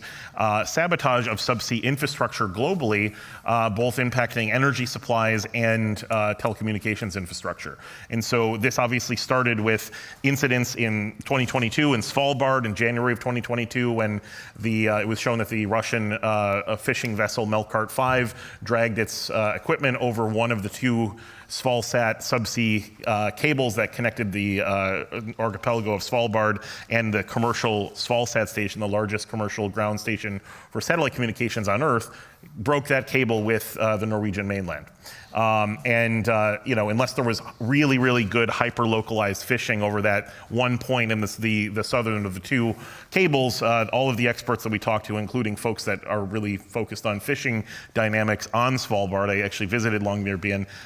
This was a sabotage operation, and not only was it that, when we talked to military folks, including General Ben Hodges, we saw that this is very likely was a shaping operation, right? Something that Ukraine would use this sort of data, not necessarily from Svalsat itself, but possibly, but this sort of commercial satellite data to its defense just weeks later, 6 weeks later, whether it be geospatial imagery or telecommunications from satellites, things like Starlink. So that's really important to know. And then we've seen all of these sort of things go on in the Baltic Sea, whether it be the Nord Stream blast, the Baltic Connector break in 2023, the Sea Lion 1 cable connecting Finland and Germany be broken, the Estlink 2 cable Christmas Day of 2024, and then the other cables that were broken last year on New Year's Eve in these very waters over my shoulder, I think, if I'm pointing in the right direction. So that's stuff that we really need to think about, right? And it's clear to us in our analysis, looking at this from a security standpoint, but also from a technical standpoint. I told senators that were on the Senate Foreign Relations Committee that we need to not only listen to and hear from policymakers and folks on that. And I said, no offense, we really do need to talk to technical experts, meaning the people that actually sail these vessels, these commercial vessels, people that actually dive in the Baltic Sea region, people that actually work in the in our militaries and talk about what is normal behavior. And so from our perspective, we don't see it as possible that it can truly be an accident if you're dragging an anchor 200 nautical miles at full speed multiple times in a few year period through the Gulf of Finland. I mean, it just doesn't happen that way at the scale that we're looking at. But just before I close my opening statement, I do want to give that lesson from Taiwan. So early last month, I traveled to Taiwan to do case studies for our second volume of our Underwater Mayhem research series. And with all respect to our EU colleague who said it was disorder and not mayhem earlier, I don't know if that was calling us out or not, but whether or not it was, we really do think this is a disaggregated mayhem concept, basically, of security threats that we need to really get a handle on. And when we talk about this in the Taiwanese case, there's been 3 major telecoms cuts around Taiwan since 2023. The 2023 Matsu Islands cut were basically the 2 trunk lines from Changhua Telecom that go from the main island of Taiwan to the Matsu Islands of Taiwan near the PRC coastline. Those 2 were cut. That led to that archipelago being out of internet basically for several months. I can talk about that a little, why that was the case. There was the January 2025 cut of the Trans-Pacific Express cable off of Keelung, Taiwan in the north, and then also the February 2025 cut of the Pangu Island cables in the south. And the interesting part of this is I actually visited all of those sites, or at least near those sites, during my trip. I actually was able to put on a wetsuit and go into the Taiwan Strait itself, near the Pangu Islands, near the center of the Taiwan Strait, to see examples of telecoms cables underwater, and then finally sit down with the prosecutor that actually, I think, made a global legal precedent possible by not only indicting, but putting in jail a Chinese captain of the Hongtai 58, a bulk carrier that was empty, not carrying bulk equipment, and had it was found by the Taiwanese Coast Guard to have all of its cargo doors basically old and rusted over. So the prosecutor thinks that this is kind of a pawn sacrifice from Beijing. They don't care if they lose this ship, so go off and do some sabotage. But they not only put in jail this captain who was operating in the territorial waters of Taiwan, so that was a significant amount of legal leverage that they had. But they also did another thing that was really important. I'll end on this.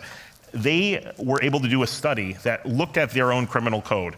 And under the Taiwanese criminal code, Article 4 says that no matter where incidents take place around the world, if they have a significant legal or material impact on the citizens of Taiwan or its government, then that would basically allow them to prosecute. And you can think of this like, okay, if there was a scam artist in Cambodia that was preying on Taiwanese citizens, they could indict them, just like someone in this country or in the United States could indict the same sort of corruption abroad.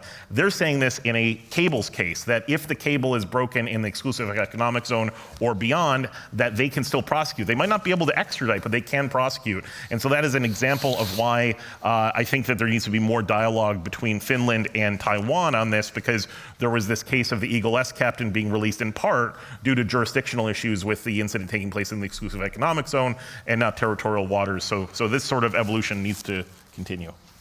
Yeah, thank you. Ville, do you want to comment? Because I left out the kind of like this cybersecurity analysis from my opening statement, so I have to concur with what Benjamin is saying and also reassure you that European Parliament is cooperating closely with the Taiwanese authorities, so we are exchanging information precisely, also the other European organizations, the External Action Service and the Commission.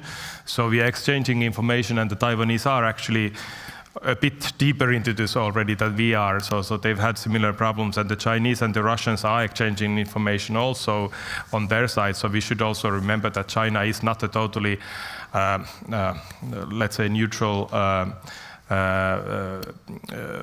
country related to what Russia is doing. They also learn from what Russia is doing, and they are testing it in Taiwan and vice versa.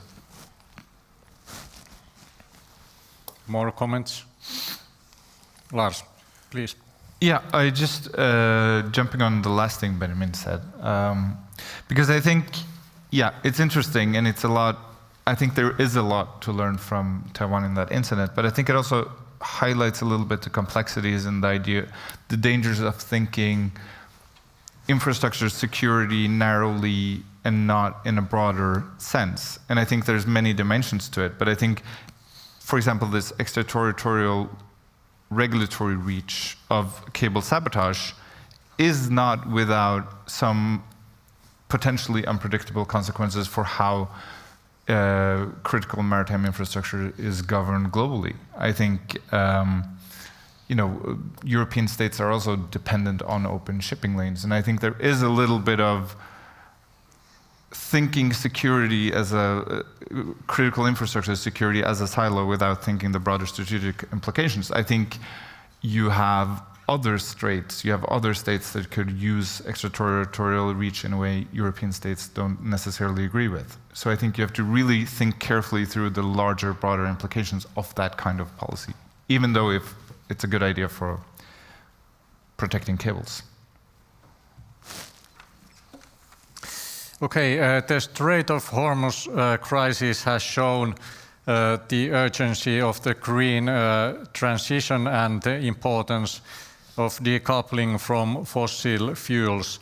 However, what do you think, are the expectations placed on the green transition even too high? Also in Finland, some experts say that the goal is not so near we hope. What is your opinion, Olli-Matti? Well, I think I could,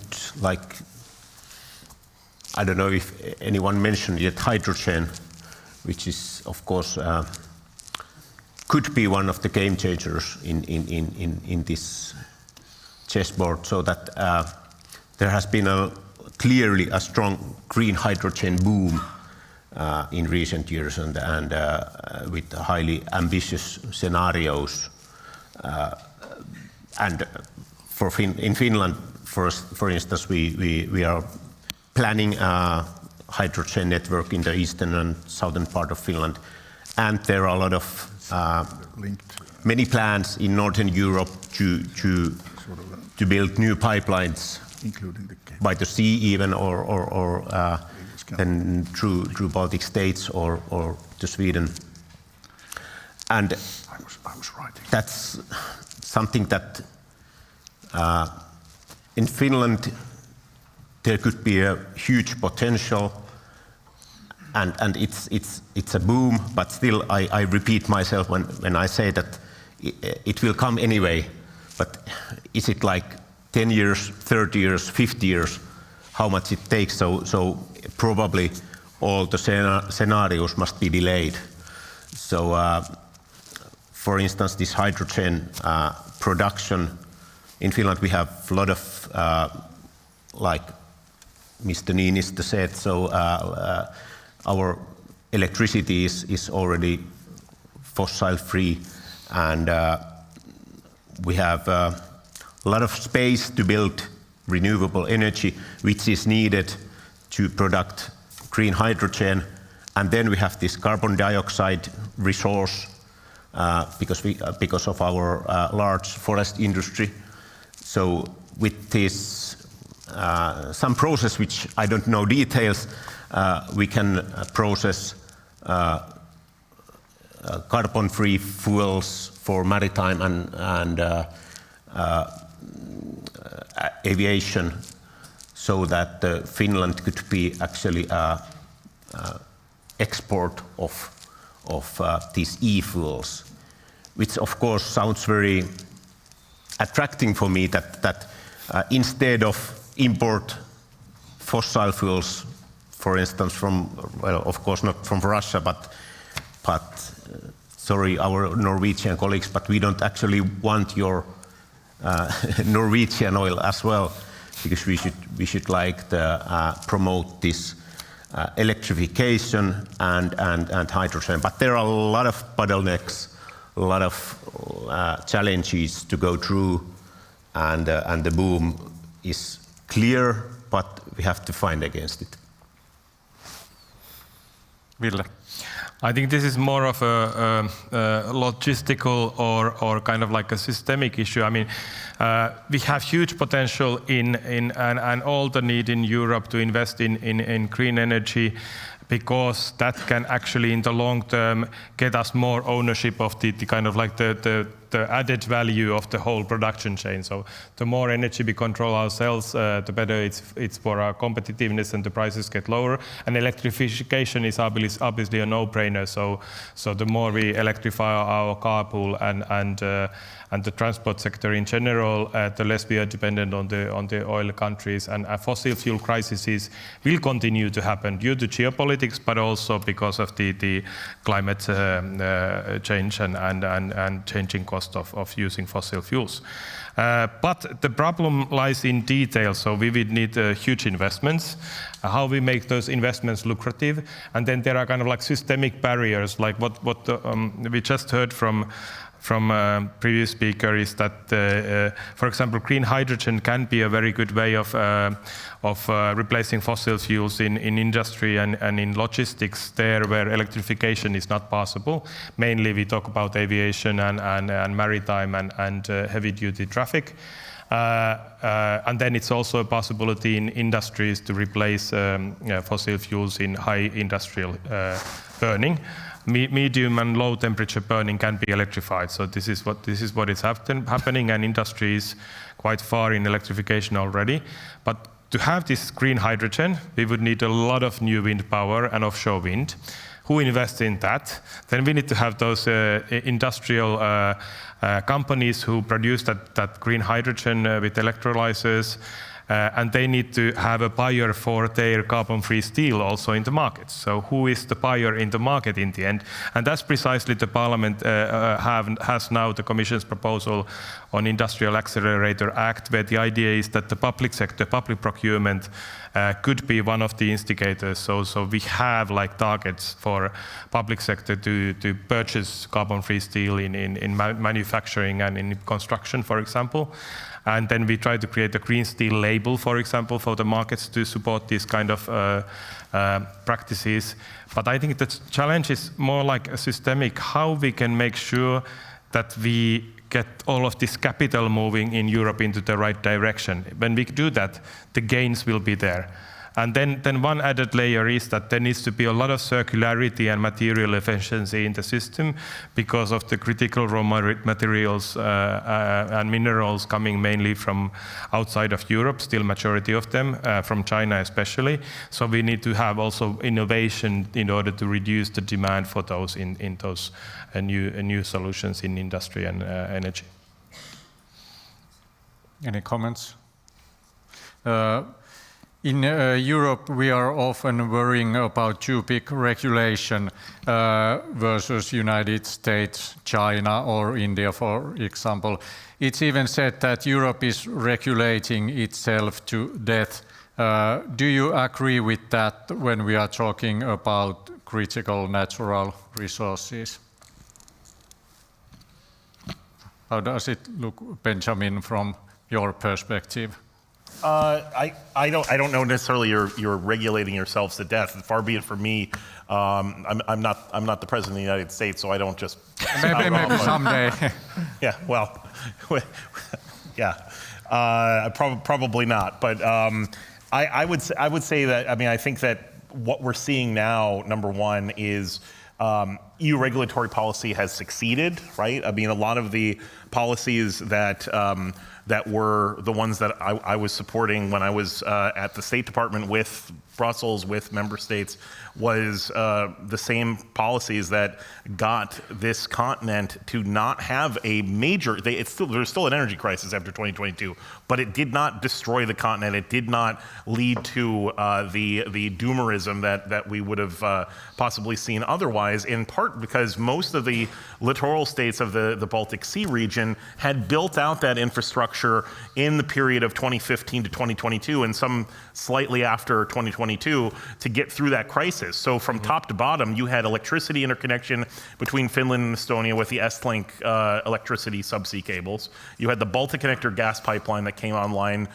between Finland and Estonia. You had the gas interconnector Poland-Lithuania GIPL coming online in 2022 after the full-scale invasion began. You had the Nordbalt cable, electricity cable between Sweden and Lithuania. You had the Baltic Pipe project from Norway through Denmark to Poland, bringing natural gas from that direction for the first time in history through a physical pipeline. And then you had import terminals like the Independence LNG import terminal in Klaipėda that came online, and the Świnoujście terminal in Poland. So taken together, the region would have been in really bad shape had those sort of infrastructure not been in place. And Germany obviously very rapidly pivoted, we'll see if it sticks, but rapidly pivoted its dependence on Russian energy through projects like Nord Stream 1 and Nord Stream 2 to build out import infrastructure. And we had at Penn as a visiting scholar, former Vice Chancellor Robert Habeck last fall, and I sat down and had very long conversations with him about the sort of heroic measures that he took to get those projects, those LNG import terminals, FSRUs, floating storage and regasification units, put in place in places like Brunsbüttel and elsewhere along the German coastline. So that is, I think, where I can say that EU regulatory policy has not regulated itself to death. Yeah. So, Ville. I guess this is my area. So I think we sometimes confuse over-regulation with kind of like lack of investment, because the problem is like the German industry is actually currently the big problem in Europe. And if you hear what the German industry is saying, they are complaining for their lack of competitiveness on EU environmental rules, when the actual problem is that they haven't invested in digitalization, automatization, they haven't invested in battery production. The Chinese and the Japanese and Koreans are ahead of them. So actually, there has been a lack of investment in Europe. This is the big problem, not the regulation itself. If you look at the ETS, the main tool of EU climate policy, it has been very effective in reducing emissions and increasing competitiveness of those who reduce emissions most. So it's actually mostly those companies who are complaining who haven't been on the progressive side of the transition. And I think the larger issue in Europe is how we can find the capital, and we have to create a capital market union as well, in order to make sure that we are not left behind on investment. Okay, there may be some who say that regulation is too detailed and it slows down some of that investment, but we have done a lot on EU level to hasten permitting, for example. Not just all member states have implemented that. So EU has very strict rules on Renewable Energy Directive update from last mandate, which I was negotiating, that all permits should be done within more or less a 2-year period for energy projects. But a lot of member states are not implementing that, so it's national bureaucracy, not EU bureaucracy. That's the problem. And often there is, I would say, as an environmentalist, I have to say that on a national level, you have to be able to take the debate on kind of like We have to invest in grids and energy systems, and that means sometimes also, building cables in sensitive areas. So you have to balance how you make sure that you protect the biodiversity. And I think one issue is, for example, ecological compensation. If you do energy investments in areas where you lose some environmental value, but you just still count that you have to do it, you compensate it somewhere else. But not all member states have been so flexible on these. So these slow down. So I think one problem is that investments are not happening fast enough. I would say that's a bigger problem than over-regulation. And when it comes to AI and digitalization, I think there are some who also say that it may be smart that Europe is actually a bit slower than the Americans, because they get a lot of the problems of the AI as well, that it can actually create a bit of a chaos when you have a lot of AI implemented without knowing who's responsible, when you can start to get people dying when Tesla drives over you automatically, and you don't have rules for that. So Americans are kind of like the test pigeons. They have a regulation where companies pay afterwards huge compensation for doing stupid things. In Europe, we have laws to make sure that stupid things are not done at the cost of human lives or other companies. And this is kind of like how our judicial systems differ. So we have the Roman law, they have the case law. So you can't change that, but you can make the Roman law a bit more flexible. Lars. Yeah, so I know this topic best from digital tech, but I think there's a very similar argument made there of over-regulation and as sort of a simple solution for European non-competitiveness. And I think it's always a danger of proposing a big unified theory of why you are struggling that also fits the interests of some parties a little bit too well. I think the argument that some parts of the industry is very, happy to make the less regulation argument to cover up for other structural issues. So I broadly agree. I just want to add, I think if you want to make a claim that the EU has implemented a lot of suboptimal regulation on different issues, I think you can definitely make that case, and I think you can make that case for a variety of reasons. But then I don't understand why you think if the EU has implemented suboptimal regulation, why it would be optimal in deregulating.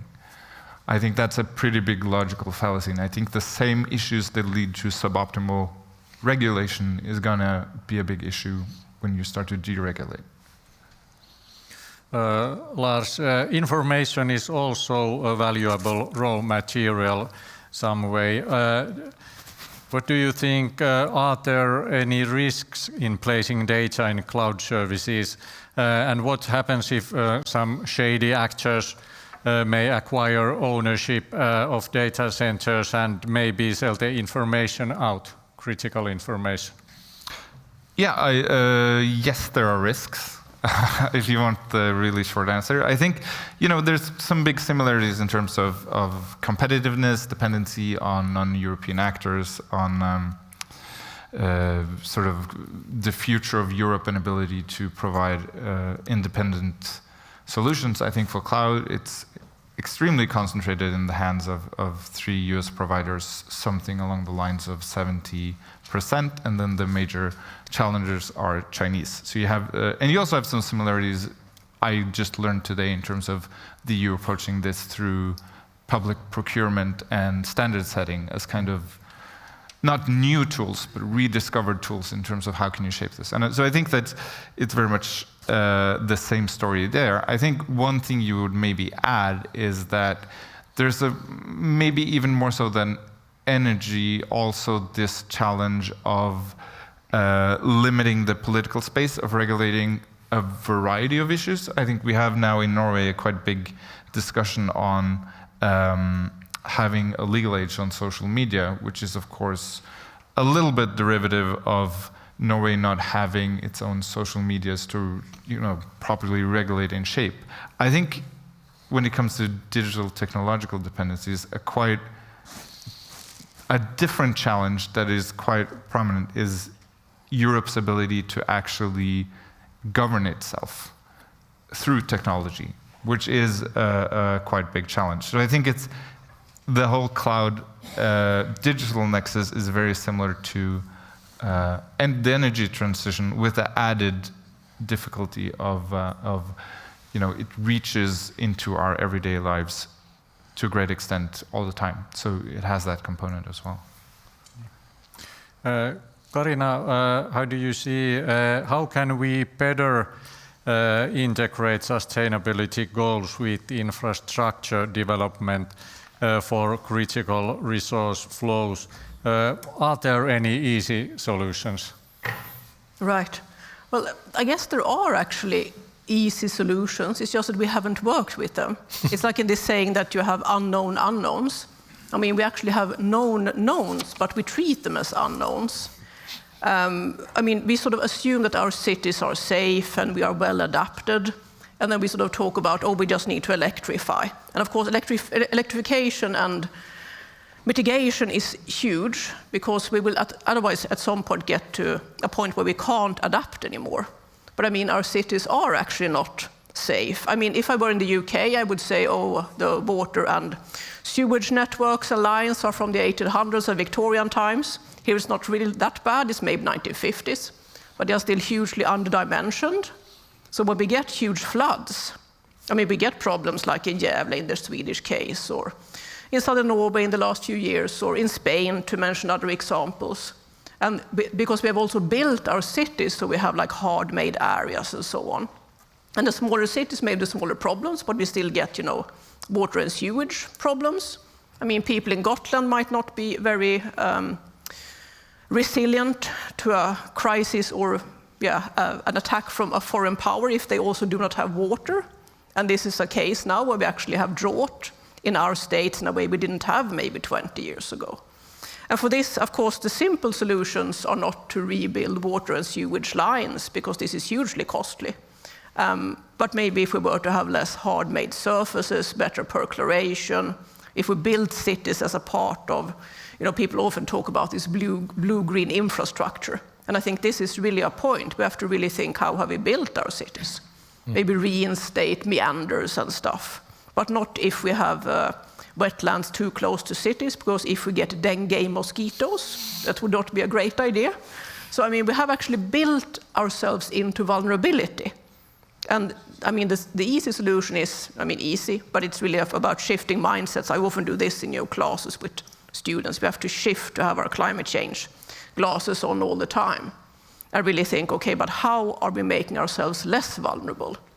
How are we making sure that we won't be damaged by floods or drought, or that we have water for agriculture, we have water at Gotland, all these types of issues. And this is things we haven't really thought about.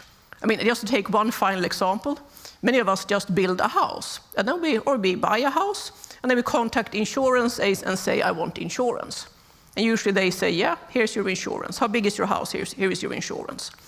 In other countries, it's not necessarily like this. You can't even get insurance if you're in some areas. And we might move towards there, because every time I hear people in the Swedish sort of sectoral, Svensk Försäkring, Staffan Moberg, these type people talk, they always say the same thing. They say that insurance only insures known risks, to get back to that. I mean, if they know that something is a risk, but it's not a given, then they insure it. And of course, they also insure if something happens you can't foresee. But if it becomes foreseeable, and not just a risk, but a practicality, this will happen, then they will actually not insure it. So if you know your house gets flooded every year, you will not get payouts anymore. And what happens then to the 5 million Swedish crowns, or the same small fortune in euro that you sunk into your house? So we live in very vulnerable built environments, and we have to start planning for that. And we have sort of lived under the illusion that we are in small, safe states, and all we need to do is electrify. But no, we are actually in vulnerable situations, such as much of the world, but we are warming quickly. And we have to really build this in. We have to think about critical infrastructure as, also water. So I think that's the sort of takeaway. We have to think about infrastructures not just as hard and soft, as a previous speaker said, but also in terms of what do we require in order to be safe. What are the infrastructures that make us safe, and what makes us not build ourselves into vulnerability? Yeah, thanks. Thank you. Time is running. How about the audience? Do you have some questions? This is a great opportunity because we have so great experts on the stage. Anyone? Here.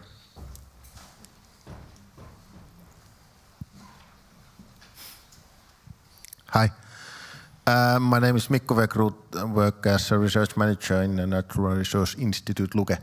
I have a question about agriculture and food.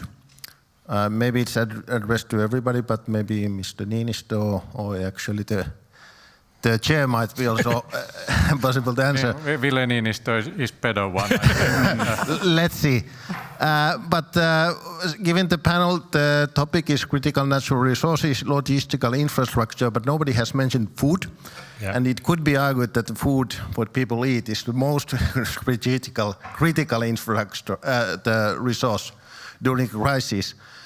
In order to make the question a bit more concrete, I would ask about the crucial inputs to the modern agriculture, the fertilizers, which are not given to the full attention they deserve.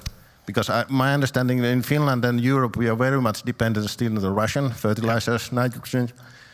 And given the events in the Hormuz, where the output of the fertilizers is shut down. So if it's addressed to Mr. Niinistö, what is the current level of discussion, debate in EU regarding how to increase the recycling of nutrient? Because we could be close to self-sufficient if the nutrient would be recycled better. Thank you. Very important question, Ville Niinistö. That's a great question, and I was just trying to ask for the floor before you asked the question to answer your question, because I had the same idea in my head, and it just shows how complex this situation is. That often when we talk about logistics and security of our societies, we think on the energy side solely, but climate adaptation and global production chain problems do create a huge risk also for our agricultural and food sector. And at the same time, circularity and environmental solutions, many see that these are things that will cost agriculture, but they are actually going to save agriculture in Europe. And the dependency on fertilizers, I mean, they used to come from Russia. Then we replaced in Europe a lot of the fertilizers produced by fossil fuels, coming from Russia with buying them from the Gulf, and now that's closed as well. And there's actually a problem of getting fertilizers in general. So I think using the manure and being better at separating the manure and having circular nitrogen flows, that's key for agricultural future of agriculture when it comes to productivity, but also the quality of land. And this has a close link to adaptation as well, because the more we use circular resources in increasing the nitrogen or the flows in the agricultural production and phosphorus as well, the less we get eutrophication in the Baltic Sea, we actually have better biodiversity, because that's often linked with that we will have other than the cash crops, you will have also other vegetation in order to make sure that the land keeps the nutrients in the land, so you will need to have winter vegetation, for example. So I think European agricultural policy, the gap needs to be changed now. There is a big understanding amongst scientists, I would say, that the gap should move away from hectare-based subsidies and this kind of like just using more fertilizers into circularity, resource efficiency, but also the quality of the soil. So the long-term quality of the soil is very much a productivity issue for agriculture, but it's also good for water management and water protection. And similar issues are related also when it comes to climate adaptation. We have the restoration law in EU. In Finland, many see that this is just a cost that we protect biodiversity, but restoration action can be used also in agricultural lands to increase productivity, but increase the biodiversity values. And to avoid like flooding, we can also, like the previous speaker was saying, that we have risks of flooding.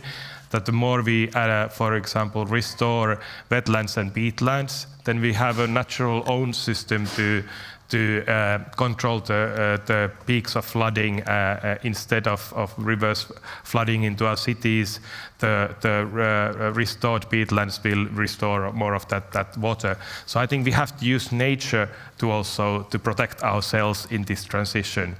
And this is the harder part, because these solutions demand a bit more understanding of the complexity of the issues, and many politicians don't want to think about so complex issues. They want a simple solution. So that's why it hasn't gone through the system yet. Karina. Right. Yeah, no, I just wanted to add on the adaptation issue. And I can't add so much to the EU legislation question, because I think that's been covered fairly well. But this is just to say that in this report I mentioned from the Swedish Expert Council on Climate Adaptation, we actually highlighted 3 crucial areas which were the huge vulnerabilities for Sweden. And this was water security, to use the UN terms on water security, or how they describe it, but also food security. And then the third large area was physical security and infrastructure. And these are the main ways in which Sweden is vulnerable to climate change that we argued. And we, for instance, had recommendations, to look into how to not build on agricultural land and so on. We had a number of different recommendations. I'm not really sure how much these have been taken forward. But yes, I think these are hugely recognized issues, but also, as Ville said, very difficult to really get movement on because they're so complex. But of course, I guess both the COVID epidemic and current issues are really forwarding the risk of relying on any external input to agriculture, for instance. Yeah. Lauri, can you share insights into how private sector partnerships can complement public policy to drive more secure supply chains? Do we have good partnerships between authorities and private sector in Finland if we are talking about logistics, for example, in food branch or minerals or? Well, that question can be answered very quickly in a short way.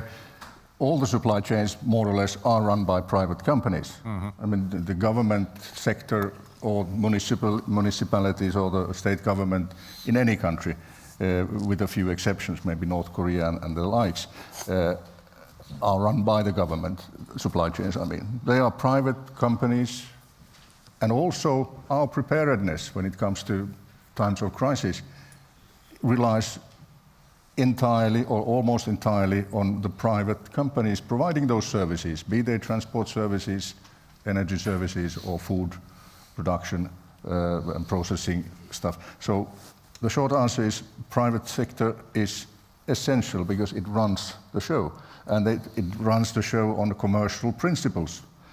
And when, for example, a quick comment to the technological availability or possibility of using green fuels or green electricity and stuff like that. I mean, they are technically possible, but the question is the scalability and the availability and the price of those energy forms. For example, compared to let's take maritime transport, which is not a very fancy sector in the sense that it doesn't have huge capacity to absorb very expensive fuels. If you take a normal fossil-based fuel and you compare it with the existing technologies of providing green energy forms, they cost 4, 5 to 8 times or even 10 times more. No shipping company would be using those unless there would be some regulation forcing them over time to do so, or otherwise nudging them to use. Because at the end of the day, especially when it comes to freight transport, all freight transport, demand for freight transport is derived demand. There's somebody who needs that goods or those goods, whether it is private people as consumers or whether it is other companies. Passenger travel is a bit different. I mean, you may take a trip to Brussels for fun, unless you work there. But when it comes to freight and moving cargo, handling it, the supply chains, all the things happening on the way, there's a certain demand, and the customer, consumer, whatever it might be, has a certain budget to pay for those goods and services. And this is limiting, for example, the widespread usage of green fuels, for example. Yeah. And that's a big Yeah, very shortly. Well, I used to be the chair of the Turku port as well, the executive board, and for 8 years. And we have the Green Corridor initiative with Viking Line and the port in Stockholm. And in 2035, the goal is to have a fossil-free travel between these cities. And Viking Line is very much looking at what the fuel will be. I'm not saying on their behalf, but I'm also saying that having worked a lot with the maritime sector, it's actually interesting that in such a short-term transit as the very influential and very important also when it comes to Finland's resilience. There are a lot of our freight and cargo comes through that corridor. So this is very important for Finland's vulnerabilities to keep the transit from Stockholm to Turku always. And it looks that this is the kind of length that can be electrified even with huge ferries within 15 to 20 years. I'm not sure if it's ready for 2035 on the scale of what Viking Line is doing, but the distance is short enough to be able to electrify. Global ocean logistics is a more complex issue, but it's almost kind of like the more you create demand and mass production of a new, more environmentally sound fuel, the prices will go down. It's just that how you do the transition, that's the tricky part. Maybe one short audience question if someone has something to ask. Okay, if not, the last question goes to Benjamin. In the context of rising geopolitical competition, how should international cooperation evolve to keep supply chains both open and secure? Right. This is wide question, I know. Yeah, well, you want the solution right here? Short. Okay. All right. Let's just roll through these. First of all, getting back to the logistical infrastructure or the infrastructure security concept, we have taken away a lot of lessons from the Hormuz crisis. One of which is that as much as President Trump might say that commercial ship captains should have quote-unquote guts and just sail on through under drone and missile fire with no support. And to quote Jon Stewart, who said this on his show in the U.S. a few weeks ago, sailing the slowest vessels on Earth with the most flammable substance on Earth through the biggest conflict on Earth doesn't mean you don't have guts if you don't want to do that, right? It's common sense. So the bottom line is commercial actors are not willing to take those risks and go into a war zone if to say nothing of the insurers of those vessels. So if you then apply that to contingencies either in the Baltic Sea region or in the Taiwan Strait, that's why, when I'm in Taiwan, I get asked quite often, should we have a domestic cable repair capabilities, vessels. They still do not. They rely on a consortia of companies from Japan down to Singapore to come on in and fix cables if there's a cable break. That not only creates problems in peacetime because you're put at the end of a queue where you're not sending out your own vessels to fix your own infrastructure, whether it be government or private sector. But these private sector firms, if there's a blockade, a quarantine, or a all-out military assault on Taiwan, they're just not going to come because they're not going to have that risk tolerance. And the same thing is going to happen here in the Baltic Sea region. If we don't make sure that there is a significant amount of contingency planning to have public-private partnerships to allow for those vessels to go in and actually fix cables and have that critical infrastructure return on investment in terms of security. Thank you, Benjamin, and thank you, our panelists, for a really insightful discussion, and thank you, the audience, for your attention. Let's keep thinking about how to build resilient and sustainable system for critical resources and infrastructure. The task is not easy, but who said it should be? Thank you.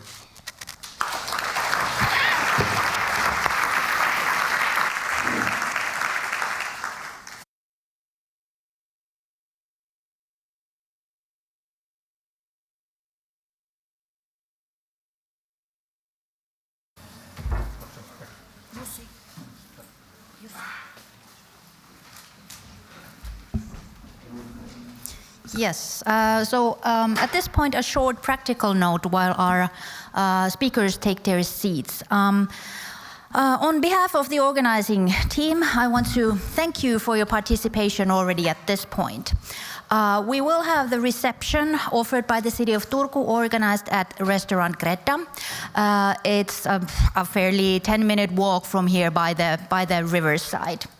So, end of practical note. Jumping to concluding remarks.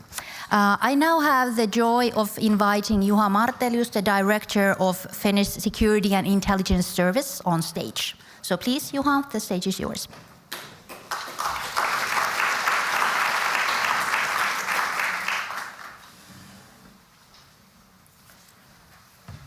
Thank you very much for having me. However, I don't have any connection whatsoever to University of Turku. But it seems to be, it has to be really great at human experimenting, because I'm here, it's 7 p.m. and you guys are still, sitting there. So this is, I guess, closest to a Stanford prison experiment you can get. I often been in the between the audience and lunch, but never between us and the reception. In a couple of weeks' time, and I'll be giving a presentation in Tallinn, and that takes place 10:30 p.m. And it seems to be that my superpower is, staying awake and keeping you guys awake, hopefully too. I will be on time. I will finish 10 past. It's something I have to do because my background in the defense community wouldn't let me otherwise. A few words first on Russia.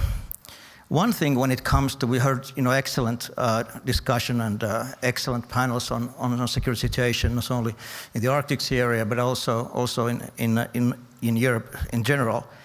But one take what I would like you to get here when it comes to what's taking place currently in Ukraine is that it is a battle from the Russian point of view. It's a battle over the control of Ukraine in a war against the West. And even though the battle at some point ends, the war will still exist there. We heard an excellent presentation by Taneli Lahti on what's taking place currently in the European Union and European Commission specifically. He was very positive about European values, which we all do share. For instance, individual human rights, rule of law, democracy. But I'm afraid, these values are not shared by the majority of states in the world. For instance, democratic states have never been a majority of states if you count just the states. And within the states, democratic and individual values and rights have been decreasing as we speak.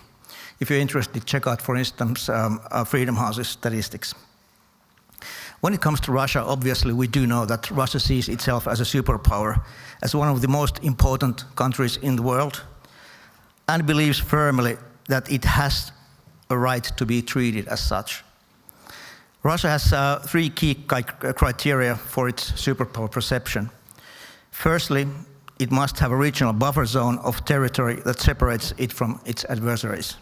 That's what it lost after the collapse of Soviet Union.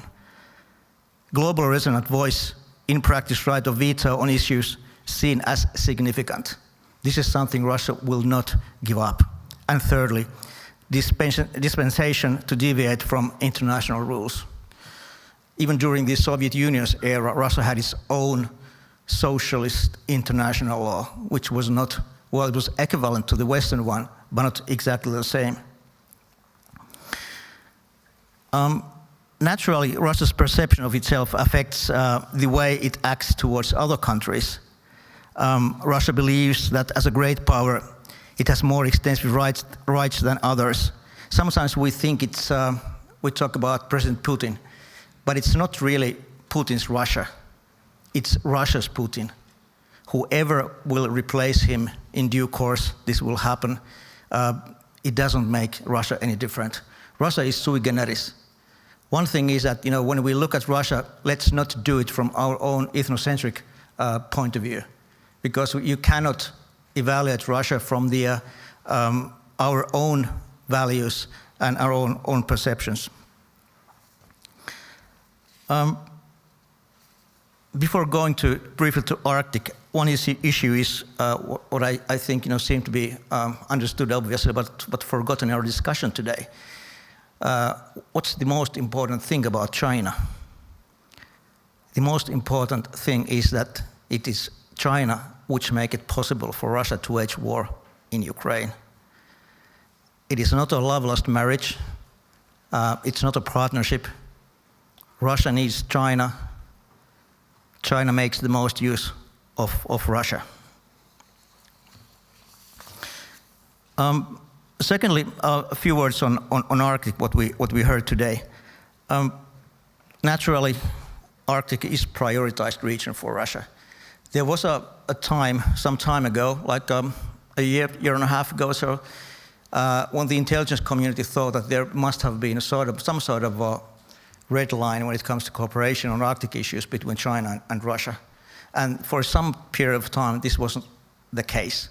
However, the sanctions posed on Russia affected so much its different kind of technological capabilities that it had to take assistance from China.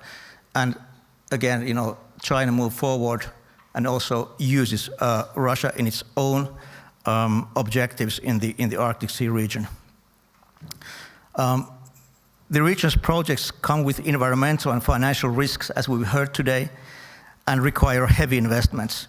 And as we heard also, currently Russia does not have the money or technology needed. However, besides possible economic gains, there are also several security political reasons for the Russian interest in the area, many of which are multi-purpose. For instance, early warning, satellite technology, ballistic technology, Northern Sea Route, gas, oil, earth metals we heard about, circumventing sanctions, increasing export to, and political ties with Asia, and providing an alternative sea route. So there are lots of different kind of goals, which Russia or any other country would be able to reach in its own policies in the Arctic Sea area. A few words on intelligence. I'm actually glad I wasn't sitting on the panel, because quite a few of the questions would have been impossible to answer. They were either difficult or would have included some operational information. When it comes to intelligence blind spots, I think that was an excellent question also. But I don't think intelligence blind spots are located in intelligence organizations or intelligence services. If there are intelligence blind spots, more or less they lie in customers' mind, how they use intelligence. They probably lie in their cognitive bias, how they see the world. Some things are always threats, some are never. There's some things you have to take action, and some for some reason not. And this is something, some of you will attend tomorrow, also our seminar, and I probably talk something more about that tomorrow. I think Olli Teirila, said the right word. What are the most difficult ones, to acquire intelligence information? They are intentions. But that is actually also the most important task any intelligence service has, to find out the malign intentions towards one's own country. In this previous panel, I think Ville Niinistö described in an excellent way also the way, he used the F word, that is fossil fuel, of course. In a way, currently we are living a state also where the war in Ukraine or the war Russia wages against the West, it's also a war between fossil energy and renewable energy. Finland got rid of all its energy ties with Russia, with a great cost though, economic-wise. However, what is the alternative? And we heard the alternative. It's solar power and it's wind power ran by the Chinese. So basically, we are between a rock and a hard place. And here protecting national security is extremely difficult if there is no clear national interest, explicit national interest. And when we talk about superpower problematics, there isn't necessarily one. we also heard about intelligence, whether it should be a sort of be able to destabilize the enemy or retaliate in a way. I think there are huge dangers in that. There's imminent danger of escalation, absolutely. But you can do something. For instance, if a malign country does some kind of a sabotage act in your own country, the answer doesn't necessarily have to be symmetric. It could be asymmetric. We could use more and more sanctions, for instance, to those places where it actually hurts the most. Not where it's okay, yes, it will become more difficult for Russia, for instance, to act in some way, but let's make it in a way it hurts most, and let's not have any sort of red lines in that. You can do lots of things, but there is a clear danger of being part of the conflict. And this is recognized by, I think, all the intelligence services in Europe. Communication, when it comes to intelligence, we heard, I think, good discussion about it. It is a bit, intelligence organizations are different in terms of size, in terms of history, in terms of where they are located in their own country's administration. Whether in some countries, I actually envy my colleagues, specifically in those so-called sand countries, where usually my colleague is a prince and maybe son of the sultan, and in being able to function in a different way compared to a democratic country. When it comes to, for instance, what we've all read, and we also heard today examples of it, some larger intelligence services, heads of services coming to public, for instance, CIA or MI6, there's a clear connection also to the political decision-making and also political goals, what the country itself wants to achieve. So it's also not only informing people, but it's also information influencing in a way. And lastly, I would like a few words about Russia and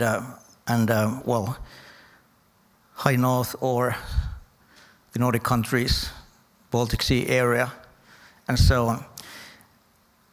When it comes to information influencing, I think one of the problematics is that sometimes our media does information influencing on behalf of Russia.